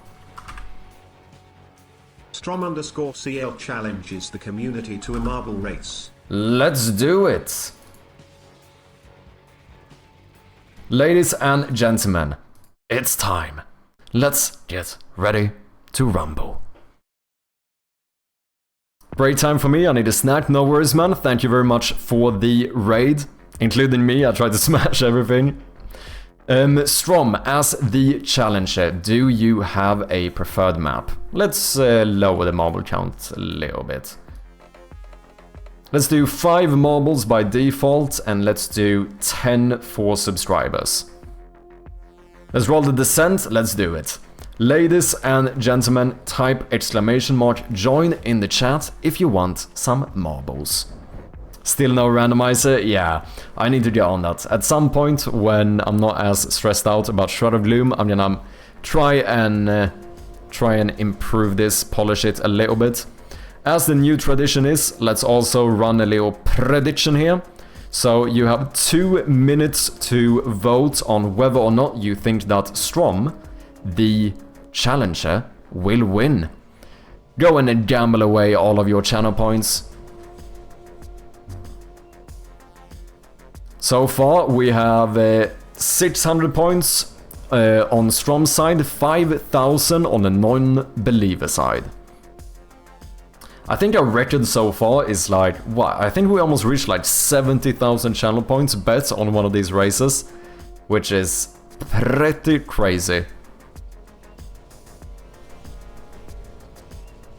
Team nah. No matter, now that I bought VIP, I can burn points like there's no tomorrow. True, true. Okay, we have about half the time remaining on the prediction. Currently 3,000 points on the believer side and 5,000 points on the non-believer side. If you want to gamble some channel points on this race, make sure to do so in the prediction. You have about 40-50 seconds or something. Holy shit, the numbers are going up. 4,000 on Strom winning, almost 17,000 on Strom losing. More channel points are being gambled away.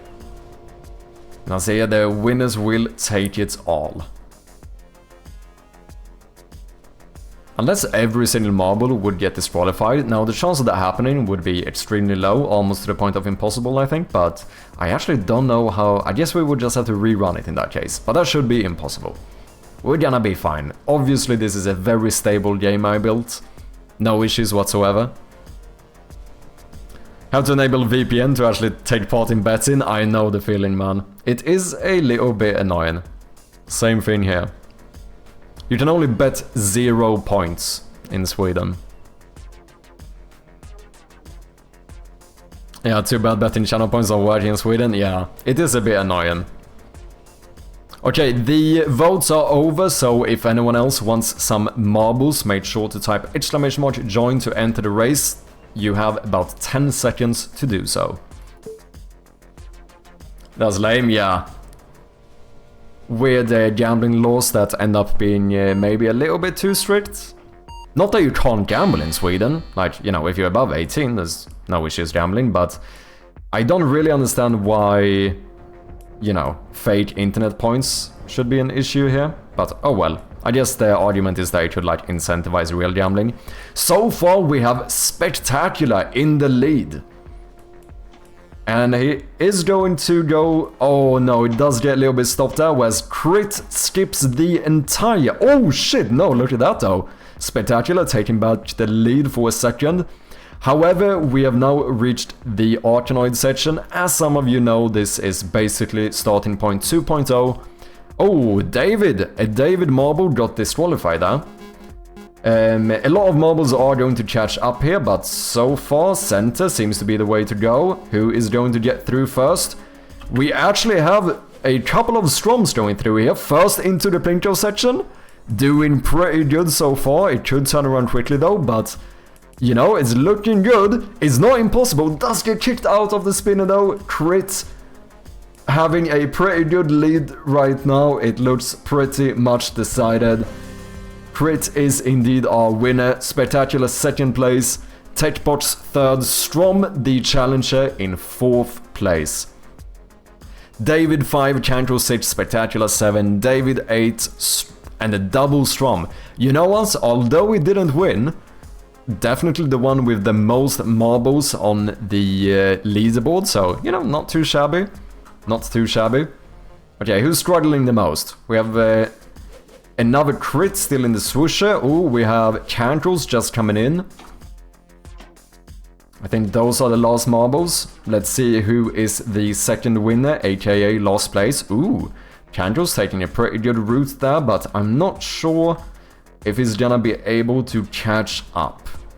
Crit already in the spinners. I think the last place is pretty much decided as well. Who's trying to get banned the last one? There we have it. Oh no! Oh no, wait, one person got disqualified. I think there's another bug. I don't think anyone else is actually in the race. Yeah, we're all good. Everyone has reached the finish line. However, that does mean that we're gonna end the prediction with the points going to the non-believers, because the challenger Strom did not win. With that, we're gonna complete the prediction and get back to work. Thanks for racing, guys. It was close though. For a moment there, it looked like Strom might actually take it.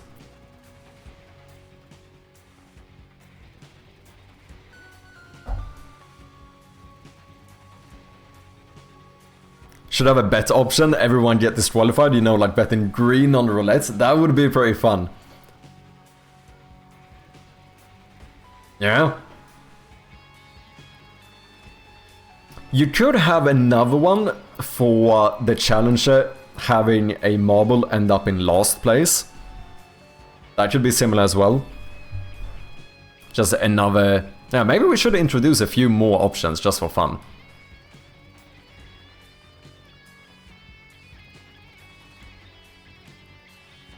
Why is this so bright? Oh, I haven't set the... I see. I need the default color.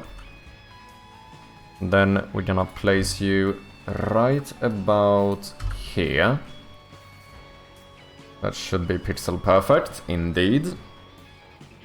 Do I want to give you a non-lit layer? No, because that's not gonna affect anything. So this is going to be the screen hitbox. Then I'm gonna duplicate this one.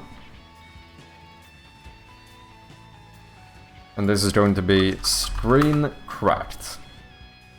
The cracked one is going to be non-interactable, and we are not going to raycast anything. The other one is going to be a raycast target, and you are going to be interactable, and we are also going to raycast alpha pixels. And here, I guess, maybe we play a sound on click. I think the one that's gonna sound the best is the metal one, even though that might seem a bit intuitive. We're gonna do metal tap. Maybe lower the volume a bit, maybe raise the pitch a bit. I think that's what I used on the mirror, and it ended up sounding surprisingly good. Then we want to have a interaction. Whoops, we don't want two of them. Which should be with the hammer. So let's add a empty game object here. We're gonna call this interaction hammer. If you use the hammer, we want to play some sounds on click, and we also want to switch objects on click. You should deactivate yourself and switch to the cracked screen. Which is also lit, right? Maybe this one should have a semi-lit version, though. Let's add a non-lit layer to this one. Remove that one, sure. Sound effects. Glass. Light tap. No. We want window. We're gonna do window break. I think that's the only one that's gonna be appropriate here. Then maybe add some impact sound effect as well. Maybe metal impact, but we lower the volume quite a bit. Maybe up the pitch a little bit. Maybe not. Maybe keep the pitch the same. No idea how that's gonna sound, but we're gonna try it.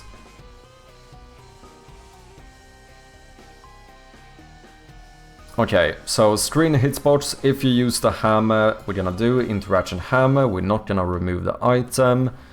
And I think that should be pretty much good to go. Oh wait.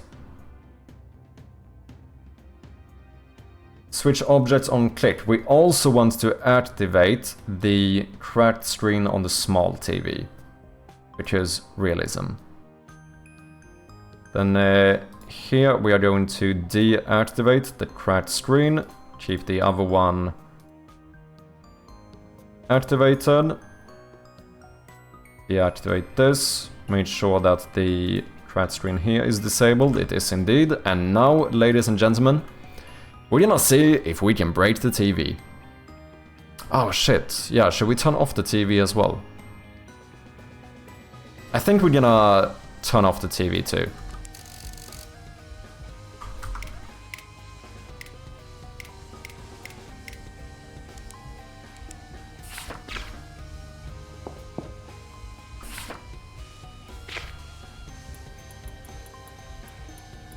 Now you can play a little sound when you tap the TV. And if you would take the hammer, then you should be able to...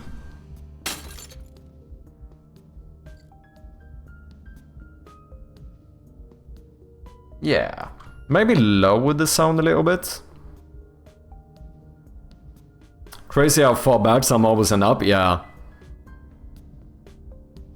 Pay me. Damn, 10 stream streak, look at that, thank you very much, Crit. Am I an addict? I appreciate you, man.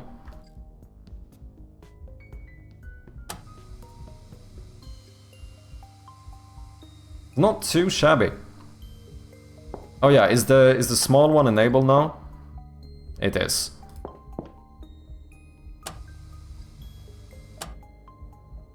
Okay, so let's see how this looks if we smash it while it's on as well.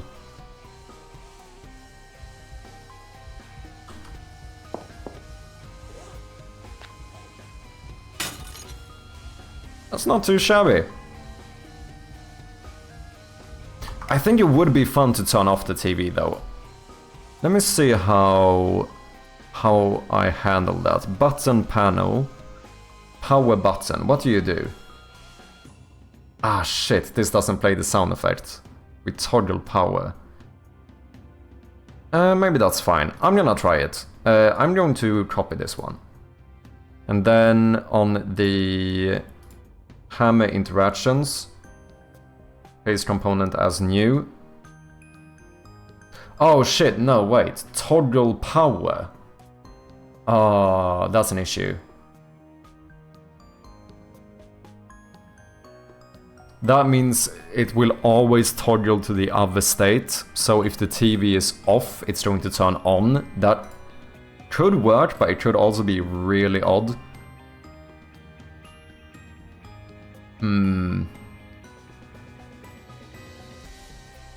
Smash. Beautiful. See, I told you the white looked good? Yeah, it does actually look fine.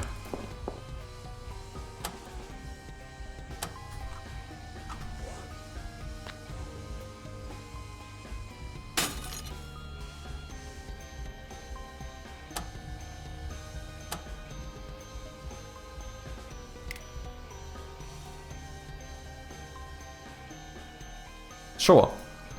Maybe. The thing is that I think it's going to be a lot weirder the opposite way. Because right now, I'm fairly certain that if I turn off the TV and smash it, it's going to turn on. And that is a little bit odd. That is a little bit odd. That doesn't really make sense.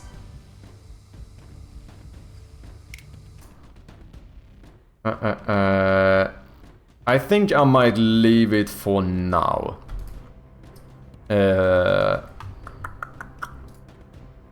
do think I want to turn the TV off, but the issue is that my current method is a toggle.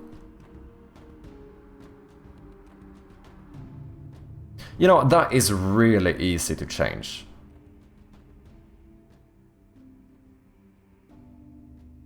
Like, what if toggle power?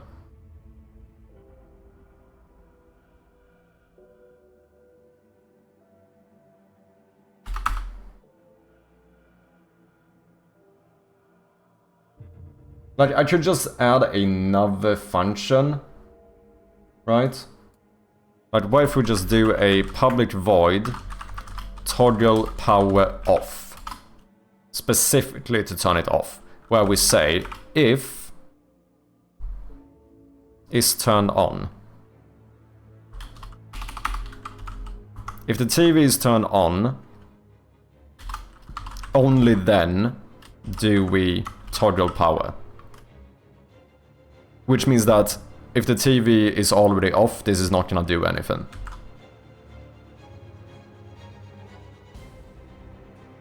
Fairly easy fix.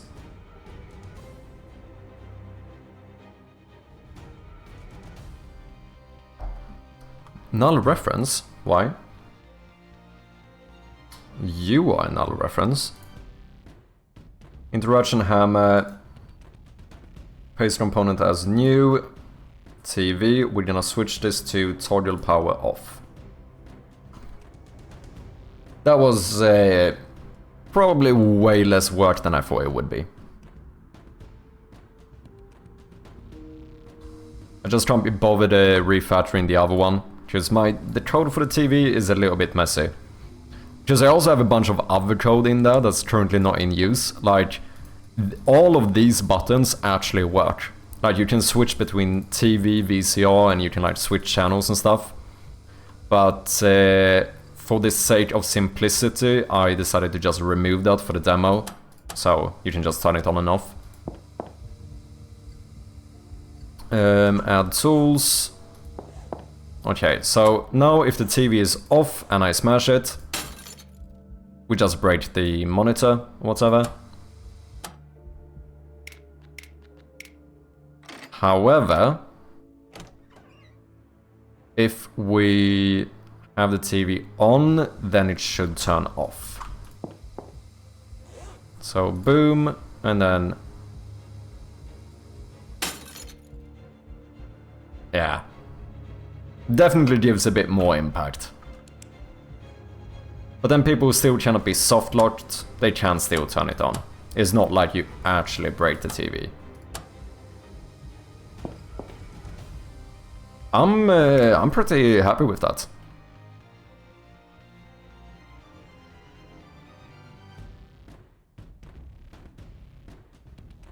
Made TV smashable? Dunzo. Damn, this has actually been a quite productive day. I think if I playtest this, we are almost at a point where I could push this update to Steam. You need a drum roll, but redeem sound for when you make puns and don't realize it. I think I want one on my like soundboard as well. It's something I've been thinking about for a long time. I do have this one. But that's not really the right drum sound, is it?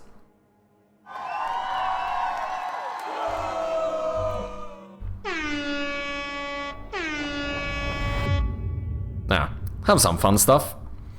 I'm gonna look into that. I think it would be fun.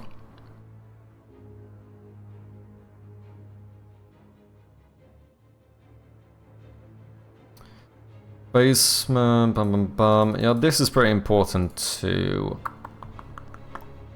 Oh yeah, wait. I'm gonna need to do localization for this stuff as well. Is that even... have I even gotten that sorted? Yeah, I think I added all of the keys. I think.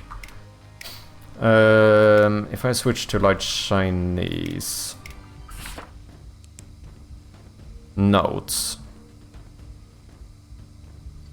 So I think I just haven't translated that one, because I think that's a fallback to English.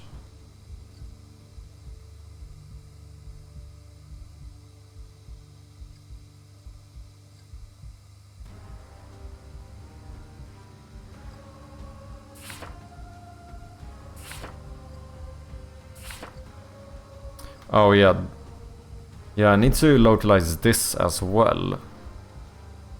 You know what? I could be really lazy here.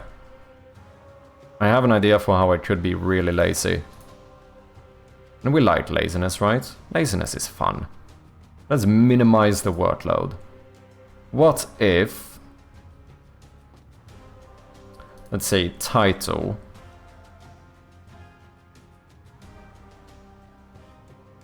Oh, you are localized. Oh yeah, it was the fallback. Good.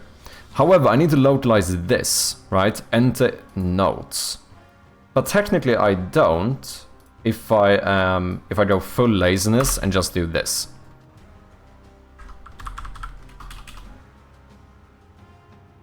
As long as people still understand that they can type here. But I think that's... is that intuitive enough? I don't know. Samurai Dev, welcome in. Hope you're doing well. Hope you're not mad. Nah, so far, so good. What is this null reference? That looks like a Unity thing. I'm gonna pretend I didn't see that. Yeah, I'm doing quite well. How are you, Samurai? Okay, Dodd, welcome in as well. Game's looking good, Chappy. Thank you very much. Appreciate you, man.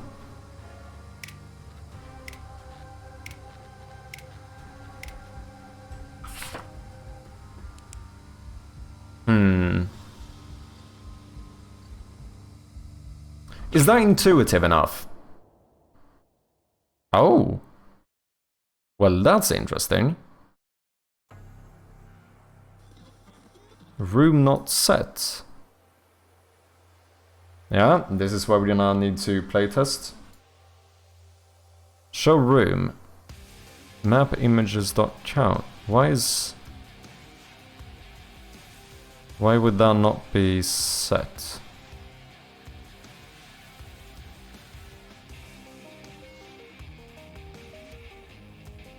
Oh, because this hasn't been triggered yet. I see.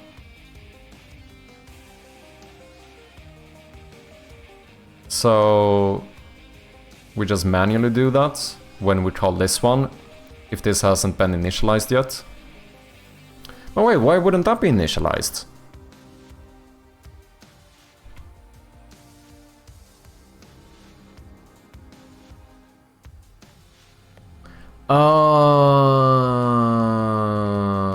I get it. I get it. Because the map wasn't enabled from the get-go. Yeah, that makes sense. Okay. Let's do a private void initialize map room or some shit like that. We're gonna move this in here. We're gonna make a private bool is initialized. We are going to default that to false. Initialize map room. We're gonna say if it is not initialized, then I want you to do this, and then set is initialized to true.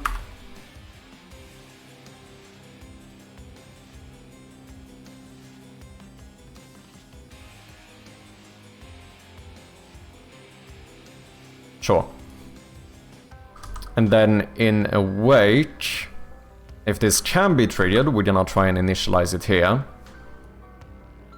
That should make it fine for start as well. However, if we for any reason would trigger show room before this has been initialized, then I want you to just make sure that the room is initialized before you try and do anything. Easy peasy. Why do I need a debugger when I just... You know, when I can just figure it out myself. Never, that cannot, like, increase the likelihood of risks whatsoever, right? Yeah, I think we're fine. We're fine, right? Why learn the debugger? I feel like I am the debugger, do you know what I mean? Boom, switch to the map. Look, it works flawlessly, man. Okay, so my actual question though, to you lads and ladies, is... Do you think this is intuitive enough? So before it actually said enter notes here. Like this. If I don't do that, if I just say ... Do you think that's intuitive enough for people to understand that you can actually enter your own text here?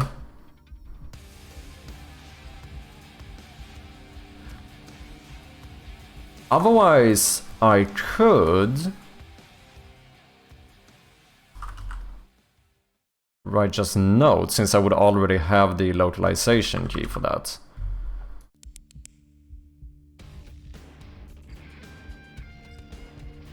Yeah, can't just think so.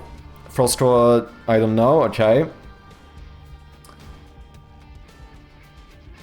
Guarantee you as a 10 stream streak viewer of yours, which means I totally know you. Yeah, that's absolutely fair. That when you give it a try, you will get it in no time, and there's a risk you could even overuse it. I think so. Just we can see the text box. If it was just a page of notes, the text box wouldn't be there. Yeah. Yeah, I do think that the box, that's probably a good shout, that the box kind of helps here. Like, compared to this.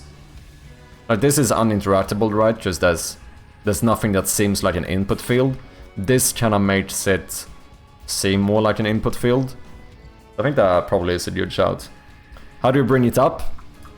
Well, normally it would be... The first every time you bring this up, you're gonna bring up the map. And then here you have the tabs to switch between your journal as well as your notes. And then it would just look like this.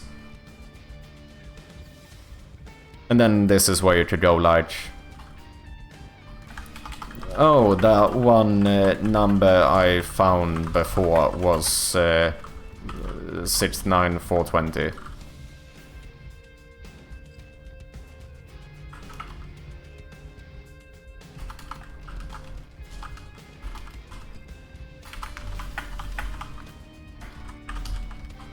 Oh yeah, no, this doesn't work since we disabled rich text. I think that's good.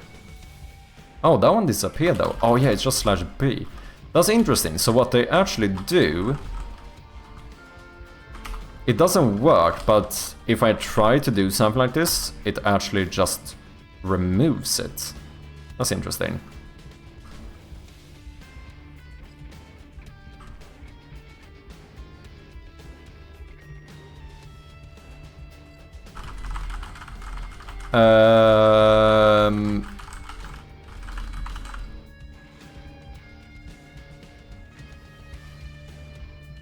That was not supposed to happen.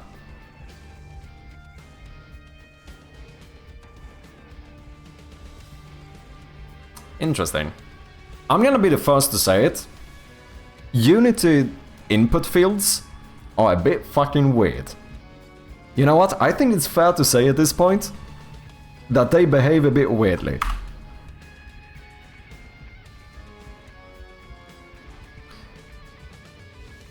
I think if you had a cursor the blinky cursor thing, I guess you do. Yeah, the only issue there is that the cursor only shows up once you click here.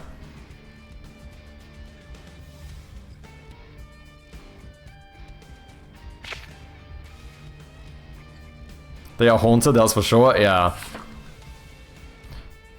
But this doesn't work. Oh no, shit, that is italics. Okay, so I think if I do color equals red... Did I not specifically turn this off for this to not happen?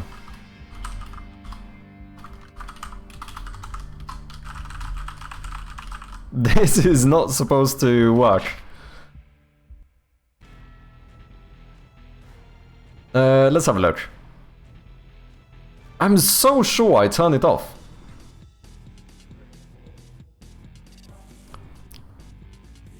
Chirp has had enough of Unity input fields? Yeah. I'm gonna be honest, overall, I fucking love Unity. I think it's great. I think input fields in Unity are one of the first things that has been a pretty big disappointment in my opinion. It just doesn't feel polished enough. After you select the text field, you need to set the input field to active and the cursor should blink. Yeah, and that does work. But I don't know if I want to auto-select it when they bring it up. Since that like disables the key bindings and stuff.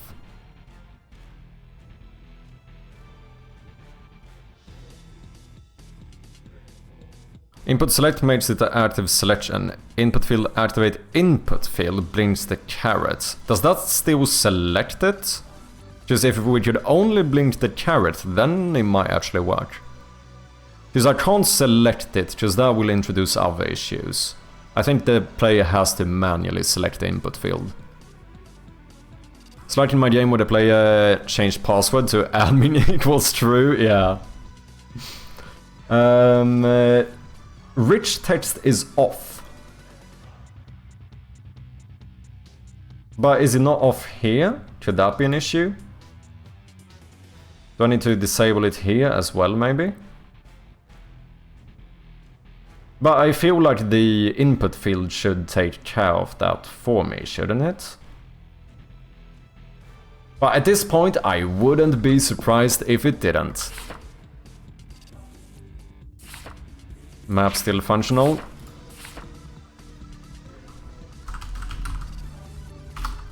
Color equals red. Ah, okay.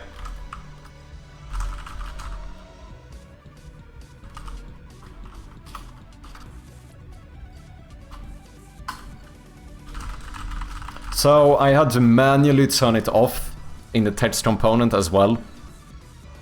You know what? With all due respect, fuck Unity input fields. That is actually a bit dog shit. If I turn it off in the input fields, should that not fucking update the text component as well?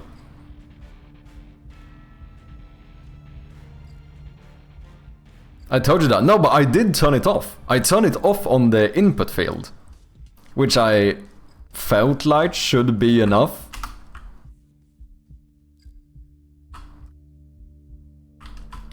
But apparently that is not the case.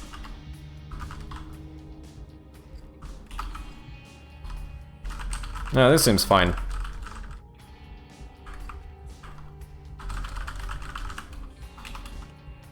This is still a bit weird, the fact that I can continue typing and it's just not visible.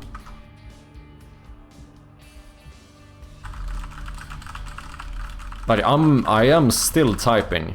Now the caret or whatever it is at the very end, and if I just start going backwards, we have a bunch more text. It feels like it would be nice if we could just lock it. I mean, I think one of the biggest issues is this though. The fact that I can go down one extra line, even though I can't type here.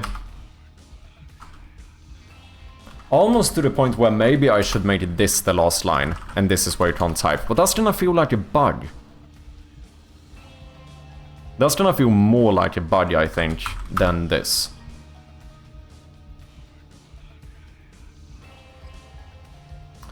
Unless I just make the actual field bigger.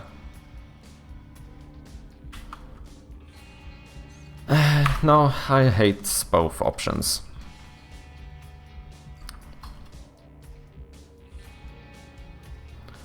Locking it to a certain number of characters feels risky because characters are different sizes, especially taking into account different languages.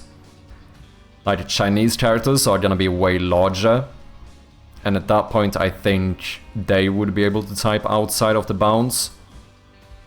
So I otherwise it could have worked, but only monospace fonts. Yeah.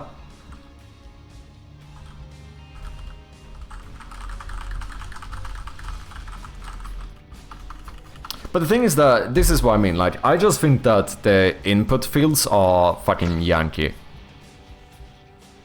Like I've set the line limit to 12.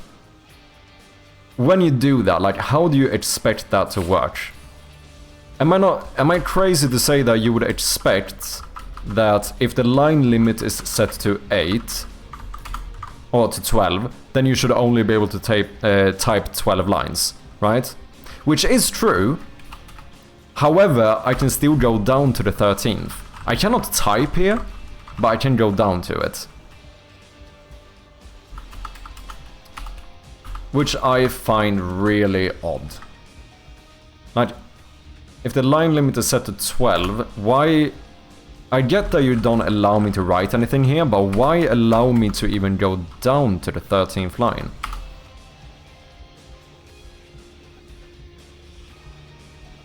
Because this is gonna feel like a bug. I mean, it kind of is one, but it's Unity's fault. Maybe what I should do is make it so that if someone presses enter on the last line, then a little pop-up box appears saying that don't hate me, hate the engine, just this is Unity's fault. You know? Maybe.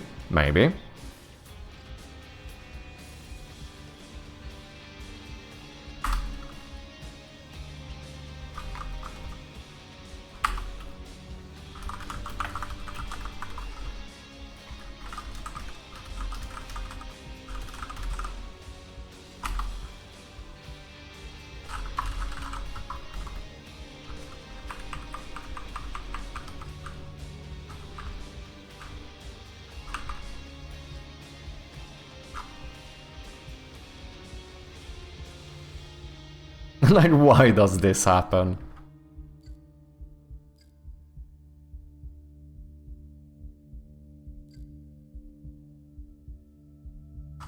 Yeah, I think if I wanted to fix this, I think I have to do it like manually through code and basically force the behavior I want.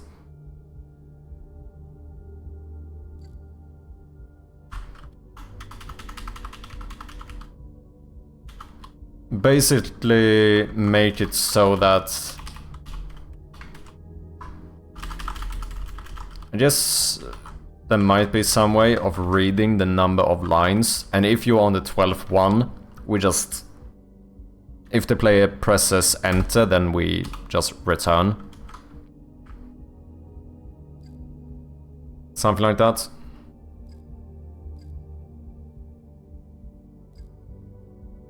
Or also make the Unity debug report with it, so it automatically sends them a bug report. That would actually be pretty big brain, not gonna lie. Probably a good solution in making it work. Or a good solution in making Unity fucking hate you, but...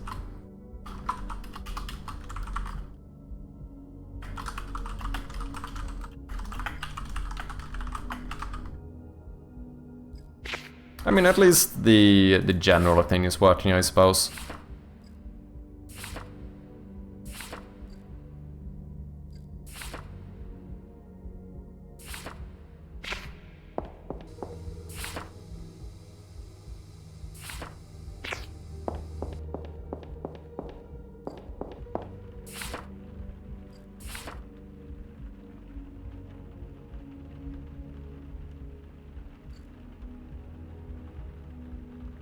Let's see, the markers still update even if the map is disabled, right? Yeah, they do.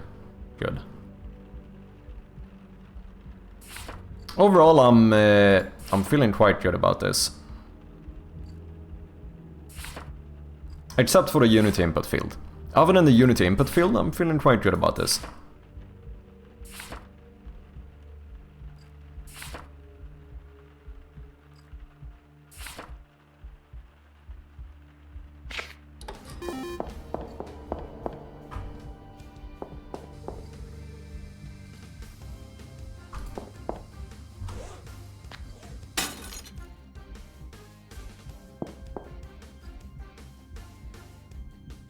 Maybe that one could actually be even lighter.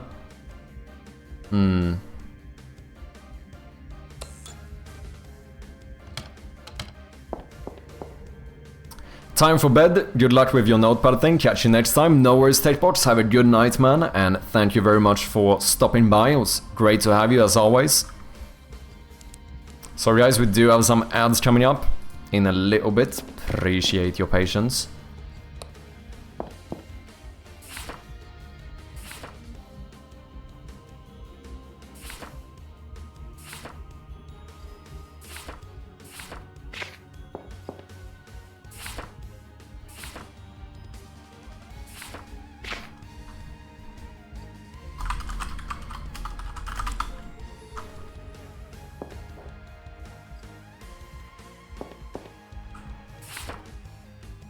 Alright, journal is not updating unless I enable spoilers. Yeah, nonetheless, before I publish this build, I'm gonna have to playtest this pretty thoroughly to make sure stuff is working.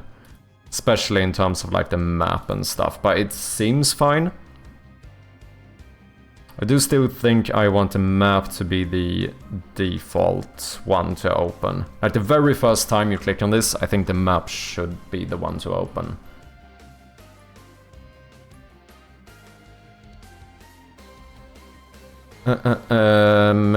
You can't type on the bottom line, that is weird, but I'm gonna decide that that is not a priority.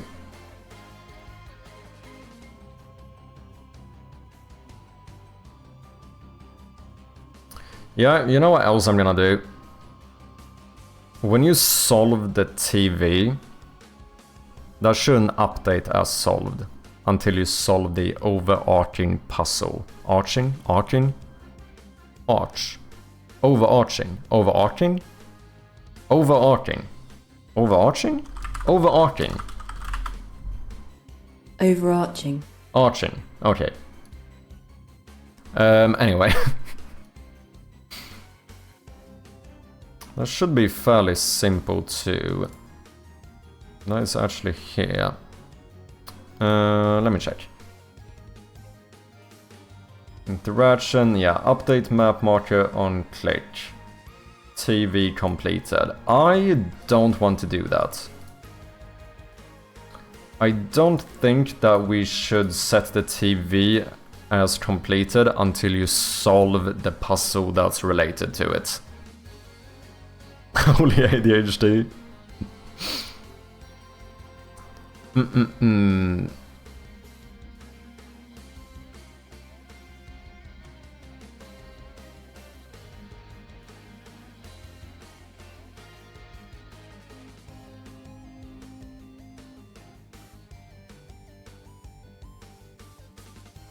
Oh, but we still want to solve it once you actually solve the puzzle. I'll sort that out. Okay, let's play around a little bit and see how this feels. Something else I really want to do soon, I should actually note this down,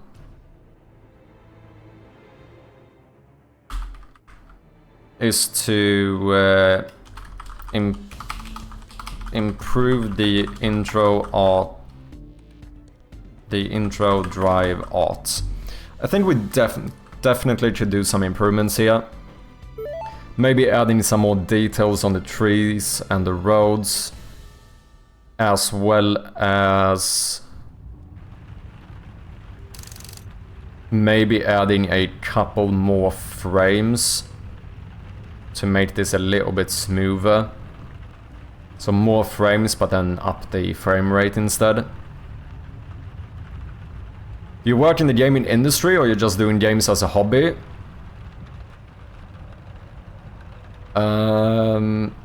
I am not sure how to answer that. Basically, I don't work professionally in the gaming industry, like, I've never been an employee or whatever in the gaming industry. But I also don't really do this as a hobby, like, I do this full time. As in, like, what you're seeing me do right this second. This is what I do full time. So, if solo indie dev is considered being in the gaming industry, then yes, I suppose. Otherwise, kinda neither. I made that suggestion. Gorge needles are weird, just rock one pixel back and forth.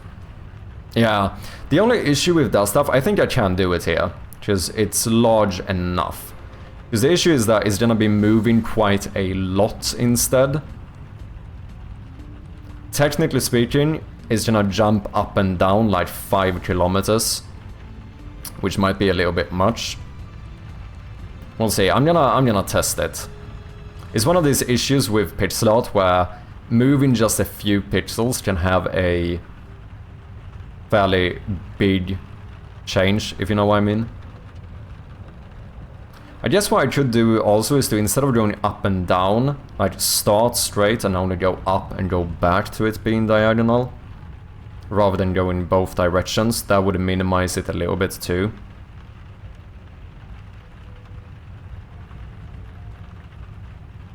But I also think that, like, the outside stuff is something we could improve a lot. I just get in these... the animation of like the trees to be a little bit more smooth. Just, I didn't even use like the onion skin or anything, I just freehanded all of this. Which... I don't know. Looks a little bit weird, and I think having... maybe at least maybe 2 to 4 more frames would look pretty good.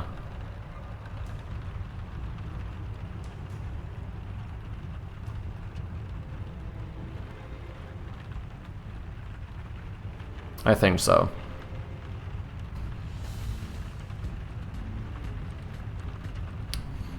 I thought you increased the frames a while ago. I remember when I first started watching, someone mentioned it. No, it's been something that's been on my mind for a long time, but I haven't gotten around to actually doing it. But yeah, it's definitely something I want to do.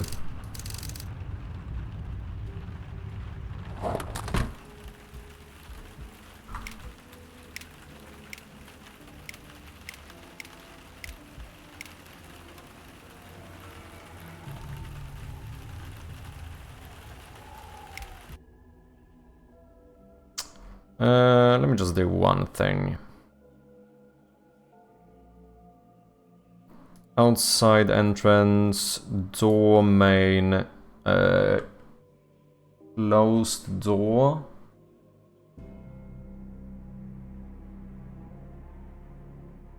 Update journal.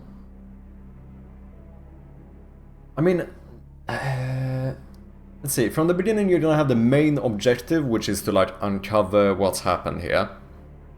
Right now we automatically enable the first small objective, or whatever you want to call it, which is to find a way in.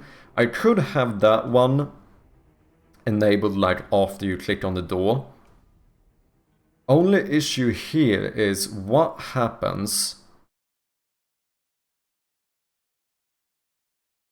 if you don't click on the door or anything. It would be weird to randomly add it as completed later on if you never got it. I think I might just keep it enabled from the get-go. So I'm gonna remove this. And then I'm also gonna remove 3D tutorial on click. Then the other closed door, we're gonna do the same thing. Don't trigger any tutorial, and don't update the journal.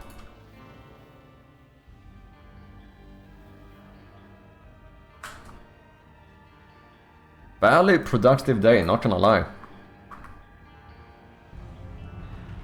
I kinda wonder if I should remove the speedrun timer for now as well. I know I did add the option for it. I'm not sure if I'm going to keep it. Because I think one of the issues with the speedrun time is that like I'm not entirely sure how, like what the best way to actually like count the time is, or like how to. Because right now it's one of these weird things where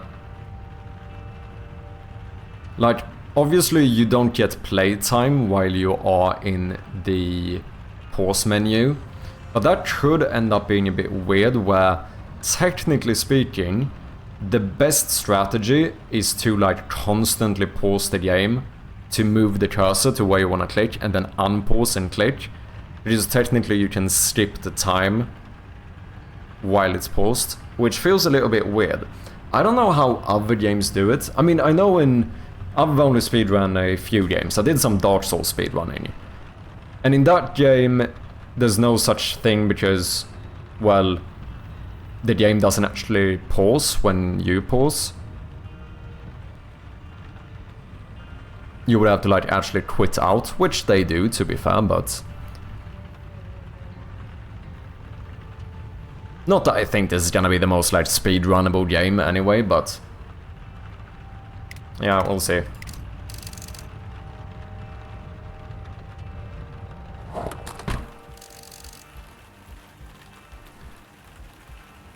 Press C or click on your flashlight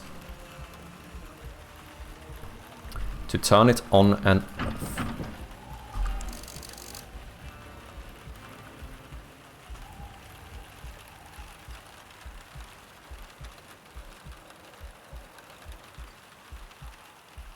Press X or click on a document to open your map, journal and notes. Definitely is a little bit longer than I would have wanted, but I think it's fine.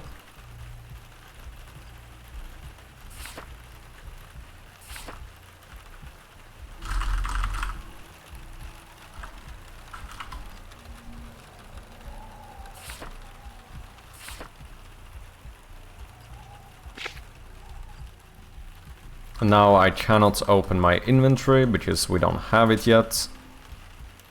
But if I pick up an item, then it gets enabled, and that's when we get the tutorial. I think that's pretty good.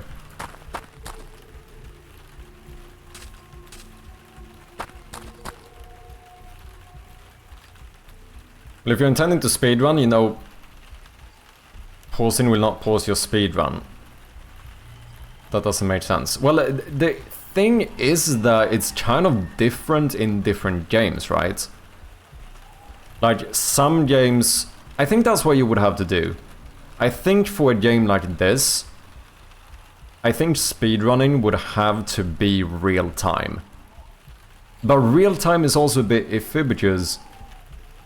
like, what if the game has a loading screen that takes longer for someone? Now, that wouldn't matter here because there are no loading screens, so maybe not something I should take into account. Because how you count time in different games is not always the same. Pause menu should not pause your speedrun, yeah. It's just now I use it as the same, like, playtime that would display on your save slot. Which, for that, I don't count pause menu time.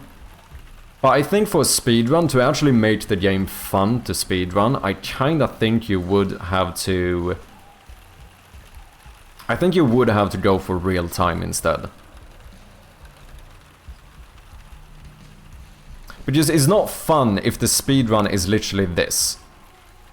Like, moving your cursor, unpausing, clicking... Because, like, technically, this is a way to save time. Just position your cursor correctly, boom. And, like, that doesn't feel like that wouldn't be fun. It wouldn't be fun to watch, and I don't think it would be fun when we are playing the game. So...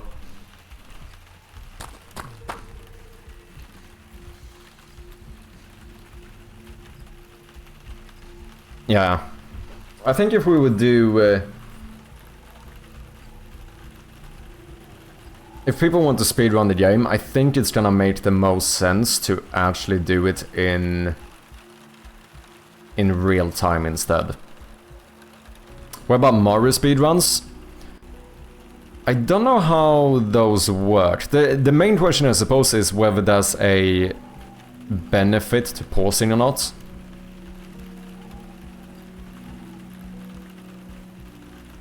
Yeah, to be honest, I think speedrun rules are classified by players anyways. Yeah, that's like a community competition thing. I agree. And that's kind of why I'm starting to lean towards just removing this from the game, because I don't think this is how... like, logically, I don't think this is how you would want to count the time for a speedrun anyway. And let's be honest, most people who are, like, very interested in speedrunning, they're gonna use something like live split anyway, which means that, you know, they're gonna have their own timer.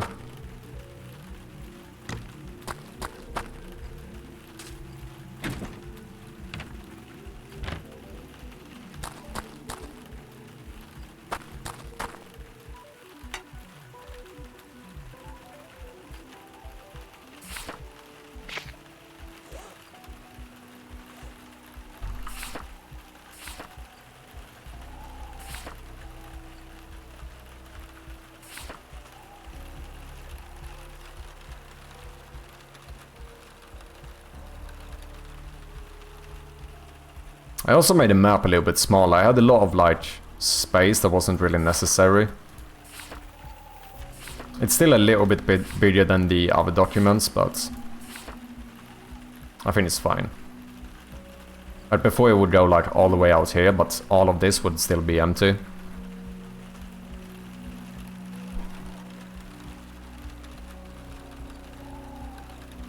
The game is linear, like you won't have randomization. Yes and no. Like, the story or like the progression through the game is going to be fairly linear. However, I already have quite a lot of randomization. Basically the way I do it to try and incentivize some replayability. Like, in the end, replayability is not gonna be my focus. Just inherently, as a, like, somewhat linear puzzle game, it's just not in a genre that is very replayable. But I do try to incentivize it where I can. So basically almost any puzzle that can be randomized is randomized. Which means that, like, for example, if we go into the office, there's like a code to this safe. Like, the code to this safe is different every time. So I wouldn't be able to tell you which code you have. However, with that being said, you know, if you figured it out once, you're gonna know how to figure out the solution, but you're not gonna know the exact solution immediately. Does that make sense? I think it's something that, like I said, it's not gonna like make the game infinitely replayable, but I do think it's gonna at least add some value to replayability. It's fixed set of numbers. Yeah, like the amount of numbers is fixed, like it always requires 6 digits. But what those numbers are is different every time. And same thing with like other stuff, like this puzzle isn't in the demo, but you know, I have this like wire puzzle as well. And same thing here, like the solution on like how you need to connect these is different every time. Because that is also something I did somewhat out of... Once again, replayability is not my focus, speedrunning is not my focus, but I also think this is good for speedrunning, because it would be kind of boring if speedruns of the game was to quite literally just know the solutions and, you know, skip the entire game because you already know what the code is. Does that make sense? Some are harder than others, who are all same difficulty. What do you mean? Do you mean across all the puzzles on the game or across the randomization? I would say generally that like something like, if you look at it individually on a set puzzle, then although it's randomized, it's basically the same difficulty every time. Well, it's the same difficulty for every person, I think. But obviously, if you play the game a second time, it's gonna be way easier. Although you, once, like I said, like, you're not gonna know the code to the safe, but if you've played the game before, you already know how to figure out the code to the save. You're still gonna have to, like, find some hints or some solution and stuff, but obviously, once you know how to do that, it's gonna be easier. So yeah, I guess it depends a little bit on how you define it.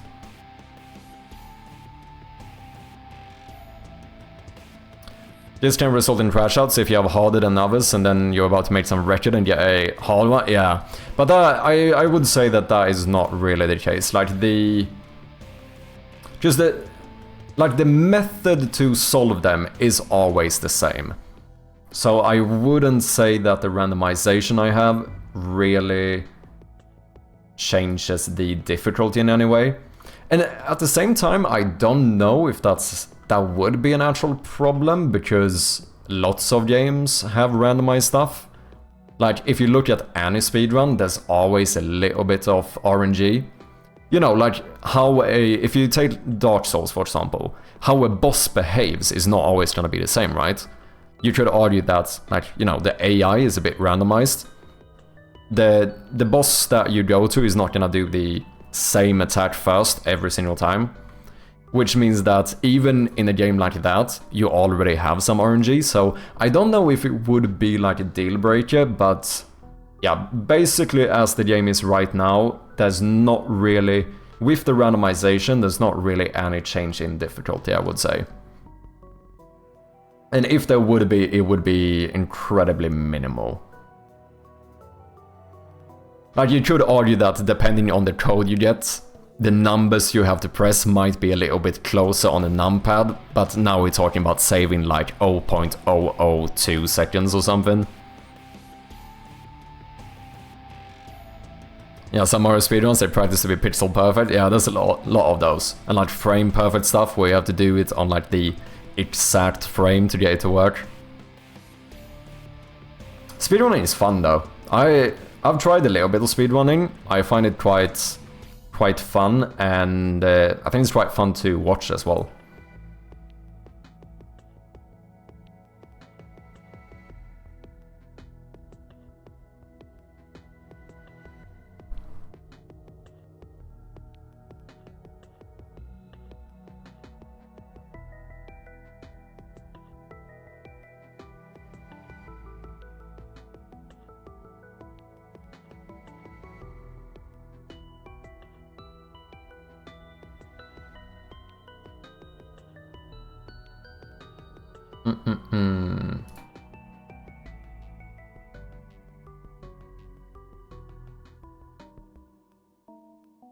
Okay, we could look into adding the seasonal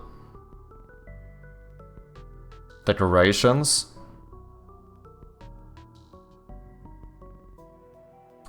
I don't know how to do that though. Should it be fully...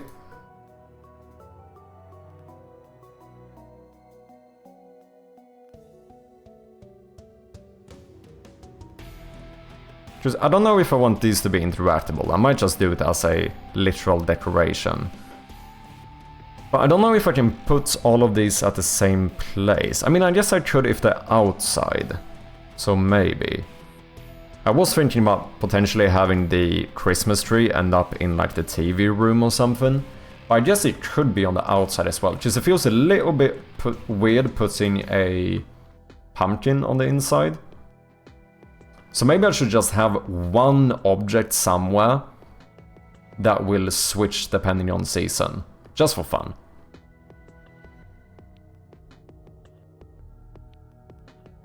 I like that they have glitched run and non-glitched runs categories, yeah.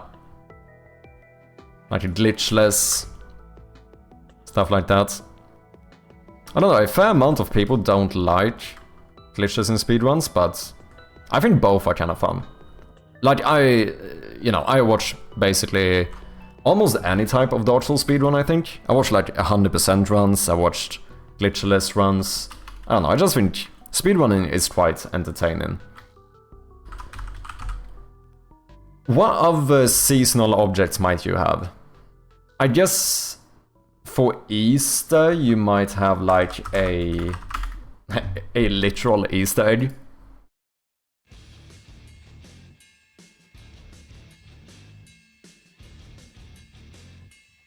Is there any other, like...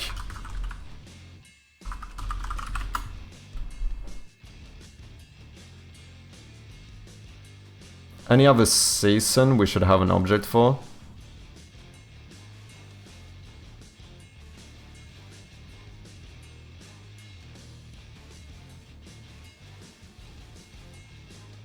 Stardew Valley does something similar, but that's only for the... Yeah, it will change depending on if it's spring, summer, fall or winter.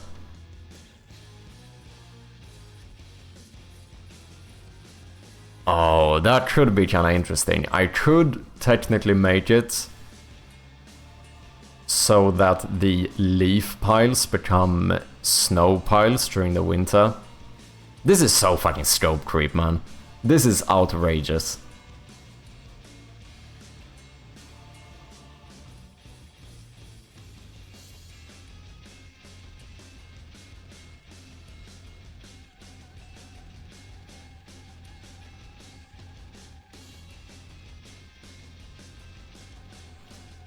Scope creep of death only, yeah, it really is. But I think it's a fun thing. fun little Easter egg or whatever you want to call it. But it's definitely not like this is gonna have a big impact on the game. I guess I could do some snowman as well. That would kind of be around the same time as Christmas anyway. And in that case, I think I'd maybe rather have a Christmas tree. Maybe I want a snowman too. Because then you could have this being like the few weeks around Christmas or something. Or maybe you do this during like December. And then like during November or like February, maybe you show the snowman instead. And then like October, we show this one. Okay, just out of curiosity.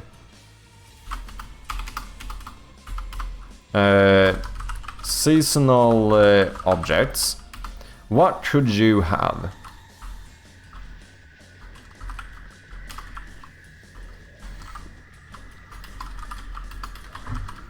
Should I have something displayed? It doesn't need to be all around the year, but could be fun. One man with the 6-month resub. Half a fucking year, man. Absolute legend. Thank you so much, man. Truly do appreciate ya. How you doing, man? Is adding Pointland fluff again? Yes, I am. You know it, man. Of course I am. Of course I am. I added seasonal theme into my game because I want a way to create more varied screenshots for the Steam page. Ah, that's very clever, actually. Honestly, that's very clever. I respect it. Yeah, I respect it. That's a very clever way. What kind of seasonal objects did you do? Or seasonal theming? Did you do it like Stardew Valley in the sense of like, you know, actually doing the proper seasons? Because I'm kind of thinking about doing it more related to like holidays and stuff.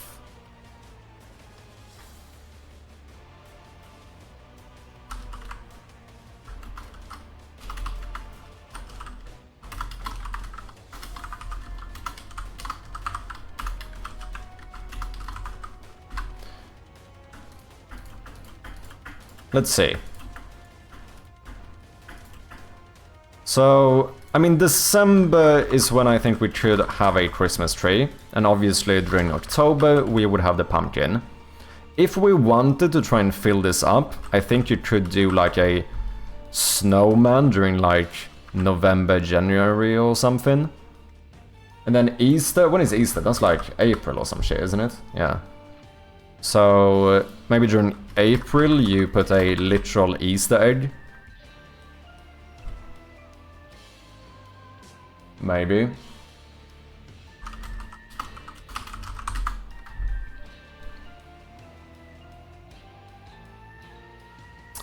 If you want to do a really scope creep, then on New Year's Eve you could make a box of fireworks.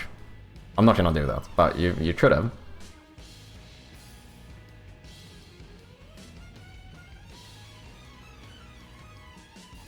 Is there anything else we could make?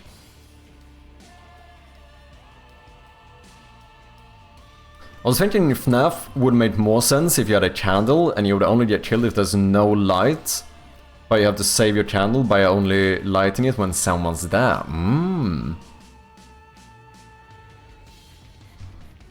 Kind of the complete opposite to my game jam version, isn't it? Because that one was basically the opposite, where you would only get killed if you had a light on.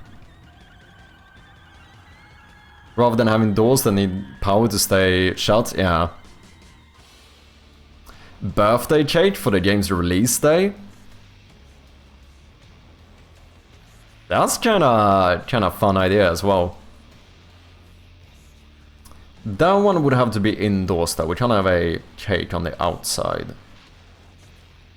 But nothing says that, like, because you can do this in two different ways. Either you have like seasonal objects spread around the manor, and then you only activate them during the specific season, or you have one seasonal object that switches depending on season, do you know? Technically I'm fine with either. Neither one is really more difficult than another. I don't know if I'm gonna do the around the entire year thing, because I don't know what else I would do. These are the ones that immediately stand out to me. And then you gotta take into account that the game is supposed to take place in England, which... don't know how much snow you tend to get November, January for a snowman. I guess you could argue maybe it's a fake snowman, just a decoration. Maybe. Because otherwise, like, you could have done like a midsommarkrans for midsummer, but that wouldn't really be celebrated in England.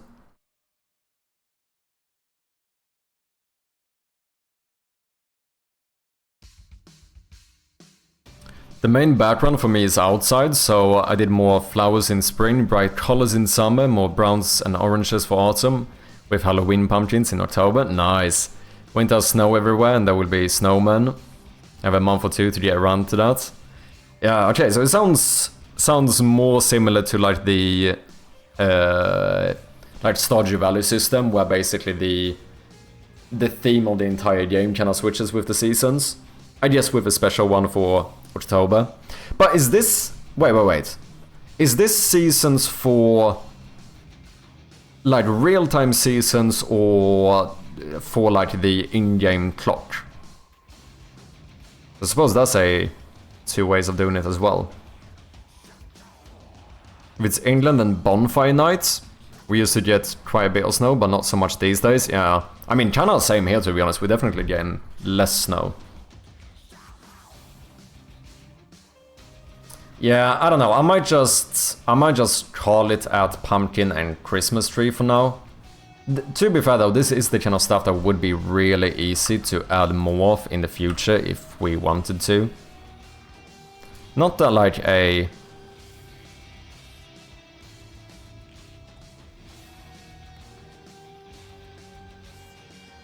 snowman would really be that difficult to do.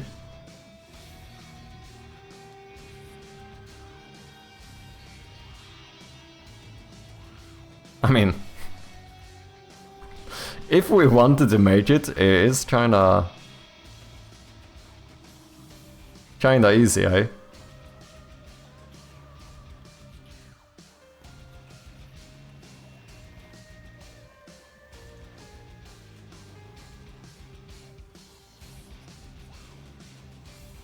That doesn't work.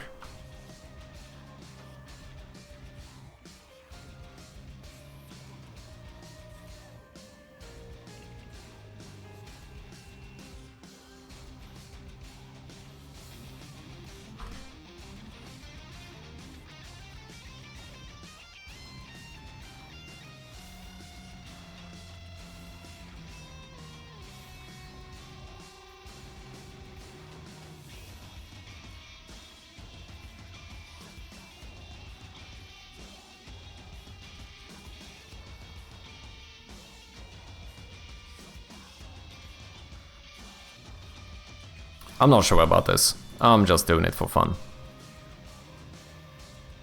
Productive procrastination, as I like to call it.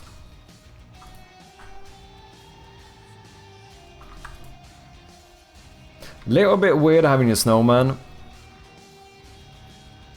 not look like snow though, so maybe not.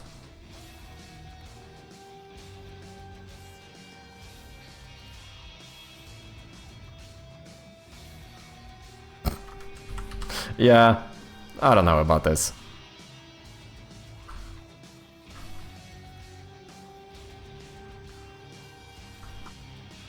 I guess I could just do this as well, to be fair.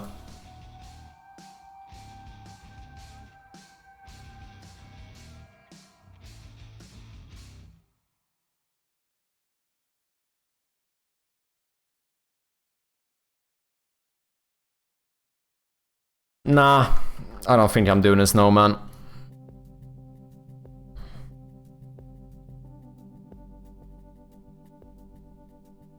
I don't think so. Lunchover, what did I miss? Not too much. I've been debating if I should add more seasonal objects.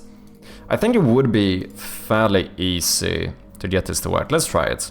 I'm just gonna do something on the outside. I don't know where though. Maybe here? Maybe here?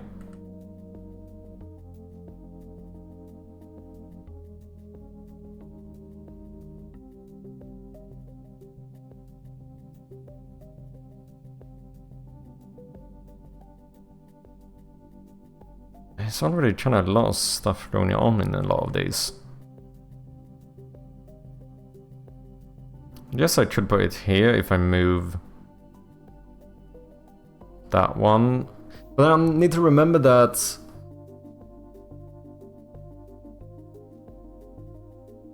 it's gonna look empty if I place this in like an important spot. Unless I do something where I have a default item, which I suppose I could have.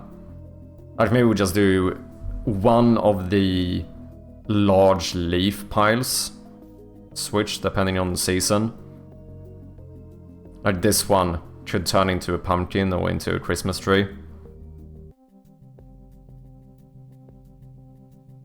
Okay. I'm gonna try it. This is not because it's important or because we need it. This is just for fun. Let me take something like... Let's take this pot here. I'm gonna duplicate you. And then we're gonna check if this is a prefab. Because I'm actually not sure it is.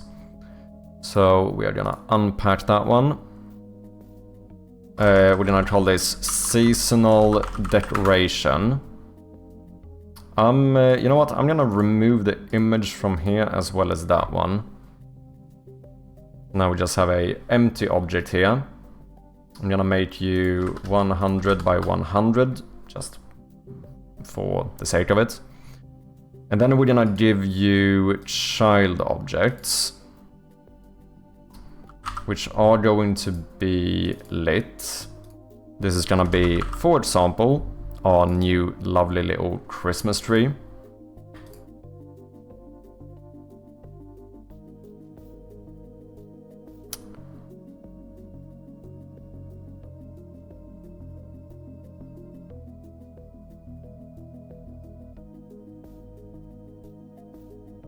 Looks kind of small here, to be honest. Doesn't it?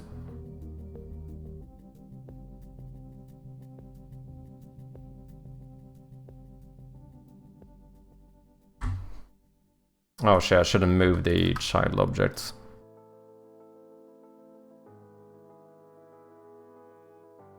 Okay, let's call this one Christmas tree. Then I'm gonna make you non-interactable.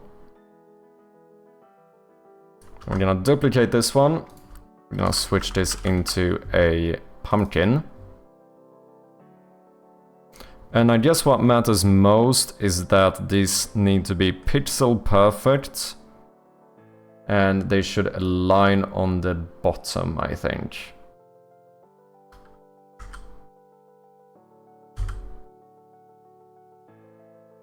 I think that makes the most sense.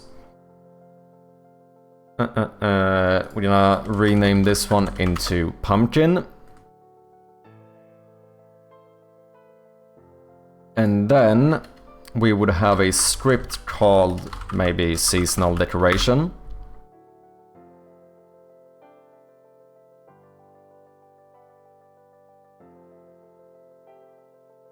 Let me catch up with chat here.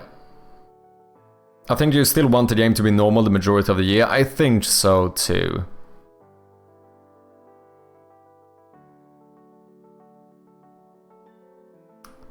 (76 Fahrenheit) the other day here. Normally it's freezing by now.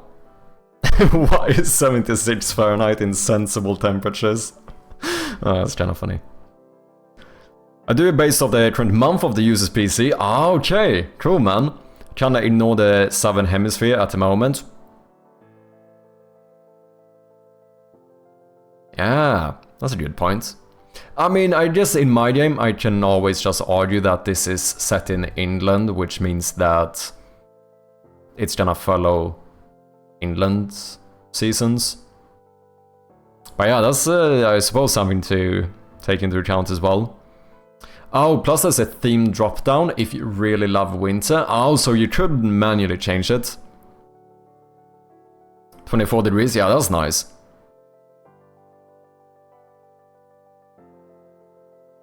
Low 20s all month, so nice. Santa then? Evil Santa jump scare. Evil Thanksgiving turkey. Isn't Thanksgiving a very American thing?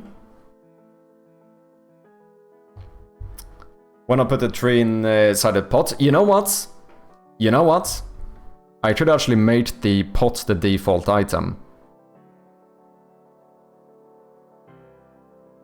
Fuck it. That's what I'm gonna do. This pot right here, you are now going to be one of the seasonal items. That's gonna be the default one.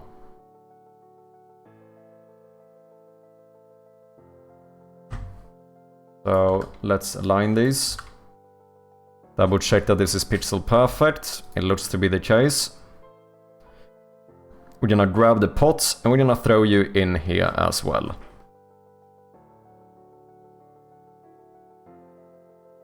So now, most of the year, you're gonna see a pot here. If you play during October, it's gonna be a pumpkin. And if you play during December, then it's gonna be a Christmas tree. When this is outside, I kinda feel like I shouldn't have this base around it. I think I might remove that.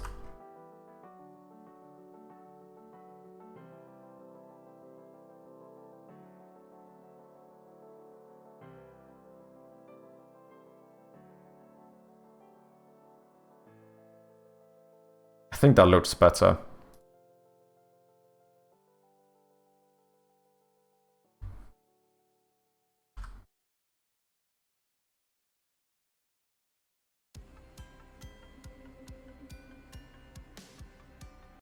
Yeah, I think I prefer that.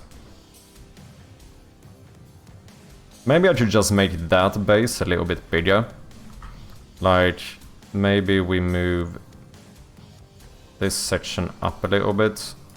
Bump you guys out one. Bump you over here. And then we do something like this.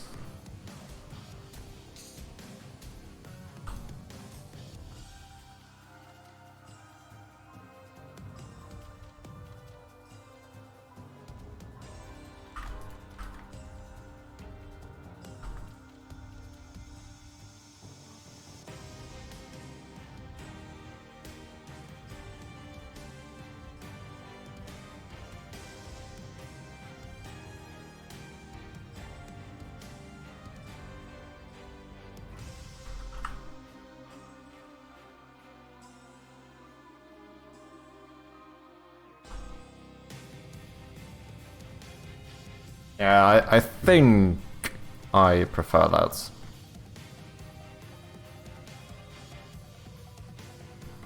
Why not put the tree inside the pot?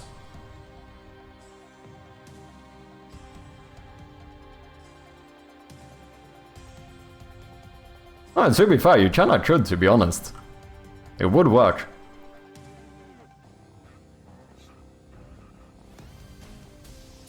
Hobby game dev, fun. Working on releasable game, work. Feature creep in releasable game, fun work. True. That's a fucking... That should be a fucking quote, man. Have you put any thought into the next project after this one gets released? Not really too much. I've had some small ideas and I've been thinking a little bit about it, but I think the main thing is that the release of this game is gonna determine a lot what I can do for my next game. So truth is that I won't really be able to tell until we release it. Because the way I see it, you know, it's basically determined by my budget, right? Like, the bigger my budget is, the bigger of a game I could make. So, if Shroud of Gloom wouldn't do super well on the release, then for the sake of managing risk, I would just have to make a very small game. Because even with Shroud of Gloom, I feel very good about this project. I love this project. I've been having a lot of fun working on it. But if we're gonna be realistic about it, I think this has been a little bit too risky.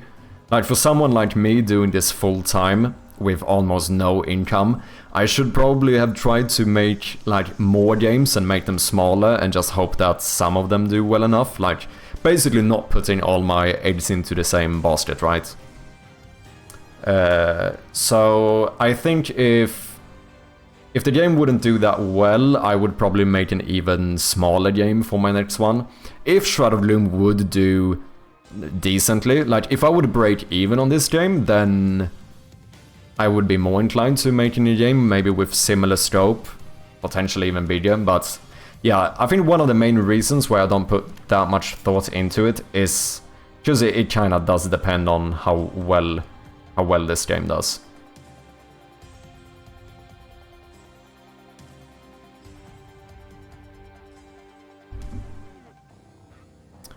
True, when I said it I thought that, but I'm from the US, so I don't think, no worries, man. More feature creep, add a little jingle bell sound when you click the tree and a scary sound when you click the pumpkin.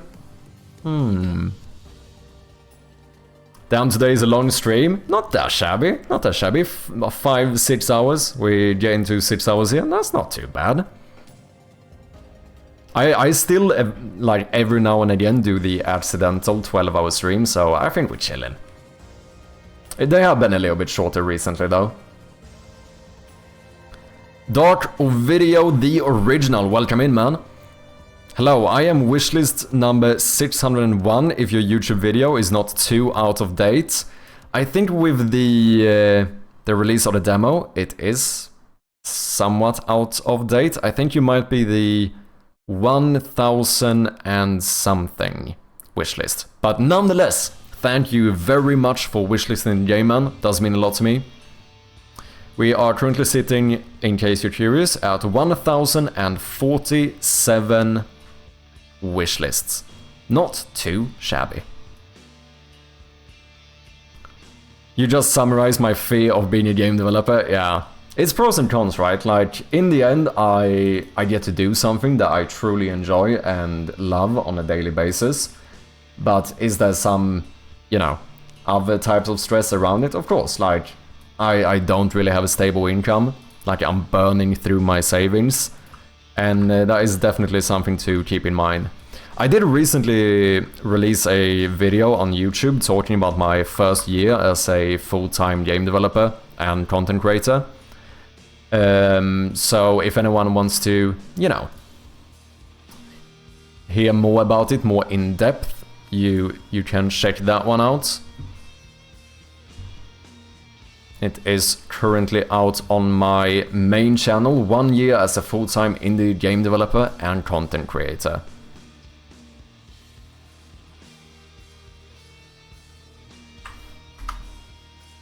Basically, just went through the, like, how the entire year's been, how it's going, and like the pros and cons of going full-time, as well as all of the, I shared the exact numbers as well.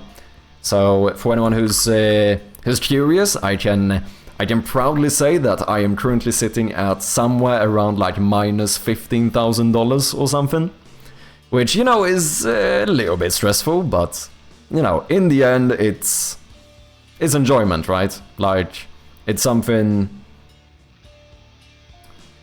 Although it might not be going great financially, I have never been happier than I am today, so I think it's worth it. And then we'll see how it turns out in the future. If I have to end up getting a real job again, then so be it. But I'm gonna try as long as I can. Minus $15,000? Yes, indeed. You went negative for real? Yeah. I mean, of course, I have expenses, right? On my average month, I am earning like $100. My average expenses are like $1,200, so I am definitely going negative. Just like, obviously I don't have a released game yet, right? Like, most of my income is through the people who are supporting me on Twitch. And that is something I do value a lot. It means a lot to me, but let's also be realistic here. I'm not making enough to pay my rent, right? So I am basically funded by my savings at this time. Let's fear working nights and weekends as a business owner. Game dev, make small games, dip your feet in the water without leaving your job. If it works, you can make money from doing it, then quit normal job to game dev full time. Then quit normal job and do game dev full time. Yeah, no, I definitely think there are like safer routes of going about it, because I basically went full time. I didn't even have a project, funnily enough, for anyone who doesn't know. I started working on Shroud of Bloom after I went full time. I'm playing Payday 2, pretty sure I could rob a bank now. A CN trailer, so you saw the stats. The CN gamers on Steam made something like half of all players. Wait, CN gamers?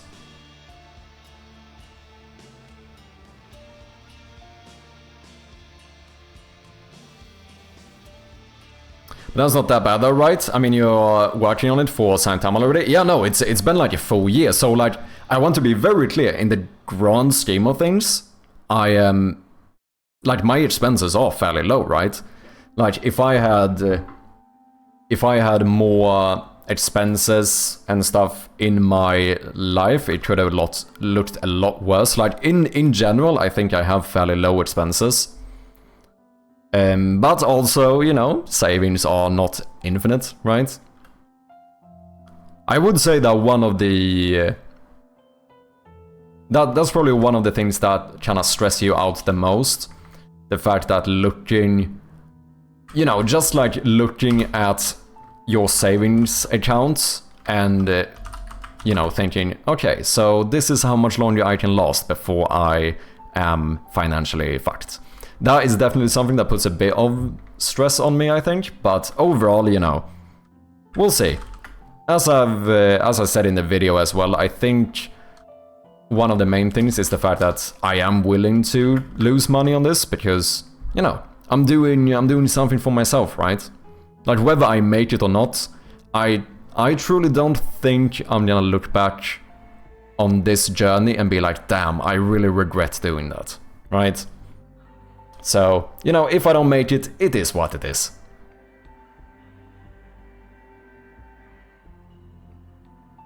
I am considering digging a similarly sized hole using all my savings for gamedev 2. Yeah, I think it depends, right? Like, I did say it in the video as well. Did I link the video, by the way? I did. Kankles is forcing you to stand up for 10 Let's minutes. do it. I think it's definitely not something I would recommend anyone unless I know the actual situation you're in. I think for me it just made a bit of sense because, you know, I had some savings. I wanted to do it. I don't have that much expenses. I don't have that much, like, responsibilities in general. I'm still fairly young. So I think for me it was like, if there's any time for me to do something like this, I think it's now. So why not take the shot, you know? Let me stand up.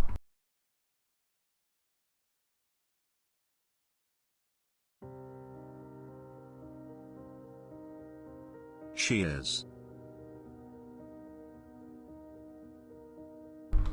Dark, thank you very much for the follow and cheers.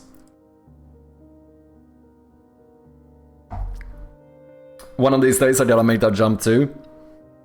I'll never be as young as I am now, so it's not like it will be easier to sit and code for 12 hours a day when I'm 60, yeah? Oh, that's a good point as well.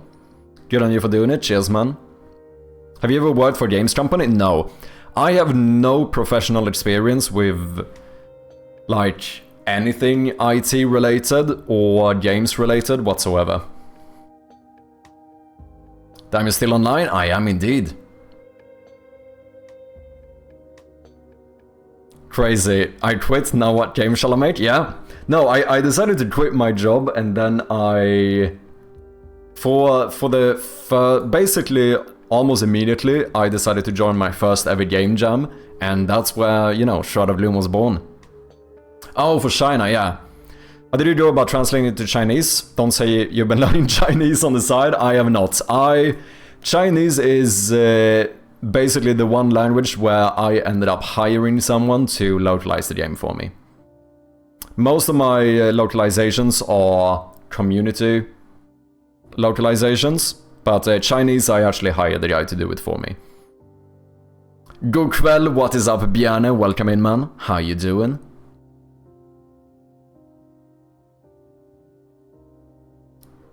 I had to quit the project, which took me a few years of after hours work and easily over $20,000. It doesn't really include lost chances, still don't regret it, yeah. No, that's why I think as well, like, even if I wouldn't make it in, like, financial or societal terms, I don't think I'm gonna regret this, you know? Okay, how should I do this, though? How do I check the date? We are working, for anyone who's coming in, we are working on silly little Easter eggs and scope creep at the moment. I've done a lot, you know, I think it's fair for me to do a little bit of scope creep funsies here on the side now, because we have actually had a pretty fucking productive day. You know what? I think that's fair to say.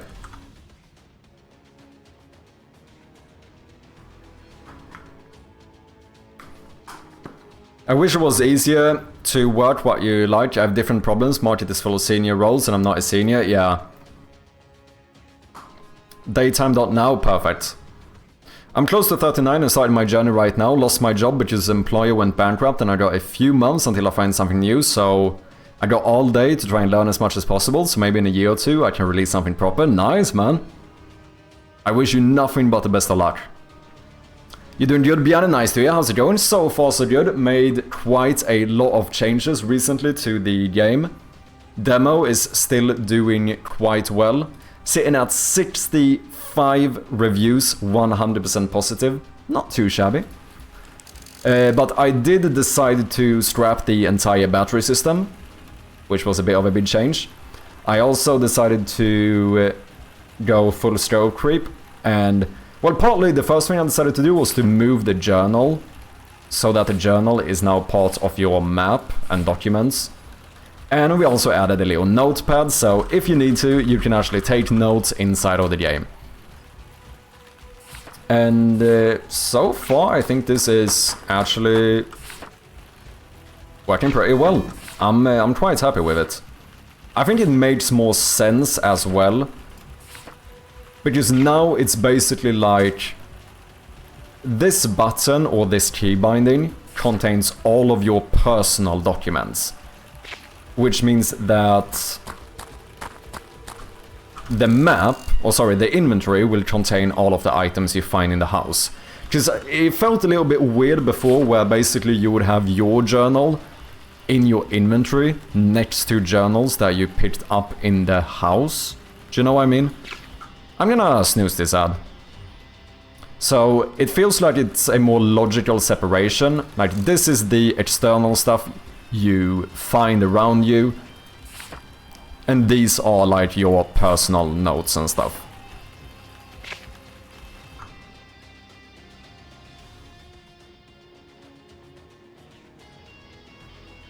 Also, since we scrapped the battery system, I decided to add a collectible item instead. So we're gonna have a... Just to have more items, we're now gonna have a proper, like, collectible as well as a collectible achievement.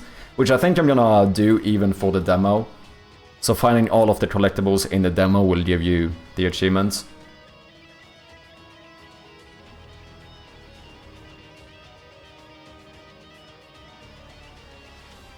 And now we are making scope creep stuff where I'm gonna make it so the pot next to the door changes depending on season. So if you play the game during October, it's gonna be a pumpkin. If you play during December, it's gonna be a Christmas tree. Because scope creep is fun, right? So, what we need to do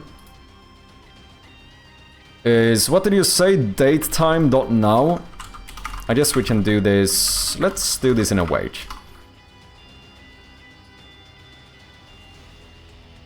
So that will give me a datetime. Datetime equals datetime.now. What can I do with datetime?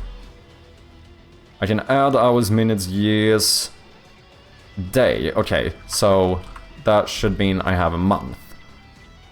Yet. And that is an integer. Very good. So this is gonna be easy. So then what we're gonna do is that we're gonna serialize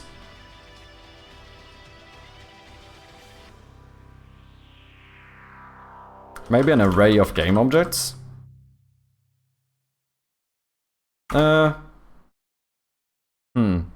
Lion, welcome in, man. How you doing?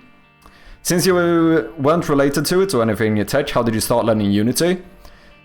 Basically, I just started doing it in the evenings for fun. I would say in the beginning I used a fair amount of YouTube tutorials as well as ChatGPT, but I tried very hard to never get dependent on them. So, like an example I usually take is that a lot of the time I would, even when I was using like a tutorial or ChatGPT, I would always write the code myself. Like, I just have this weird rule where if I don't understand the code, I am literally not allowed to copy-paste it. And I put a lot of emphasis on like trying to understand what I was doing. And once I started getting the ball rolling a little bit, I think I moved over to a lot more brute forcing, which I still do to this day.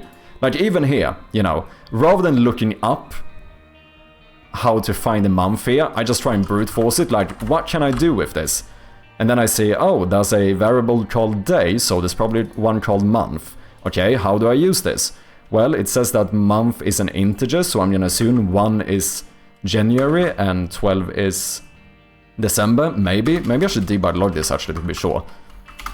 And I think that is personally something I find quite helpful in terms of learning. It might not be the fastest way of doing stuff, but I think you learn a lot from it. If anyone is interested, I do actually have a devlog on YouTube as well, going through how I made the first game I ever made. In case you're curious. Fuck them batteries, good choice? I think so, man. I'm feeling good. I think the battery system was cool, but it introduced too many design problems, in my opinion. In terms of stroke creep, I would say this is good stroke creep. Yeah, I mean, it's the kind of thing that you can do in an evening, right? It's not gonna like... It's not like a massive feature creep type of thing, so... I think it's just fun. What did it say? 11. Okay, so yeah, that is the actual number. So 1 is gonna be January and 12 is gonna be December. So... we are going to have a private void called switch decoration, where we are going to... let's grab this. Put it in here instead. Another ad? Nah. I'm gonna snooze this one as well. What are you gonna do, Bezos? Nothing. I defiantly recommend doing exactly that and learn how to use the debugger. Nah. Debugger? I don't need a debugger. Everyone keeps talking about this debugger. I hardly know her.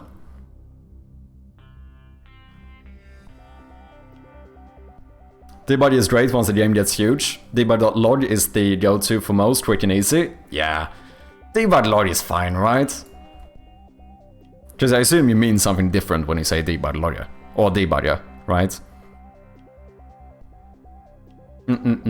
Okay, so I want this decoration to switch depending on the time of year. Ah, so what I do...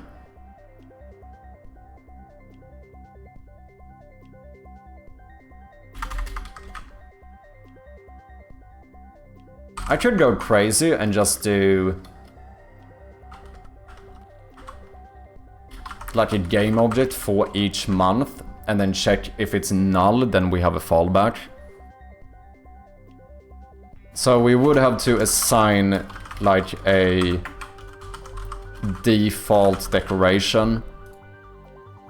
Or I do some array. Nah, I think I'm gonna do this. I'm gonna do a public class called seasonal decoration objects. Inside of this class, I am going to have a game object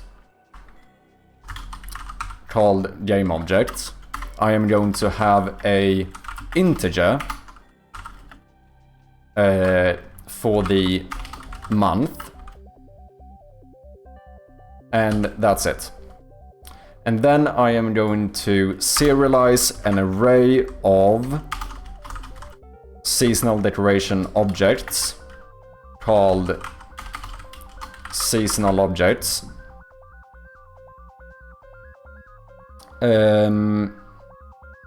Daytime equals time.now. Can I do dot month here? I can't, because that is technically all I need. So why not just do integer month equals daytime now dot month? You know? And then we're gonna loop through our seasonal objects, and we're gonna check if the seasonal object at the index of I dot month. Why did I do an underscore here?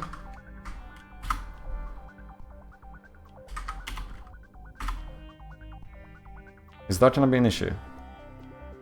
No, I think that's fine. If the seasonal object at the index of I dot month is equal to month, that means we found the object that we want. Why is this not working?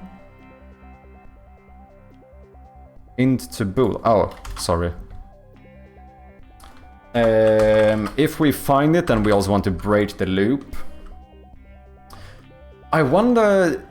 I kinda even want to return, don't I?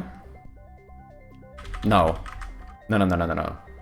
We're gonna do game object seasonal object equals null. And then if we find a seasonal object, then I want to say that this is equal to seasonal objects at the index of I dot game object. Then we break the loop, and at the very end we're gonna throw in a little bit of a ternary operator.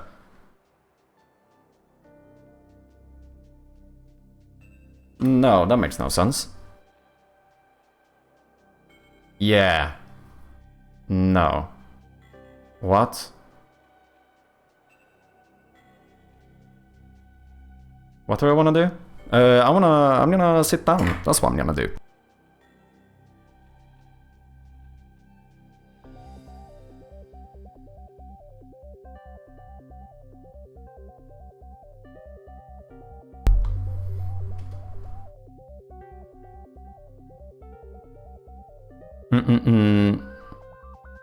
Why not do it in a... why do it in a for loop instead of seasonal objects equals seasonal objects at the index of I? At the index of month. No, I can't do that. No, but how do I know what the I is? Wait, what? How does that work? I don't think I can do that. Why not for each? Because I read once that for each is technically slightly less optimal than for loops, and then I was like, why not just use a for loop instead then? It did not remind you yet? Yes, it did. It reminded me like 5 minutes ago. I gave you extra time, man. Don't even try me. Don't even try me. You redeemed it 15 minutes ago. Jinx challenges the community to a marble race. Let's do it.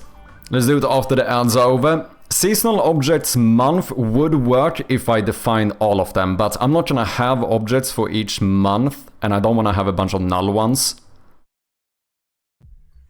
Like, I think I'm only gonna have 2, at least for the time being.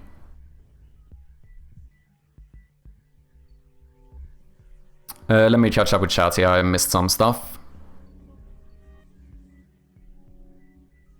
Crazy doesn't use it. There's actually nothing he has to learn that he doesn't know already. Debugger lets you do cool stuff like break at a point in code, and then you can use values of everything up to that point without writing a ton of debug logs. I've heard about like breakpoints and stuff. I have never used them though, but I assume this is where you use them.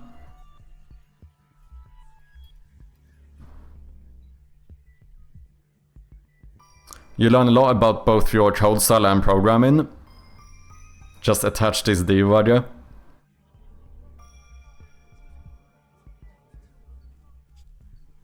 Also, does he know he can click on the inspector in Unity and show debug output on the properties box? I don't think so.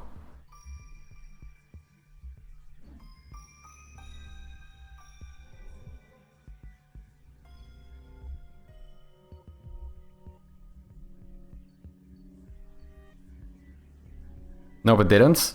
Did it not? I think you're lying, man. I am... Yeah, no. 10:39. Bot chirpy. Psst, you can sit down now. Don't even try me, man. Don't even try me. Drac Xville, welcome in, man. How you doing? Damn, now I have to root for Jin. I would use 4Hs, and believe me, I'm the biggest 4H hater. Oh, really? Yeah, I don't know. I do use them every now and again. I think there are some disadvantages though, right? Now, that wouldn't be the case here, but you can't write or like change stuff in a for each loop, right? As far as I'm aware. I think there's some issue there. Stand only stream. The line safely checks for null cases and add another null check at the creation method.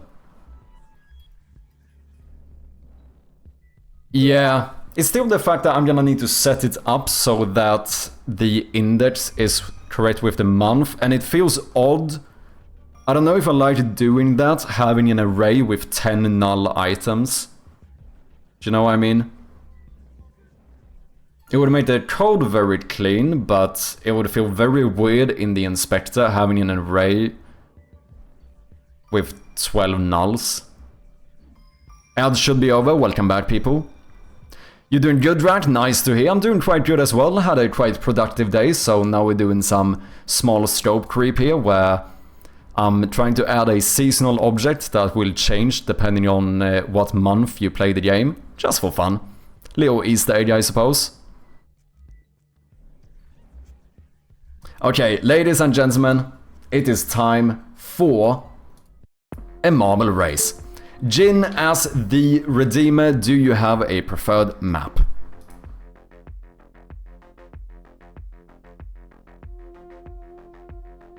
Is it only that object? Yes. It's not gonna be like everything in the game changes. That feels a bit too much. Yo, dog. I heard you like null checks. So we added a null check to your null check. Oh, shit. This way you get to check your check. If not enough, then null check the null check that null checks the null check. I mean, it actually sounds pretty good. Is this marbles on stream? Almost. This is... what do I call this? Yet another game about marbles. This is my own little side project we started a while ago just for fun. It's basically, this is the pitch for the game. It's basically marbles on stream, but shittier and in 2D. Okay, let's do the descent. Ladies and gentlemen, if you want to join, then type !join in the chat.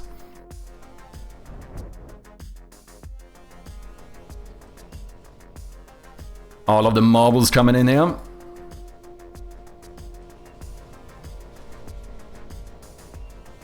Alright, most of my code in C. And then I have to reports library. Oh wait, let me quickly start the prediction as well. As the new tradition is, we're gonna run a prediction whether or not you think Jin, the challenger, will win. So, poll is up right now. Feel free to gamble your channel points. I write most of my code in C, and then I have to import library to even have a bool. Damn. Wait, do you not have bool in C? So I don't use for each in C# out of habit?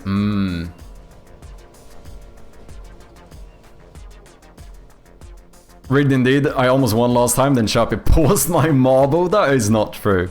Why not switch month December 3 October pumpkin default pots? That I kind of like. But how, then I need to declare each object instead. That would basically be the change, which I guess isn't that big of an issue. Like I would need a separate field for each one basically. I only had nunchucks.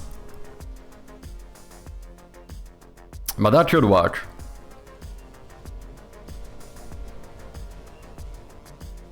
But I still have those 10 null cases. Why? Like, the null would basically be... not really, right? Because there is no null. As long as those two are assigned, it's gonna default to the pot, if I'm not mistaken. So it should be fine, right? But then, if I do it that way, I would need an actual variable for the pumpkin and the tree instead. No offense, Jin, but I'm gonna win this one. Drac is confident. We have a few seconds left in the prediction. 10,000 points on yes. 16,000, almost 17,000 points bet on Jin losing. You know? Fairly even odds, to be honest. I mean, the odds don't make sense, but like the bets are fairly even.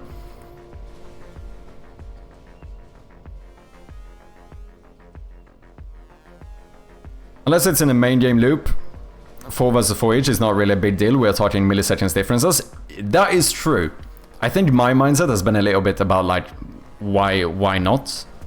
I guess. I bet my marble is lost again. Okay, last chance to join the race, ladies and gentlemen. Type ! join in the chat. We're gonna be starting in about 10 seconds.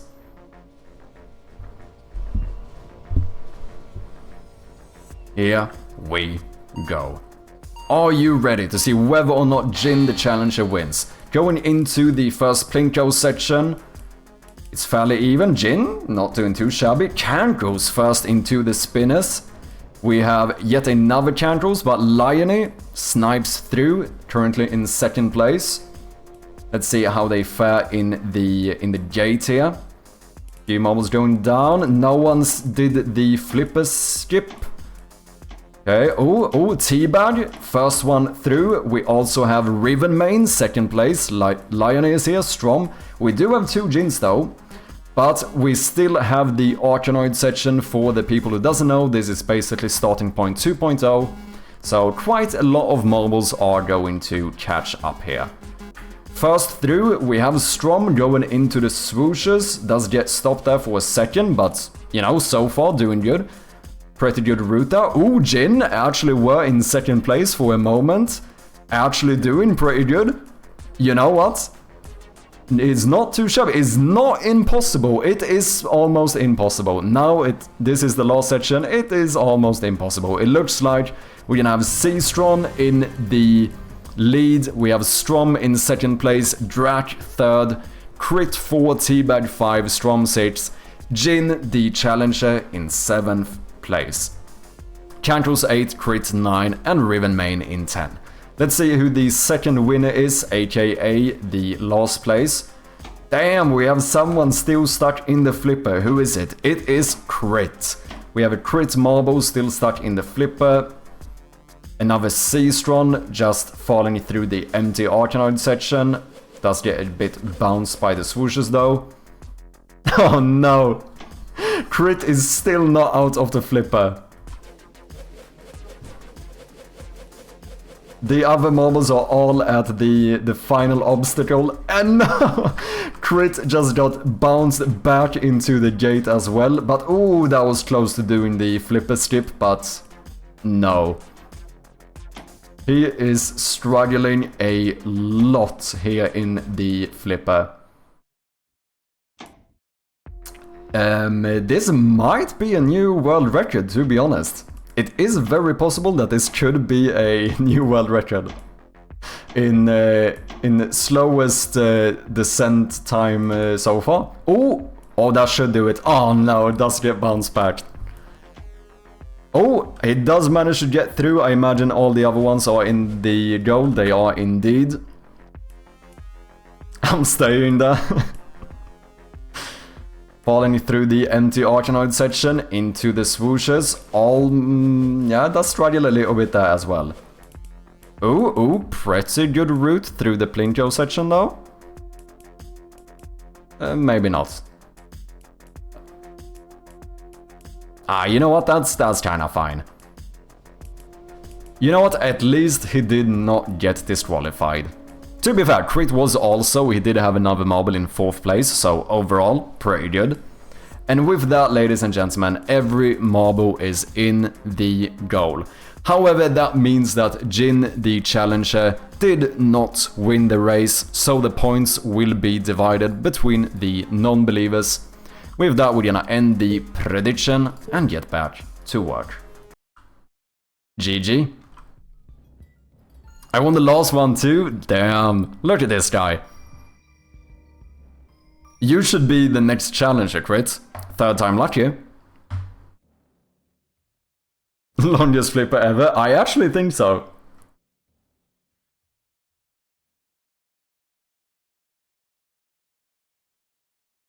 I mean, if you want your game to run smoothly on only 60 FPS, you have less than 17 milliseconds for main loop refresh.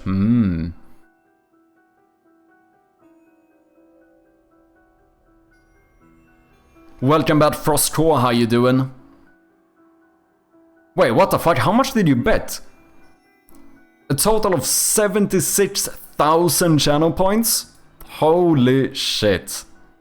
Most of it was on the non-believer side though, so it would have been mad if Jin actually won that one. That would have been a lot of points going to the believers. Imagine it was me, the challenger, got stuck there.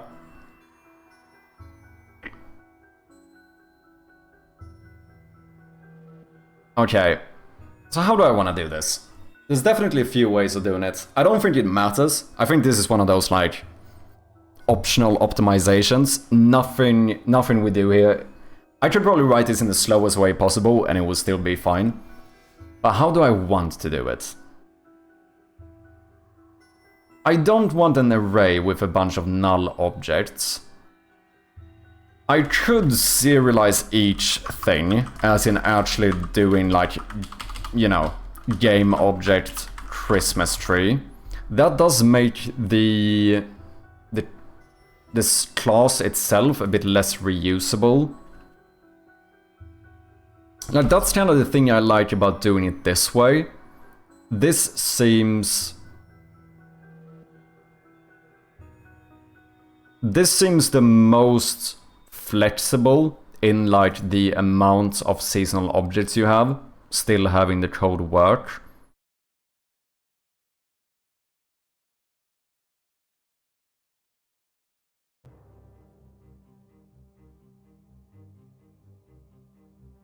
Remember that you should keep your code expandable but not modifiable though. Wait, in what sense?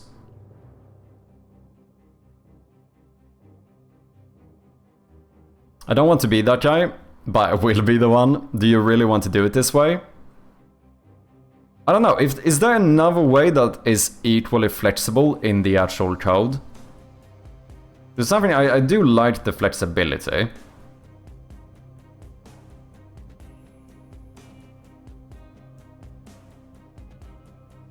Or did you mean with the doing each variable? Yeah, that's what I don't want to do. And that's why I kind of like this. This approach right now lets me have any number of seasonal objects without having nulls. And basically, wherever I would use this script, no matter the seasonal objects, this should always work. That's why I kinda like this way of doing it. Having the array of a couple of seasonal objects, checking if one of them match the month, if not we go to the fallback. But I guess, no, I can't really do... Yeah, I can't really do a switch for this since I don't know the amount in the array. I guess it would look cleaner if we did a for each loop.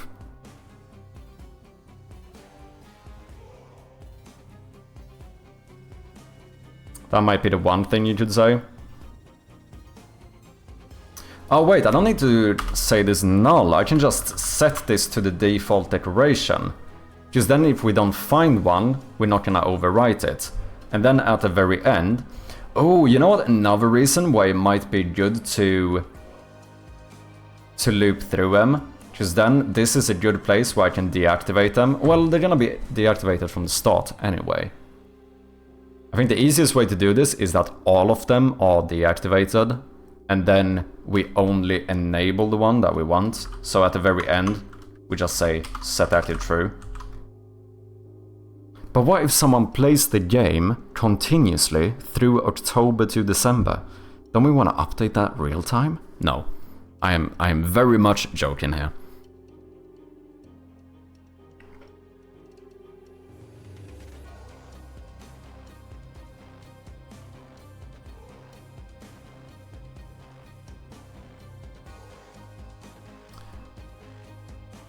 Wait, why not single script object and my month is visible?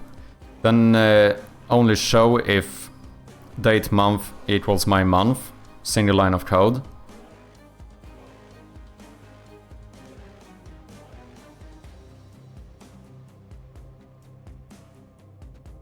Not entirely sure if I'm following.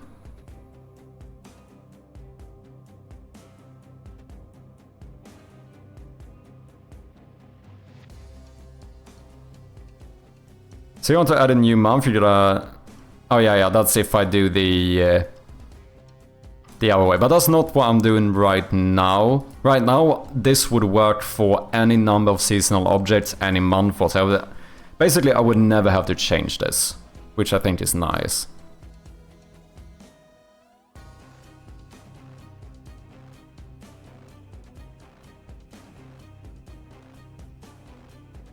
If else ladder? You do have 10 empty cases, but how often would you look at that in the inspector? Fair enough. But that one... No, I guess you can always do null checks to make sure that it's assigned properly. Which I might actually want to do here as well. I guess I could do a double check. Let's check if the seasonal object at the index of i.gameObject is not equal to null. If it is the same month and it has an object assigned, then we assign it.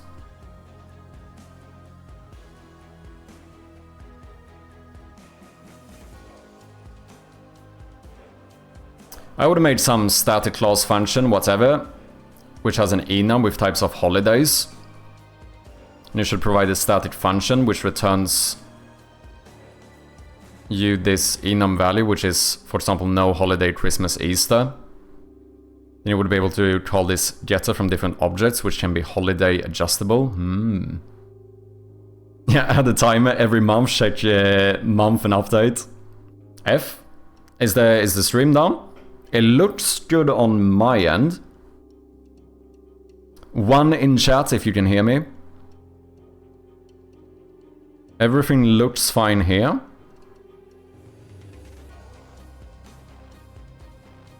2. Good for me, 1-1, okay. It seems good. Cheers, guys.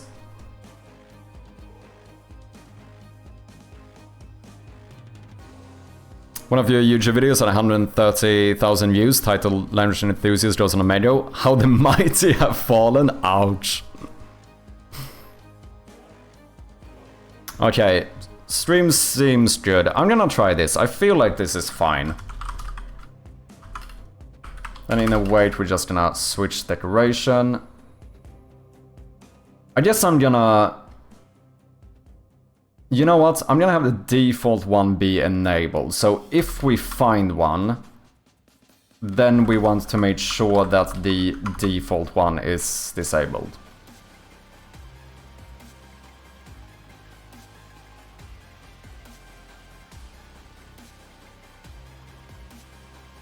Yeah, sure.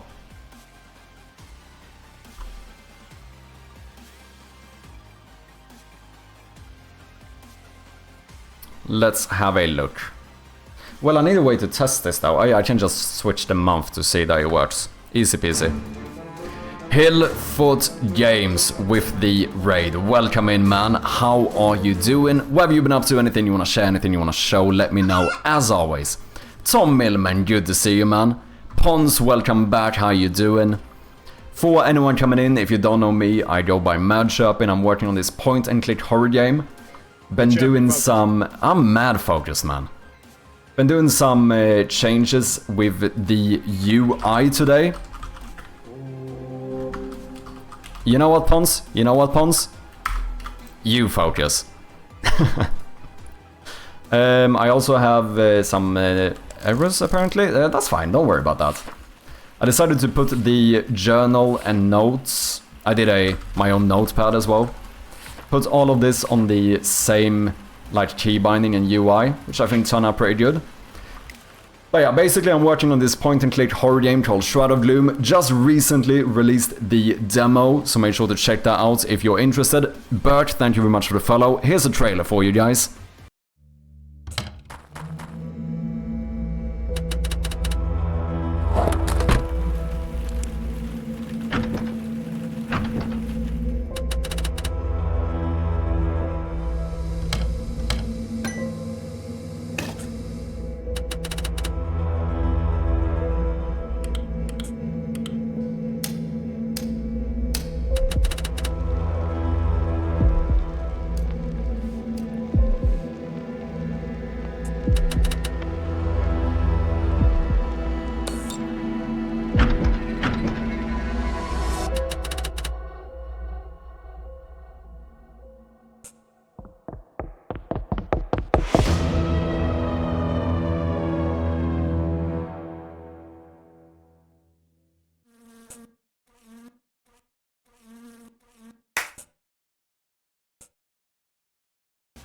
There we have it. Like I said, the demo is out right now, so go and give it a go if you're interested. Also, ladies and gentlemen, big shout out to the one and only Hillfoot Games.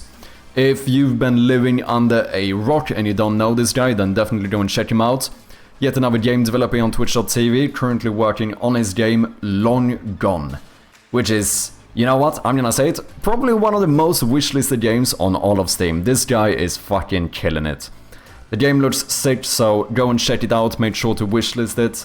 Support our fellow developers, as always.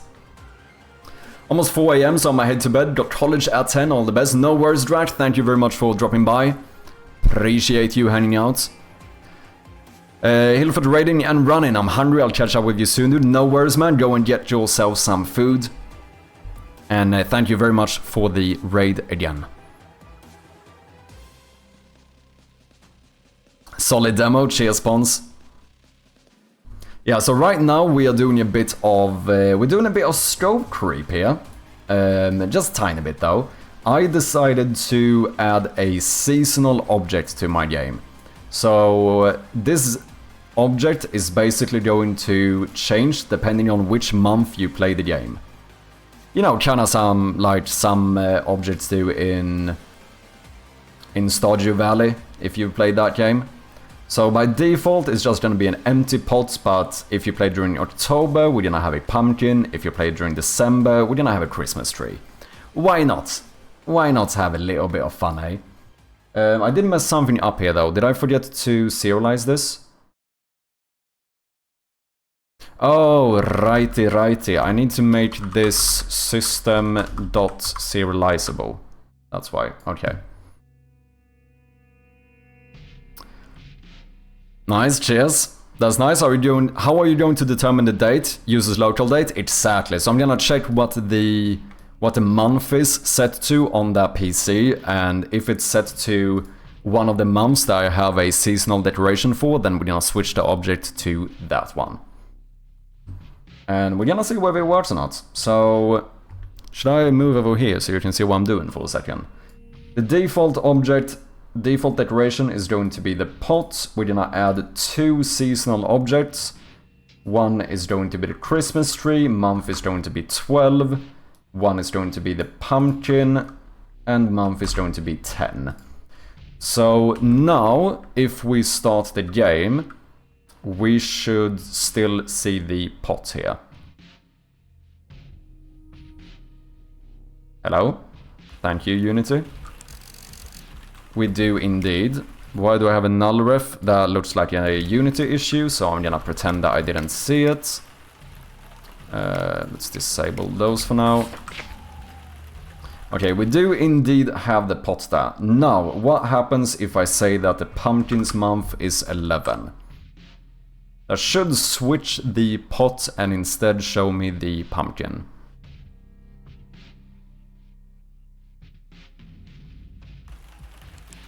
It does! Look at that!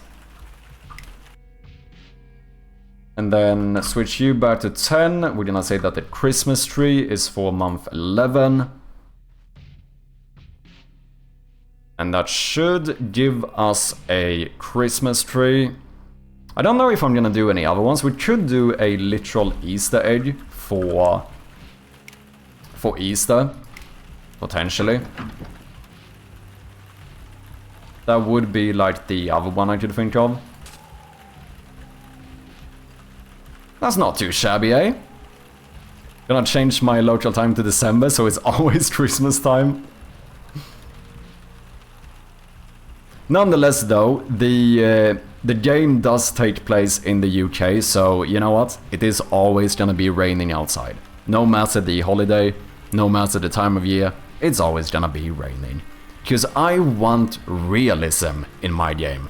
I want this to feel as realistic as possible. And for that to be the case, it has to always rain in England. I'm messing. Make both objects 11. Will you see 2 or last in the list probably? No, you will see the first in the list. Since what I do currently is that I loop through the list, and as soon as I find one, and this is going to start at index 0, as soon as I find one with the same month, it's going to break the loop. Yeah, break when found, exactly. So if I would set both of these to 11, then I should only get the Christmas tree. But yeah, I think that's pretty good.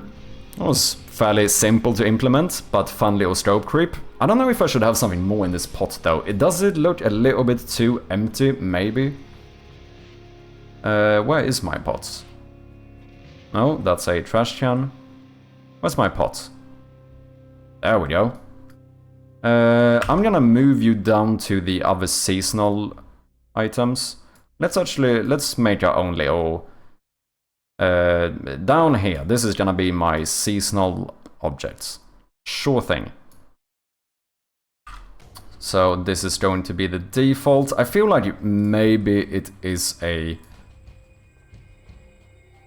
little bit too bland at the moment. Like maybe we should just put like some dead plant in here or something. You know what I mean? Should I perhaps do a bit of a background here so I can see what I'm doing? Thank you. Should I look at more references maybe? Dead plant.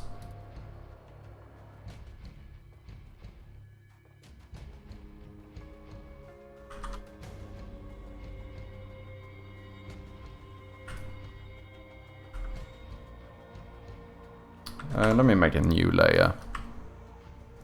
Maybe we add some soil in here as well. Or at least what's supposed to be soil. And then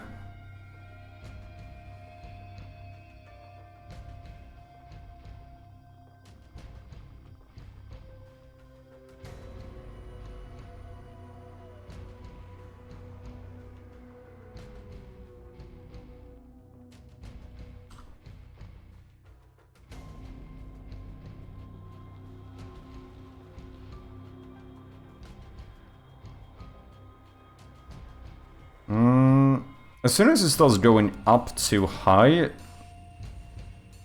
it kinda looks a bit too living. Why if I make you go down here? And then we add a little leaf or something?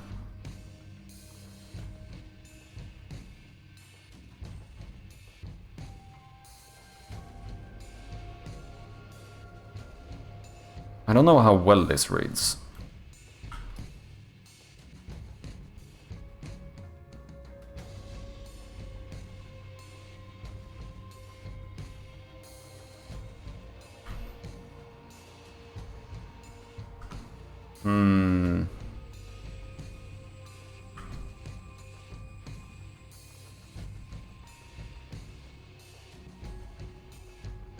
I'm not sure if I like this so far.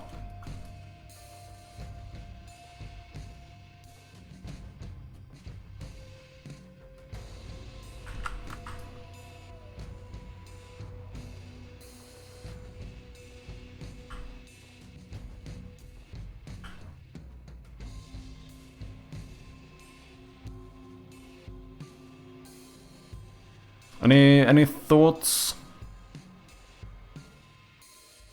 I would say it probably does look better than the just empty one. Maybe we can add some little pluppar. Let's add some pluppar to this. Just to get something more going on here.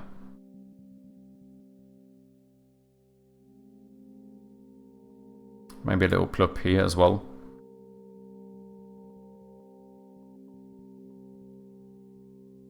Let's see how it looks in game.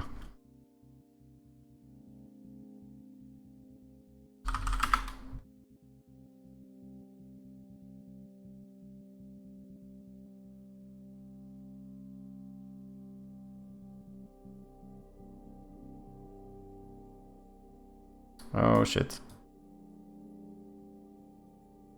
Okay. I don't use this pot anywhere else, do I? I don't think so. Oh, actually, it's a prefab anyway, so it doesn't matter. Props, pots, and then we're gonna do pumpkin, and of course, a little bit of a Christmas tree. Apply. Now, set native size. Now we might have to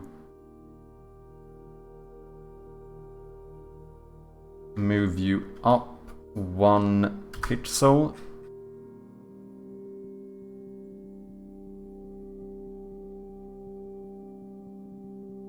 I think it does look better. I definitely think it looks better than the just completely empty pot.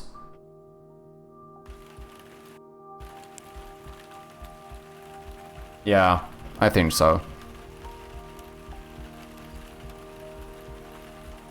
Maybe maybe that one should go up and have a little leaf over here.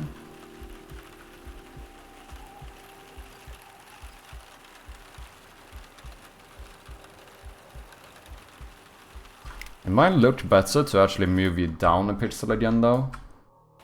To separate it. That looks a bit weird. If I go down 2 pixels. I have to separate it from the grey line on the wall. Do you know what I mean?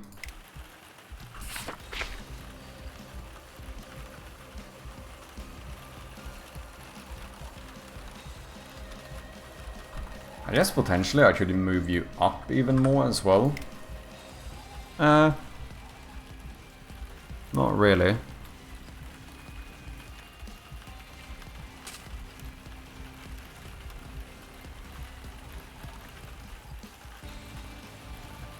I still think I prefer it.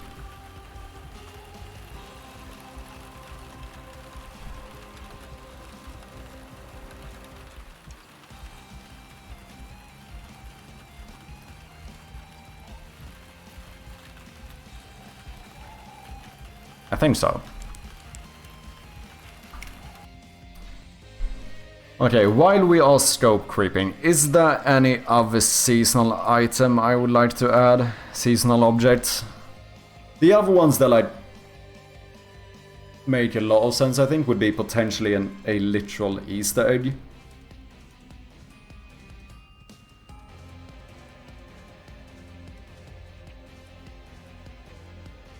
St. Patrick's?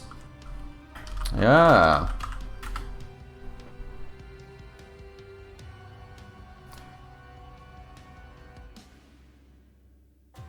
Oi, oi, what's good?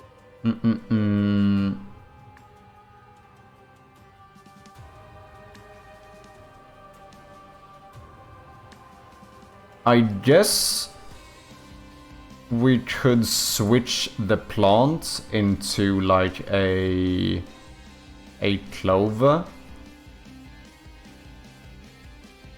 Just have beers. Cheetah, welcome in, man. How you doing? Good to have you, mate. Nice piano playing on the Discord. A tea bag in a beer can? Ooh. It would be funny to make a game with something on every day of the year, yeah. I mean, I could easily change this script to actually make that work. But that would mean like 365 objects to draw, which is a bit of work, I suppose.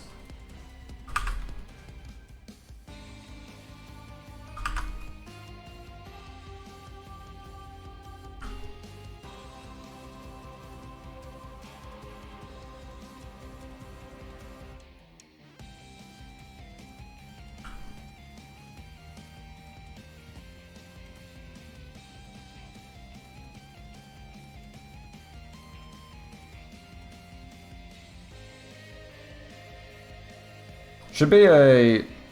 No, I'm gonna do a 3-leaf clover. If I can, that is. Could do like that.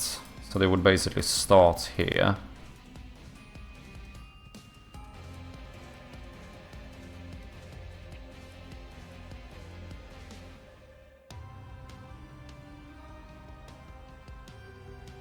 I mean...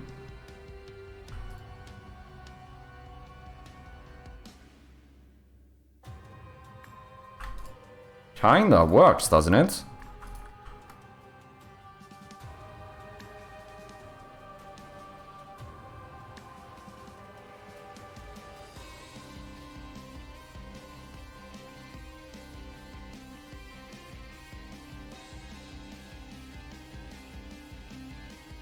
That's not too shabby.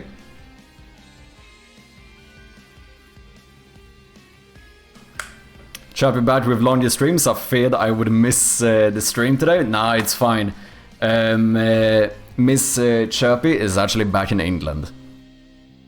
Let's not pretend like that isn't a factor here. You know, I do try to get off a little bit earlier when I have Miss Chirpy here. Since, I mean, I also tried to stream earlier. Obviously, I started the stream later today as well. I bet if you dig hard enough, there's some sort of festivity somewhere in the world for all 365 days. Yeah, probably. I wouldn't be too surprised. I wouldn't be too surprised either way. You know, can we ChatGPT this? Probably, right? Let's see if our AI overlord has an answer to this. Is there some form of a holiday somewhere in the world every single day of the year? Probably some Independence Days cover half of it. Yeah, that's probably a good shout. Don't worry, we can AI the objects. All I'm hearing are excuses. Must be at least a few thousand Independence Days. Yeah. No, I think good point. Short answer, pretty much, depending on what you count. If you include observances, religious feast days, cultural festivals, UN international days, regional city days, then yes, there is something happening every single day of the year. If you mean only official public holidays, non-working bank holidays set by governments, it's close to every day but not guaranteed. With around 200 countries using different calendars, solar, lunar, lunisolar, and lots of movable feasts, most days have at least one country off. Wait, most dates have at least one country off. But a few dates in some year can slip through with none. Okay. If you want to tell me the dates or range how strict you want the definition, I'll check. But it sounds like very likely there is some form of holiday pretty much every day. Talk like a pirate, eh?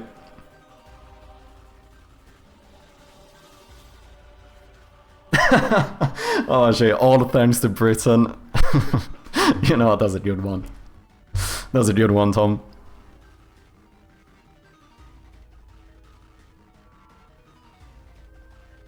I thought she was there for good. No, she is, but she's just going back to visit some family and stuff. But she does, she is a proper Swedish resident now. When is St. Patrick's Day? March. That's the only thing. Do I want this the entire day of March? Or the entire month? Yeah, fuck it. If I do the pumpkin the entire day, why not do this one the entire day?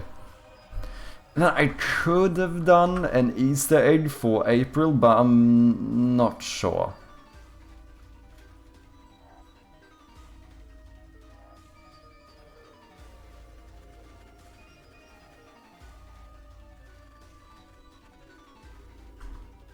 I'm not sure if I want it.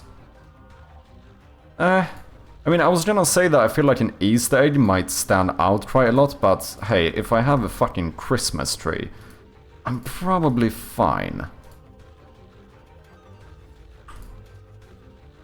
Like, you could argue that the fucking ginormous Christmas tree stands out a bit. Don't know if I want to add red, though. That might be pushing it. We'll see, I'm not sure about this one.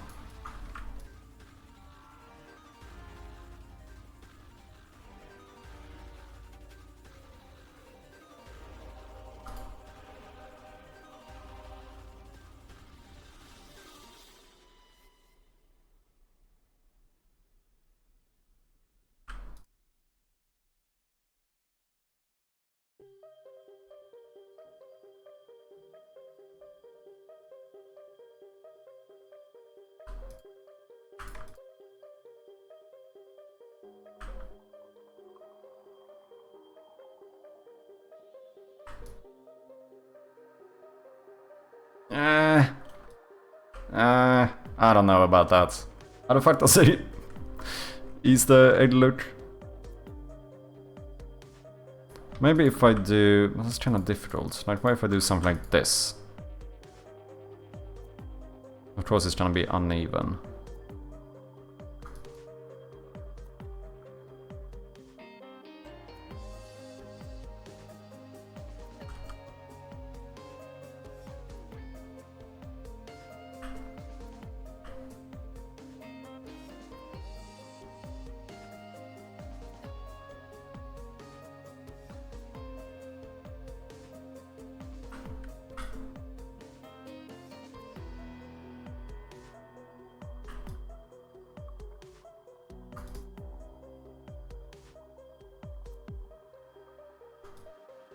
I don't know if I don't know if I love this one.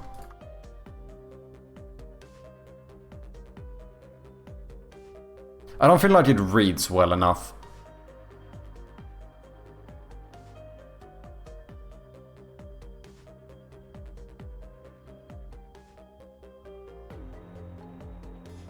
Today's bonfire night in England? Oh yeah!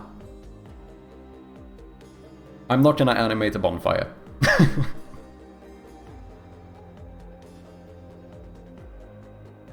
Valentine's Day, put in some hearts.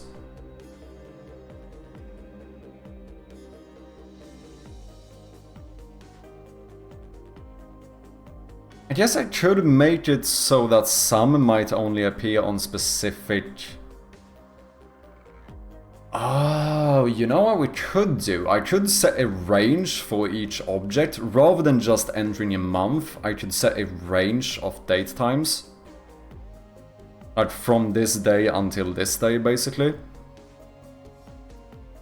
If I wanted some to be more specific.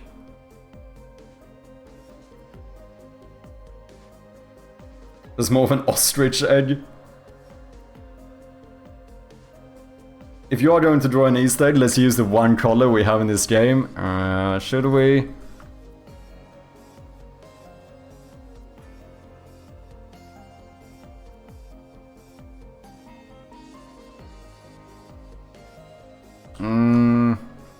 I don't know.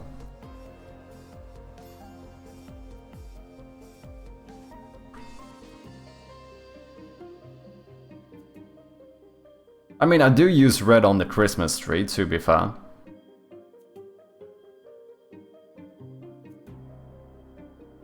I don't know if I love the Easter egg.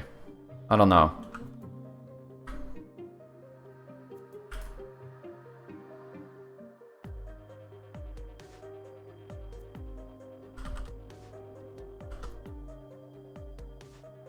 I don't mind this one.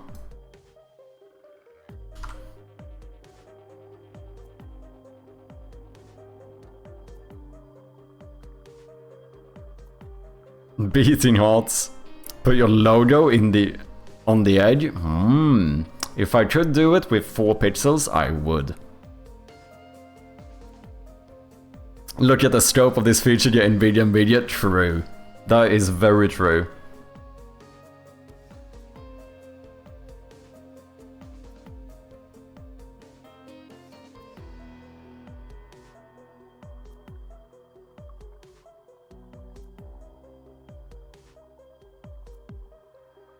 Fuck, I kinda wanna do it now. Fucking scope creep, man. Like, what if I did a public date time, start date, and end date? And then, can I check if a date time is within other dates? Is that possible?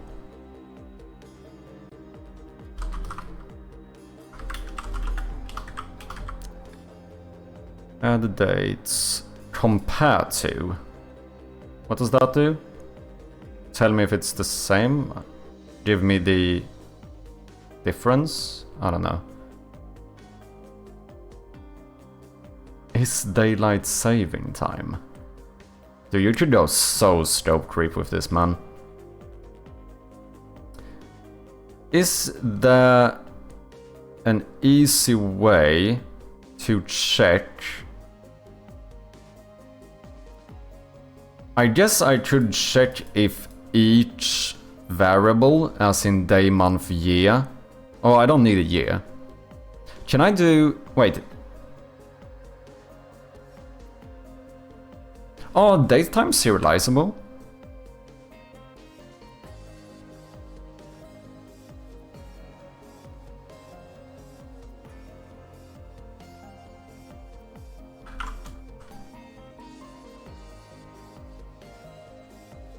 You can compare datetime? What exactly does compare do? Because that seemed to return an integer, which I don't fully understand. Ah shit, datetime is not serializable. Okay. Is there such a thing as date? No. But I could do...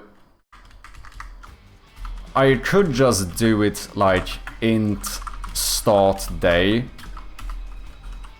end day, start month, end month, and then check if the datetime day, datetime.now.day is either equal to one of these days or basically larger than the start day but smaller than the end day. And then also check if the month Will I have anything that crosses months? Maybe, you never know. Why not go full scope creep? So basically do the same. Check if it's equal to the month or if it is between the start day and the end day or end month.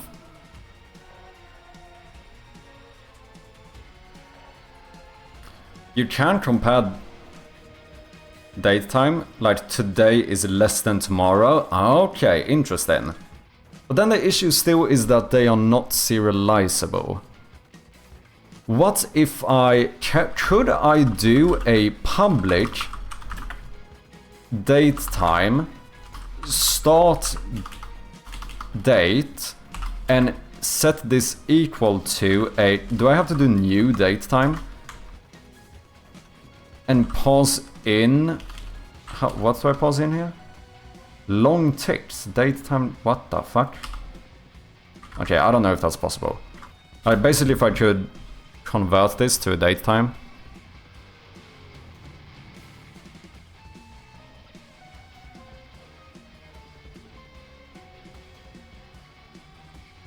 Linux time maybe? It's an int? Just take the units start of the date and end dates and compare if it is a date in between.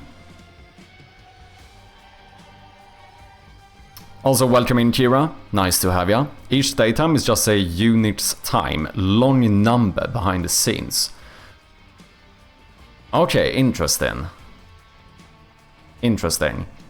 So yeah, then it should be possible to basically say if current datetime is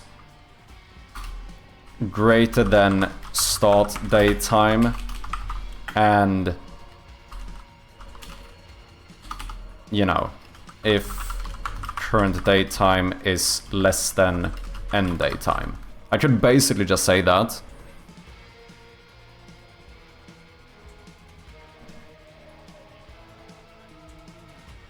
Compare returns an int. -1 if smaller, 0 if the same, 1 if bigger. Oh.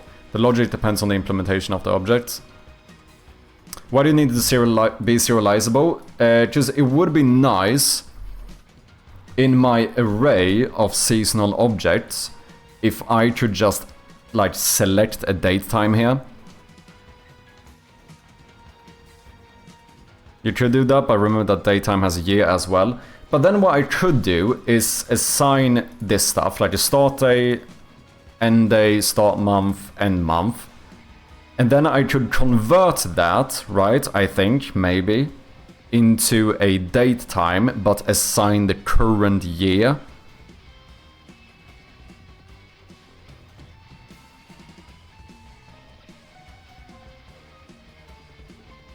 Right? And then compare date time now to those, maybe.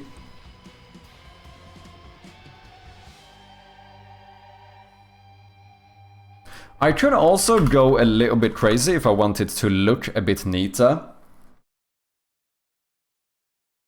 I could make a...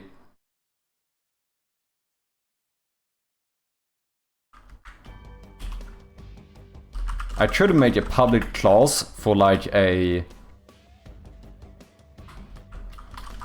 non-year date, which I serialize, and then we have a public int.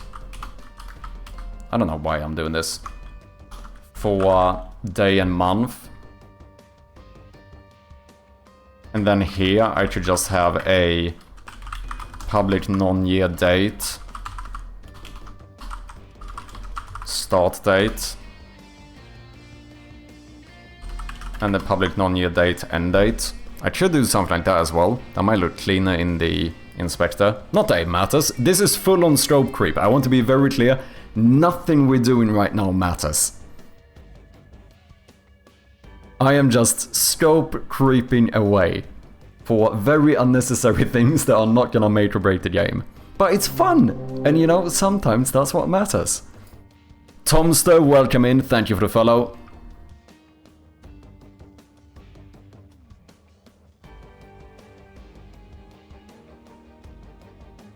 There was a signed 32-bit integer, whereas C# long might be 64-bit. 5 hours later, let's account for daylight savings. Yeah, exactly.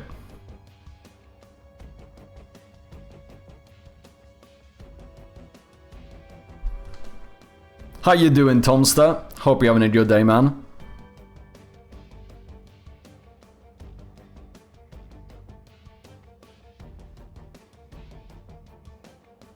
Came out of my lurch only to say that scope creep is the only thing that matters. Okay, so can I make a new date time? How do I do that? Date time. Daytime equals. What can I do some shit like what do I do? How do I make a date time? Is this one of those cases where I have to say new? Like, can I do some shit like this? Oh yeah, look at that. Int year, month, day. Okay, year, month, day. So then, I could pass in datetime.now.year to make sure it's always the same year. And then we basically get the day and month from these, and then we can compare the current date time, check if it's less than the if it's more than the start date and less than the end date. It has like a million constructors. Thanks to well, happy to learn some new lurking. Thank you very much for lurking, man.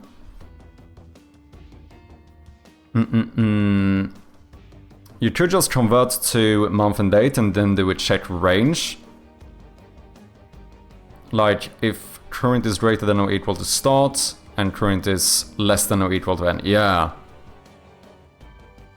Wait, convert to... Oh, yeah.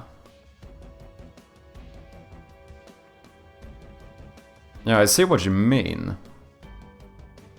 Okay, I'm gonna try this, because this is fun. Non-year date, start date, non-year date, end date, which is going to have a day and a month. And then we have a game object. Let's call this one seasonal object instead. Sure. Did I not? Ah, shit.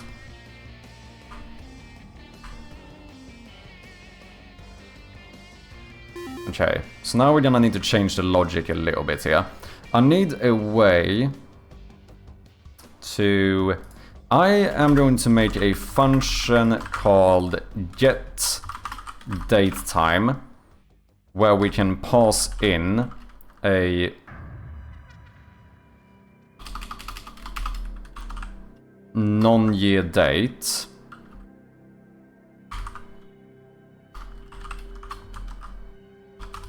Non-year date.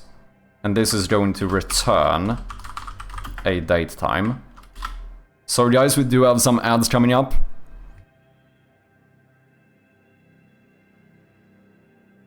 Excuse me, weren't looking for simple solutions here. No, I'm trying to see how much extra work can I create for myself unnecessarily. That is the challenge here.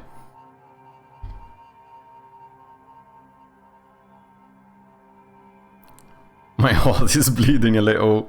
Although, what happens if December to the next year, January? Yeah, I did think of that as well. Then would it be out of range? Don't do anything. Yeah, my solution right now, because I did think of that too. I didn't say it, but I did think of it too. My solution right now is that we're not gonna have something specific that like pauses New Year, because that would be an issue. There is a way to fix it though. I could just have two seasonal objects. One that is from like, you know, like on the actual New Year's Day. And one that is... and one that starts on January 1st basically. And I could still get around it even with this code. By the way, I have to ask, where did you get this color scheme for Visual Studio? I think... a AE, one of the viewers, actually sent it to me. I said that I wanted darker themes, and I think he managed to find this one for me. I'm gonna be honest, I don't even know to check which one I have. Is this an extension?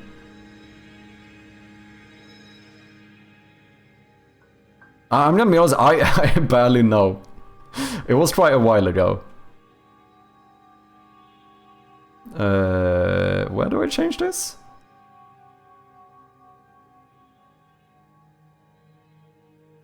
I don't even know where to find this.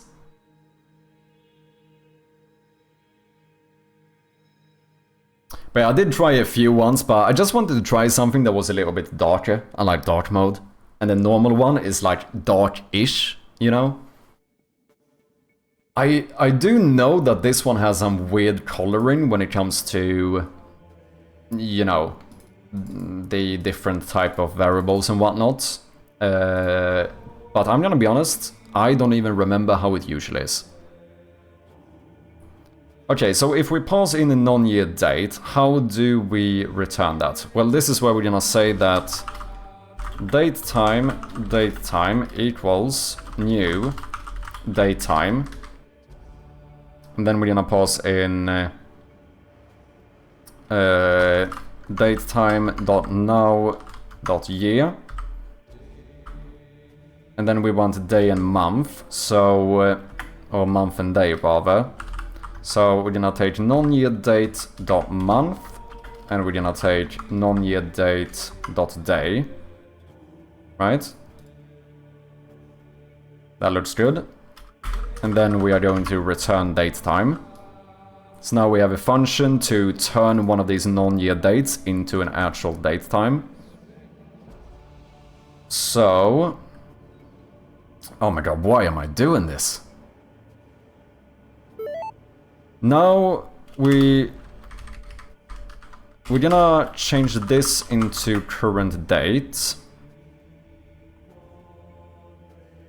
And then I guess we can still assign the default decoration. Ads should be over, welcome back.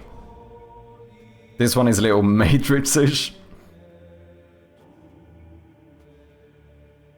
Wait, does this C# date time has day of year? That might make it super simple. Oh, really?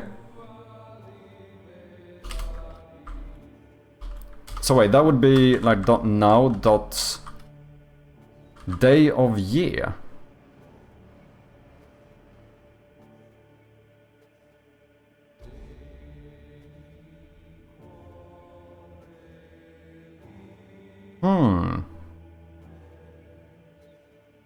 Oh wait, but wait, this is an integer. Is this literally like January 1st being 1 and like New Year's Eve being 365? I see how that makes it easier for the comparison, but it would make it way more confusing for me to assign them. I guess what I could do is to convert this into one of those. Like basically I could turn it into date time and then turn that into day of year.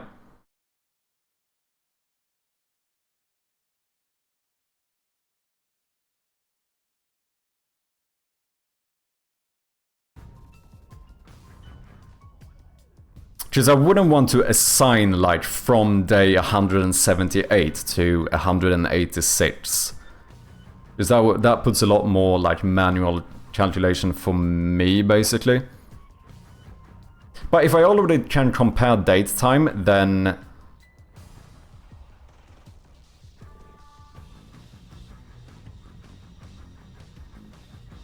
do we need to?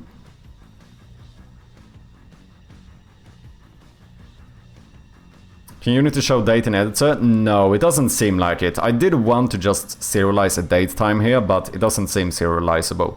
It might be with some, if you had like the Odin inspector or something.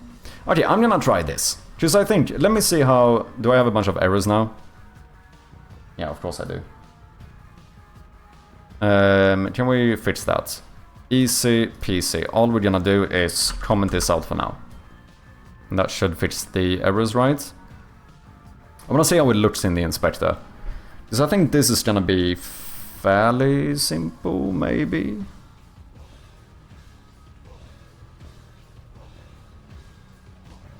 Oh. Non-year date also has to be system.serializable.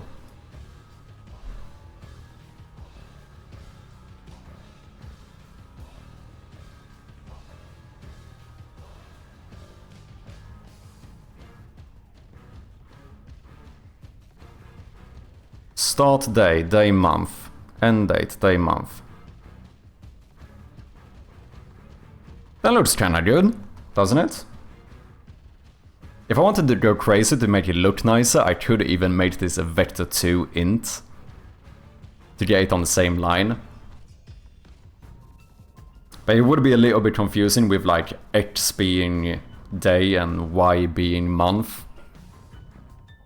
It would look neater though. Okay, so the pumpkin. I don't know why I'm doing this. I'm still gonna do this the entire month. I think I'm gonna do the pumpkin all of October. Because it's like Spooktober, right? Which would be day 1, month 10. Until, how many days are there in October? 31.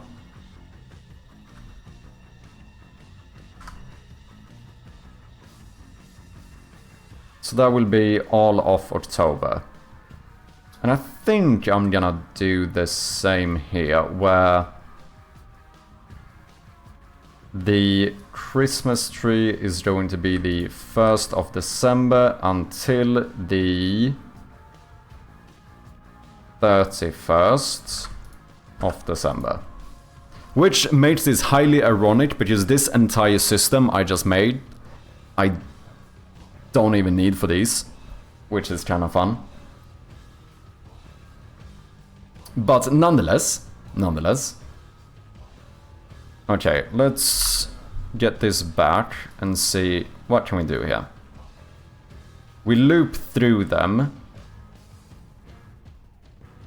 And then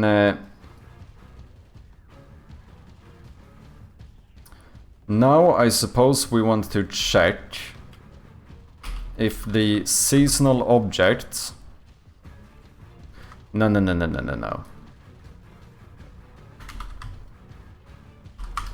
Date time, start date equals seasonal objects. No, equals get date time and then pass in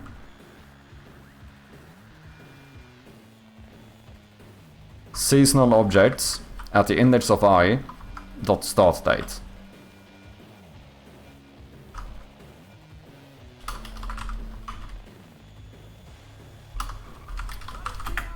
And then we also add a end date. And then here we have the current date. Could also make the month an enum, so it would show a drop-down in inspector. True. That would be kind of fancy.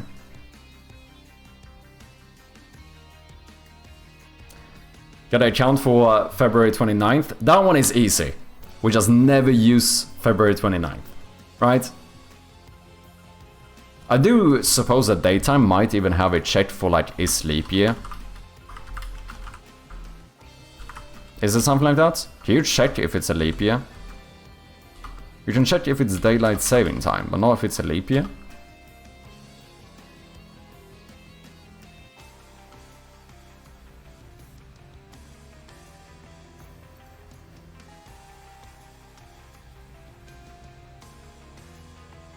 A day drop down and then just adjust when you pick the month. Oh, that would be kind of fancy. A little renderer with a custom dynamic calendar. Okay, I think we have it. That's what we're gonna do. Is leap year? It doesn't seem to exist.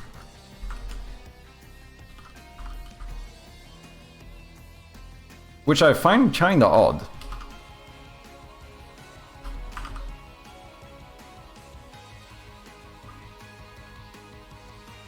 Maybe it's just named in a weird way.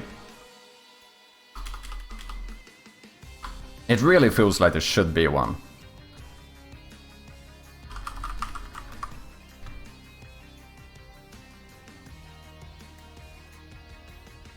Okay. Not from now, but static.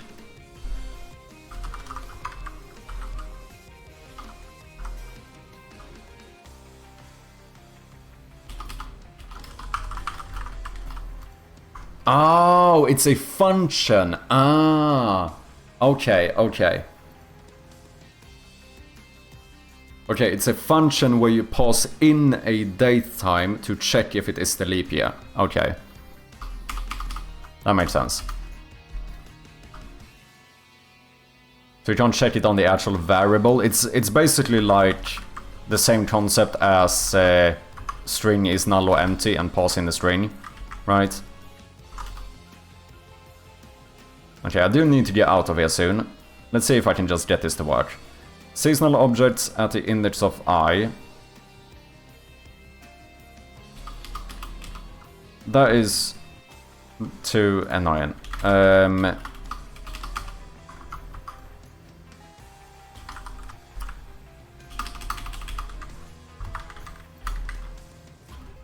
Seasonal object, right? What the fuck is a seasonal object? No, I want the naming conventions here. What the fuck? Who made this code? Seasonal decoration object is what I want. Right? Because that's what array is of. Yeah. Seasonal decoration object SO equals bababam. And then just gonna pass in SO here. Okay. And now,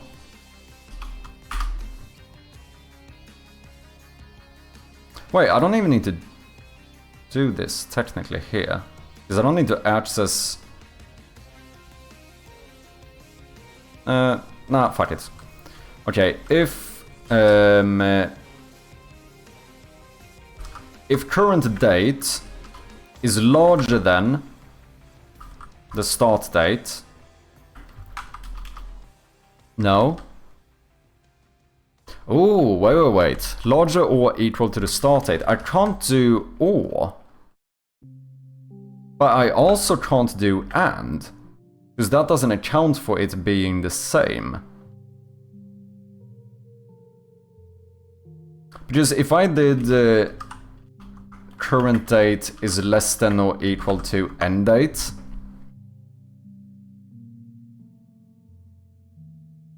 Wait, does this work? Wait, am I being dumb?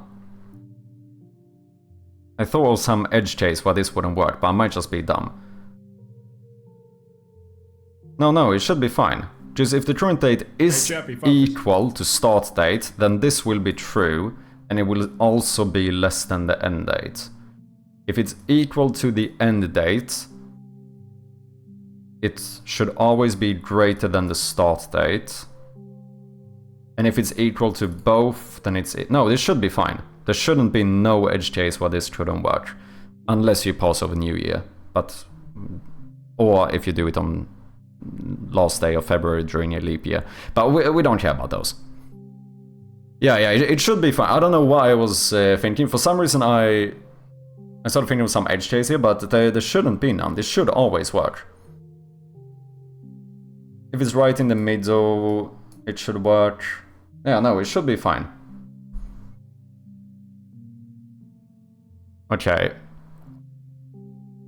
If that is the case, then deactivate the default decoration and set the seasonal object to, now we can just do SO dot seasonal object and then break the loop. And then at the very end, we just activate whatever the seasonal object is, right?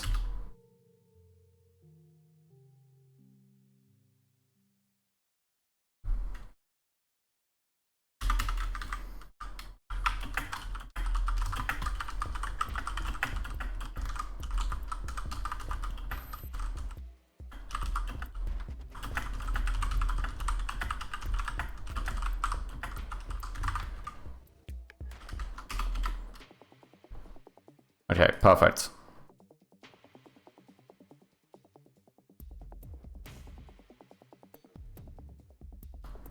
Let's see if it works.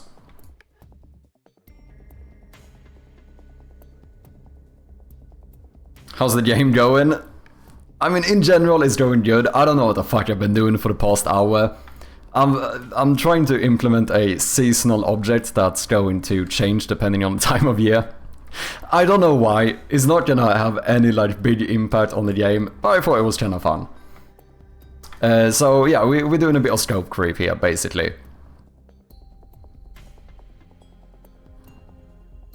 Never listen to chat, yeah.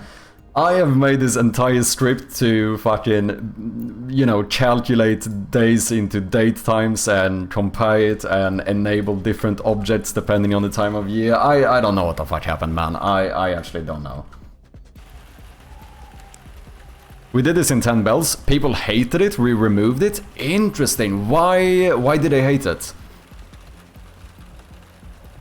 Do you remember what the feedback was? Just, I could see, the one argument I could see against this is that it could be a little bit like immersion breaking.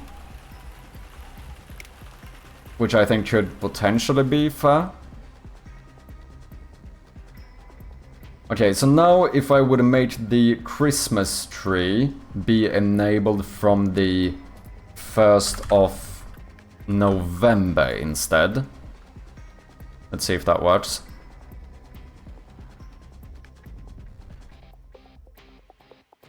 Immersion break complaints? Interesting. This one is probably the most immersion breaking. Does having a fucking massive Christmas tree. Oh, and people don't celebrate that season. People get a bit touchy about it. Interesting. I think that kind of thing technically should be fine as long as it makes sense in the game. As I said, like, I imagine this game being set in England. Which means that, like, if you find, like, beans and toast in the kitchen, that should be fine, right? Because it makes sense, like, environmentally. People will always complain that that's probably true as well. I mean, so far, knock on wood, I don't have a single negative review. Don't take that as a fucking challenge now, you know? But, yeah. Maybe good to keep in mind. We had negative reviews from it? Ah, shit.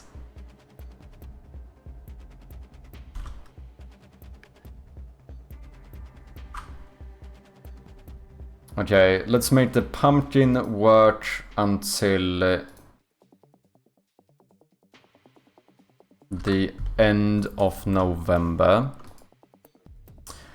Ah, interesting, interesting. Time to make some edits to mine. I think it does depend a lot on the game though as well, right? Like, I don't imagine anyone looking at Stardew Valley being like, why the fuck do you have seasonal objects? I think it might be a little bit... I think horror games might be a more risky game in general to actually... Yeah, exactly, it's because it's horror, I think. I think so as well. I do see the reason, or the argument, that, like, this is a more risky thing to do in a horror game. Because obviously immersion and, like, kind of keeping a dark tone and stuff can be quite important. And seeing a, like, fully lit up Christmas tree maybe would take some people out of that. What, do you mind sharing what exactly you did, Hillfoot? Like in 10 bells? Like, was it the same kind of thing where you had one object? Oh, we did way too much, we were not Satsu? Interesting. Okay, so did you do, like, on Christmas, it would basically be lights all over the pub and stuff? Christmas tree in the corner, a bunch of presents. Like, you kinda took it the whole 9 yards. That is an expression, right? The whole 9 yards. Yeah, everything, a whole lot. Oh, the full 9 yards or the whole 9 yards? American English phrase.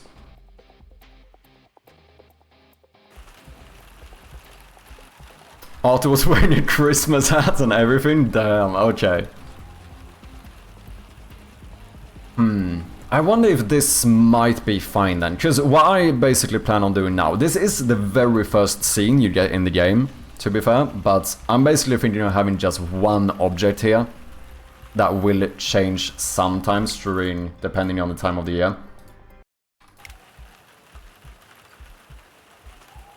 Not to be confused with the 9-yard hole, which was my ex's nickname.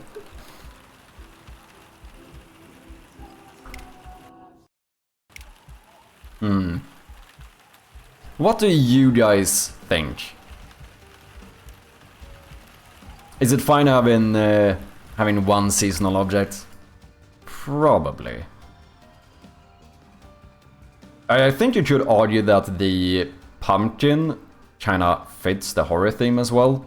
The Christmas tree is probably the more risky one. I could see arguments for being a bit more immersion breaking. I wouldn't take it past that. The one seasonal object is nice touch, I think. Yeah.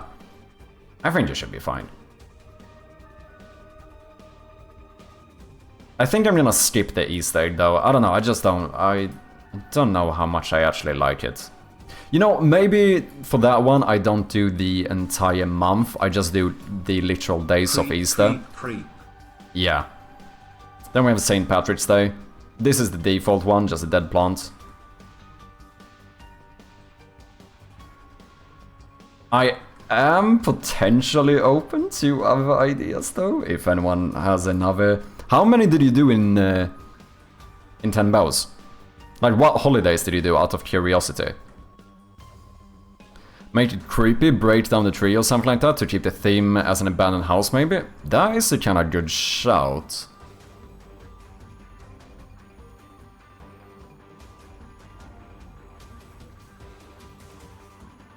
I could do something where maybe if we make these lit, you could maybe have them blinking a bit. Kinda like it's not functioning properly. Potentially.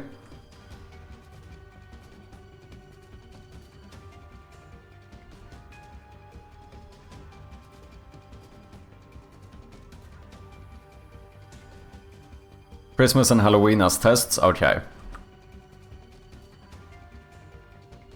I want a little bonfire with a guy fort. Oh shit. Are you telling me to animate a bonfire? I might make some logs piled up. That I could do.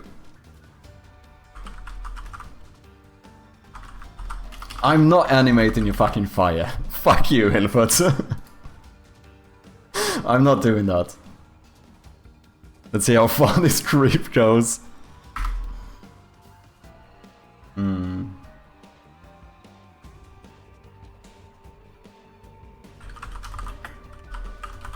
I don't know, I've had a lot of issues animating fire. And one of the issues as well, you could argue with fire, is the fact that fire is kind of one of the few things that you would not expect to see if it feels somewhat abandoned. Do you know what I mean? Like, if fire kinda indicates that someone recently lit this. This is not me trying to find excuses, obviously. This is just me, you know, being very logical here. This is not about finding excuses, I promise.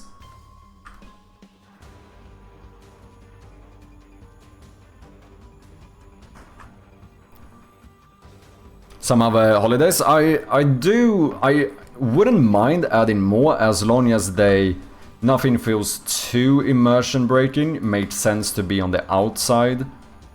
I think even this one could potentially be pushing it, but I think it's probably fine. I did try making a snowman, which you do as well, but I don't know about that one.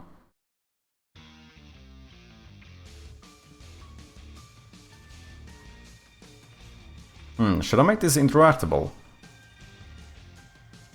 No. No. Just guy then? But what would that be? Like... What, like the... would you do the mask?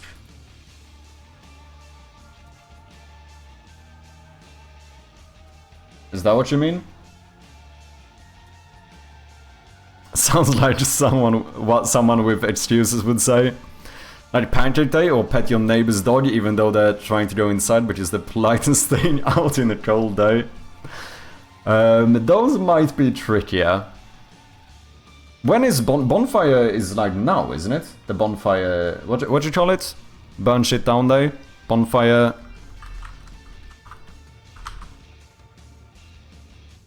Bonfire Day, is that what you call it? Or Guy Fawkes Night? November 5th. Oh shit, we're not gonna have time to... Yeah, it's tonight, true. I will not have time to get it out for this year. Jesus fucking Christ, yeah, this is getting too much. 1 second later, should I make them interactive?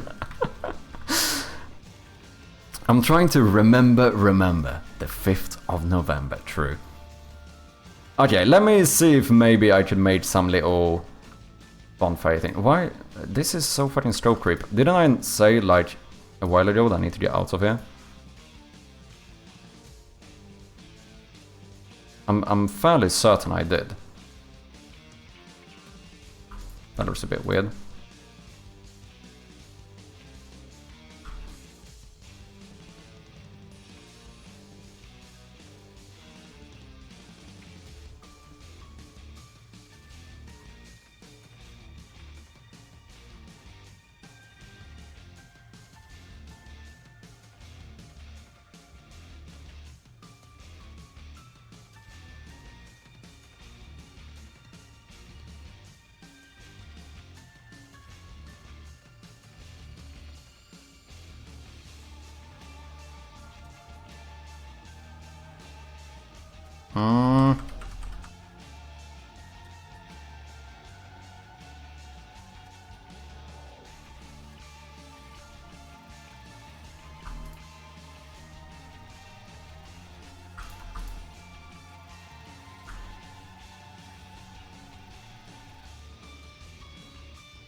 Maybe? Tingy little bonfire. That's not too shabby.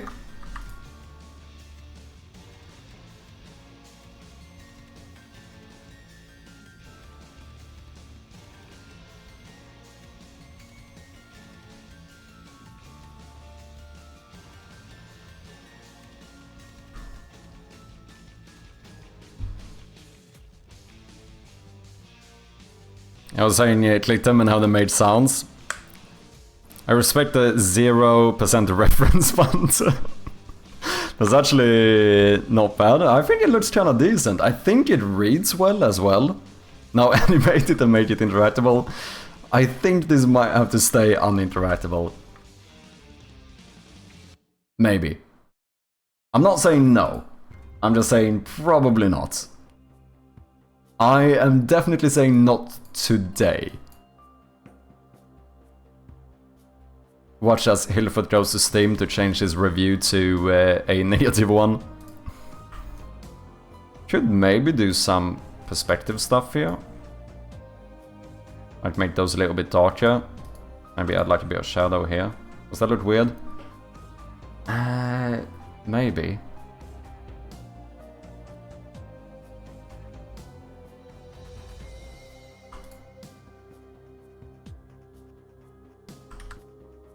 I don't know if maybe I just prefer them being like this, to be honest.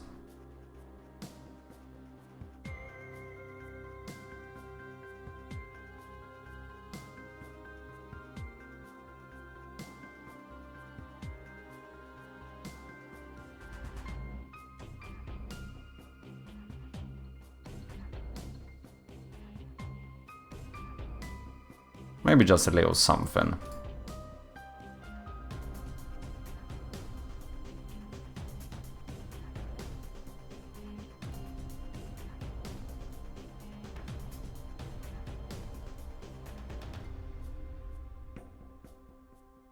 Sure.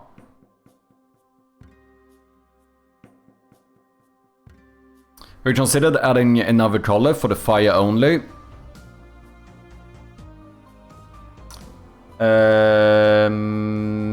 I don't know if I want to have a fire. If you mean adding another color to the palette. Now I do have red, so I could make a fire.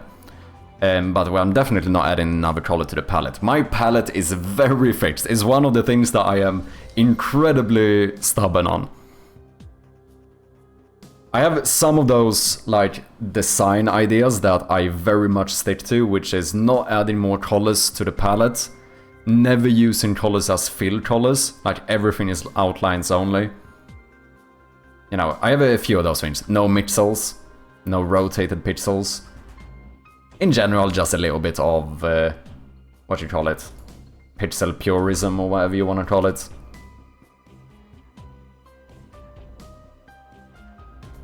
Okay.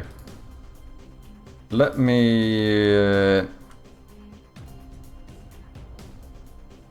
duplicate this pumpkin. And I'm gonna... Wait. I need to slice this. Do I want an Easter egg? Fuck it. If we're gonna go stroke creep, why not?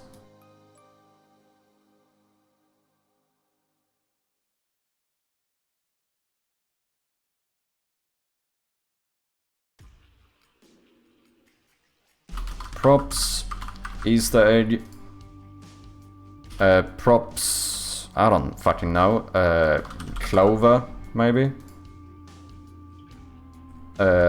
Props, bonfire, sure.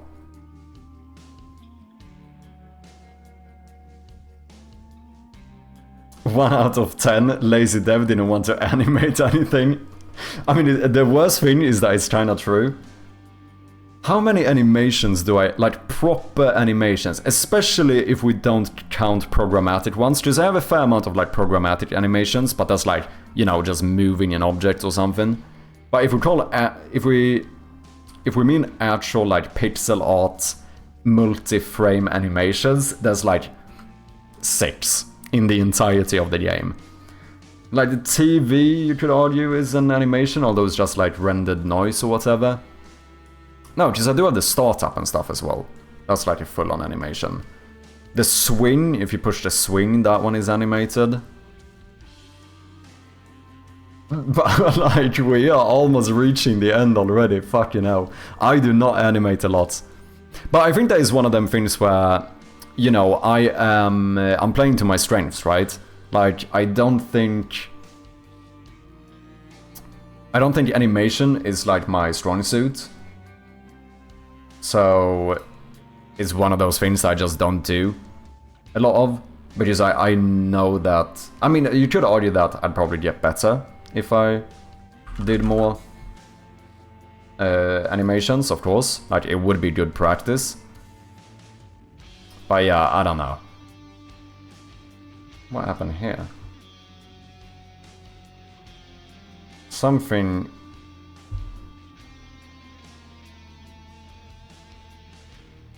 Oh no, you're offline. Okay, so 0. Yeah, that's perfect.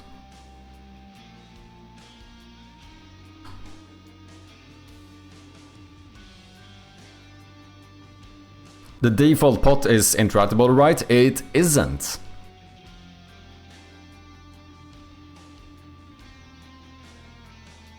This ended up kinda tinier than I thought it would be. I think I actually could have increased the size on this one.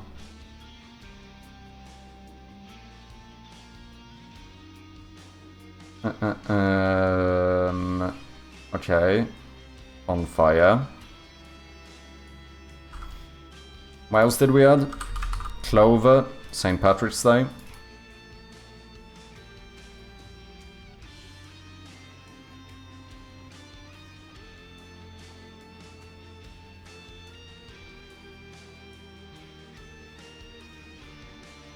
Oh no, that's not gonna align well.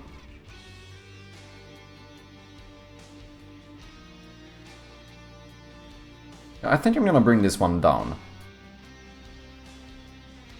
Maybe even down 2.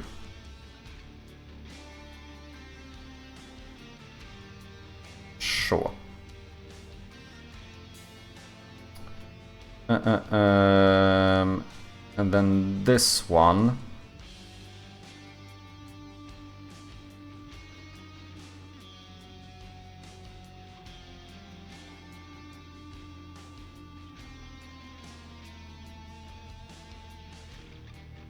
I mean, that kinda works. It's a bit annoying when I have the same color in the back here. Guess maybe I could move you up more too.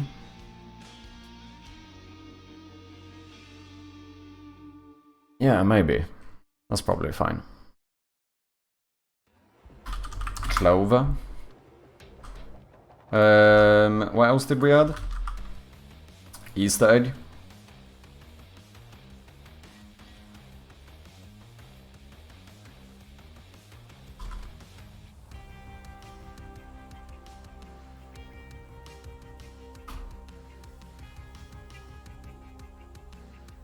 Oh, I don't... Yeah, I'm not huge on the Easter egg.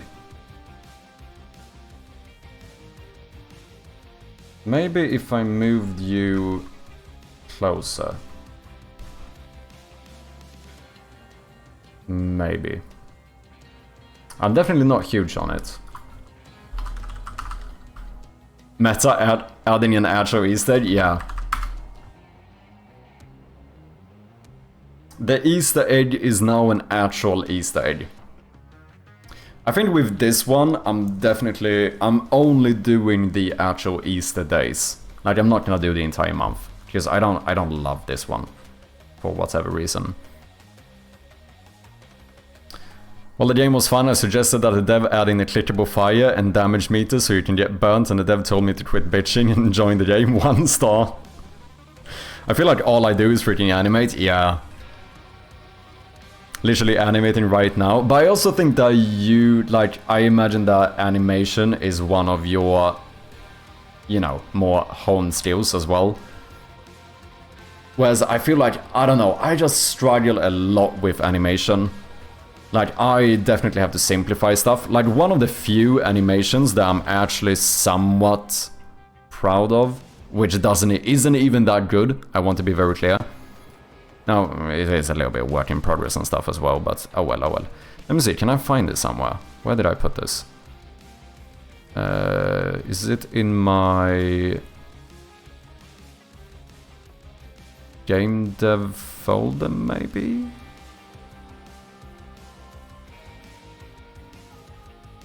Unity projects. Is it in here? Assets, art. No, well, I did try animating some of the characters for my old deck builder to try and see how it would look. Because in that one I did programmatic animations where I just like moved them a little bit forward when they did an attack. So I wanted to see what, like, if it would be possible for me to, in a relatively simple manner, make them actually be able to have a bit more of a proper animation. And that one actually, you know what? It didn't turn out too bad. Kind of want to see if I can find it.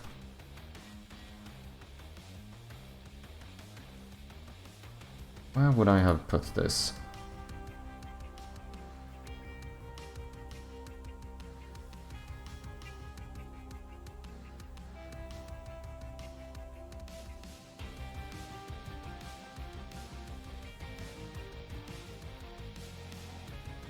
No. Okay, I'm gonna give up soon if I don't find it.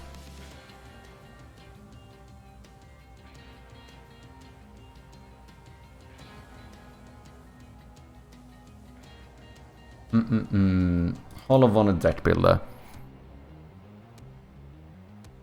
Burning midnight oil today? Yeah, a little bit. I do need to get out of here. But I keep stroke creeping. This is the first game I've done to the pixel art animation on, which I'm going to finish. Oh, really?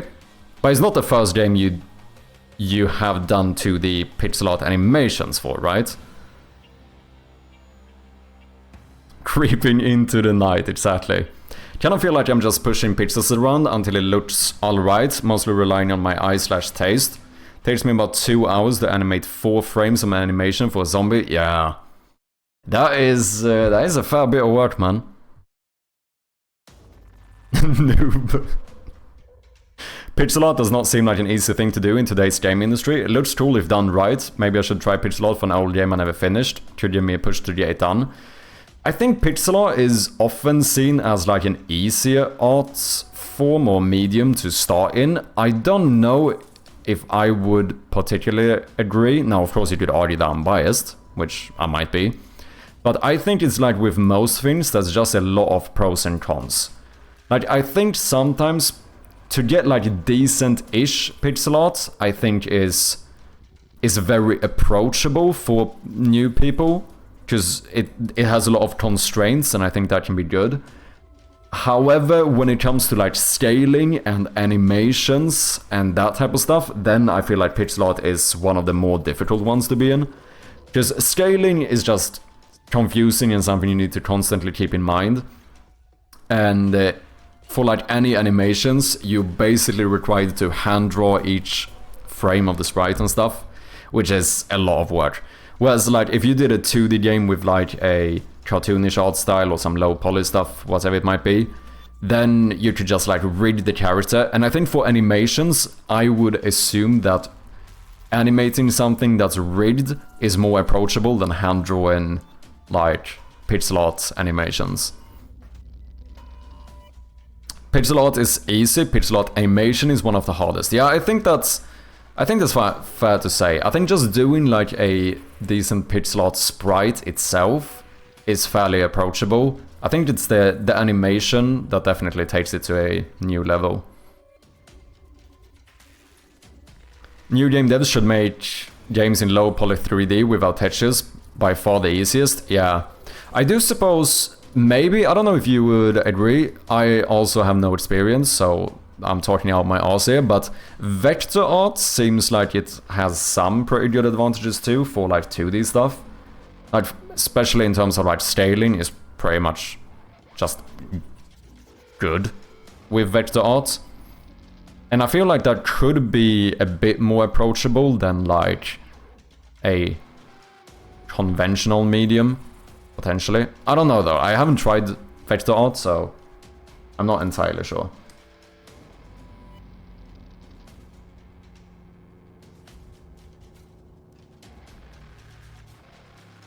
Okay, it must be in here. Art.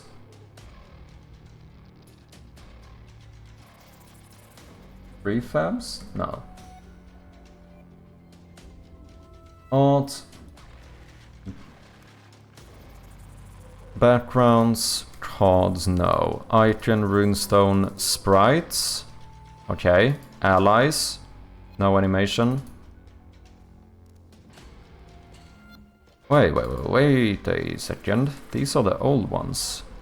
Oh, I'm looking at the deck builder, you fucking moron. Okay. Hold on it. This is the one I want. Assets, project, art. Units. Come on now. Allies. Berserker attack animation test. There we fucking go. This was what I did. Which I was pretty proud of, but I think in the grand scheme of things, I think this is pretty shitty. Because I did this the easiest way I possibly could, which means that I never even changed the arm. Like, all I did here was quite literally to, like, rotate or flip it. And then just, you know, one pixel art or, like, one frame animations and just adding the swooshes. Like, this was an animation I did where I felt like, you know what? I fucking nailed this one. But like, obviously, like, I'm moving as little as I possibly can. Because I know that if I would try to make a game like this and I had to animate each character's attacks and stuff, that, like, it would take me way too long. to actually like do full body animations for each different weapon and whatnot. So here my idea was basically that if this looks somewhat decent, I could actually separate the arm and actually just like, you know, have that be its own animation. And it would be fairly easy since I would just have to like rotate weapons and stuff. Like I never redrawed anything here other than the swoosh, I suppose. Yeah, I don't know. I just feel like animation really isn't my strong suit, so I have somehow managed to find a game I could make without almost doing any animations whatsoever.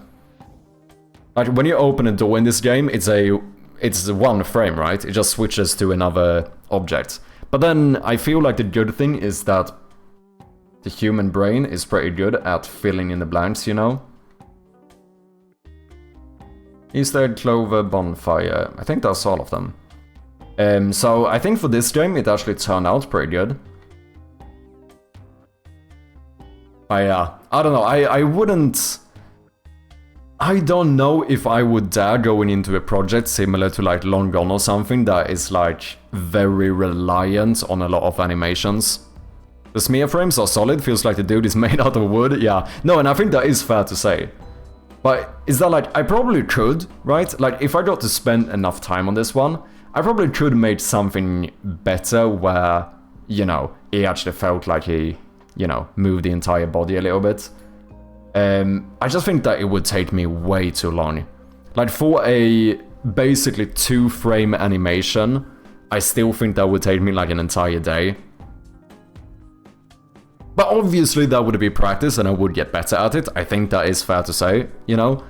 But yeah, I don't know. Especially being a full-time indie dev, you know, it's risky going into a project that requires that much practice. Everyone had to start somewhere, no one has a masterpiece without practice. No, I think that is fair. I think that is true.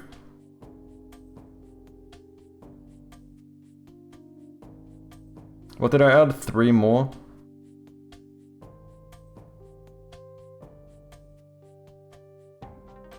Seasonal decoration. Okay, we have Easter egg, clover, small Leo, maybe 2 small bonfire, Christmas tree, and a default pot. As well as the pumpkin. I think that's pretty good.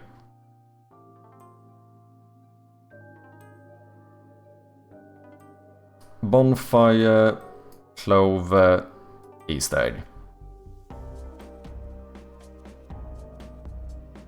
Lol, when did you make this? My little Hillfoot emote? It's been a while. I don't know when I have had it for. It must be like a couple of months at least. It's been a while. I think it was probably around the same time as I got the redemption as well. Like the focus redeem. I think probably shortly thereafter or something I made that emote. Pretty good, isn't it?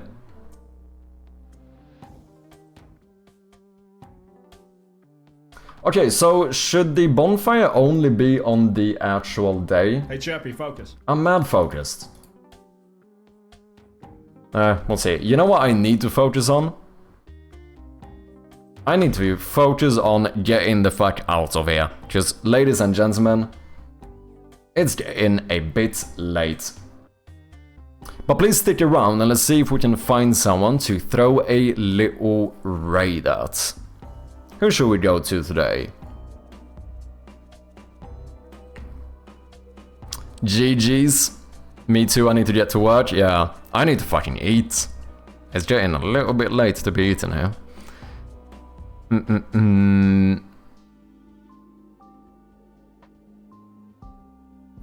We do have Boolean on. We have Finn is fine. We have Fiera, Tim. There's a lot of people on right now. As always though, thank you all for hanging out. I truly do appreciate ya. Of course, if you haven't, make sure to go and check out the demo. Currently out on Steam. If you want to connect more with the community, join the Discord as well. Should we head over to Boolean? Thank you for hanging out irregular. Thank you for alerting. Appreciate ya.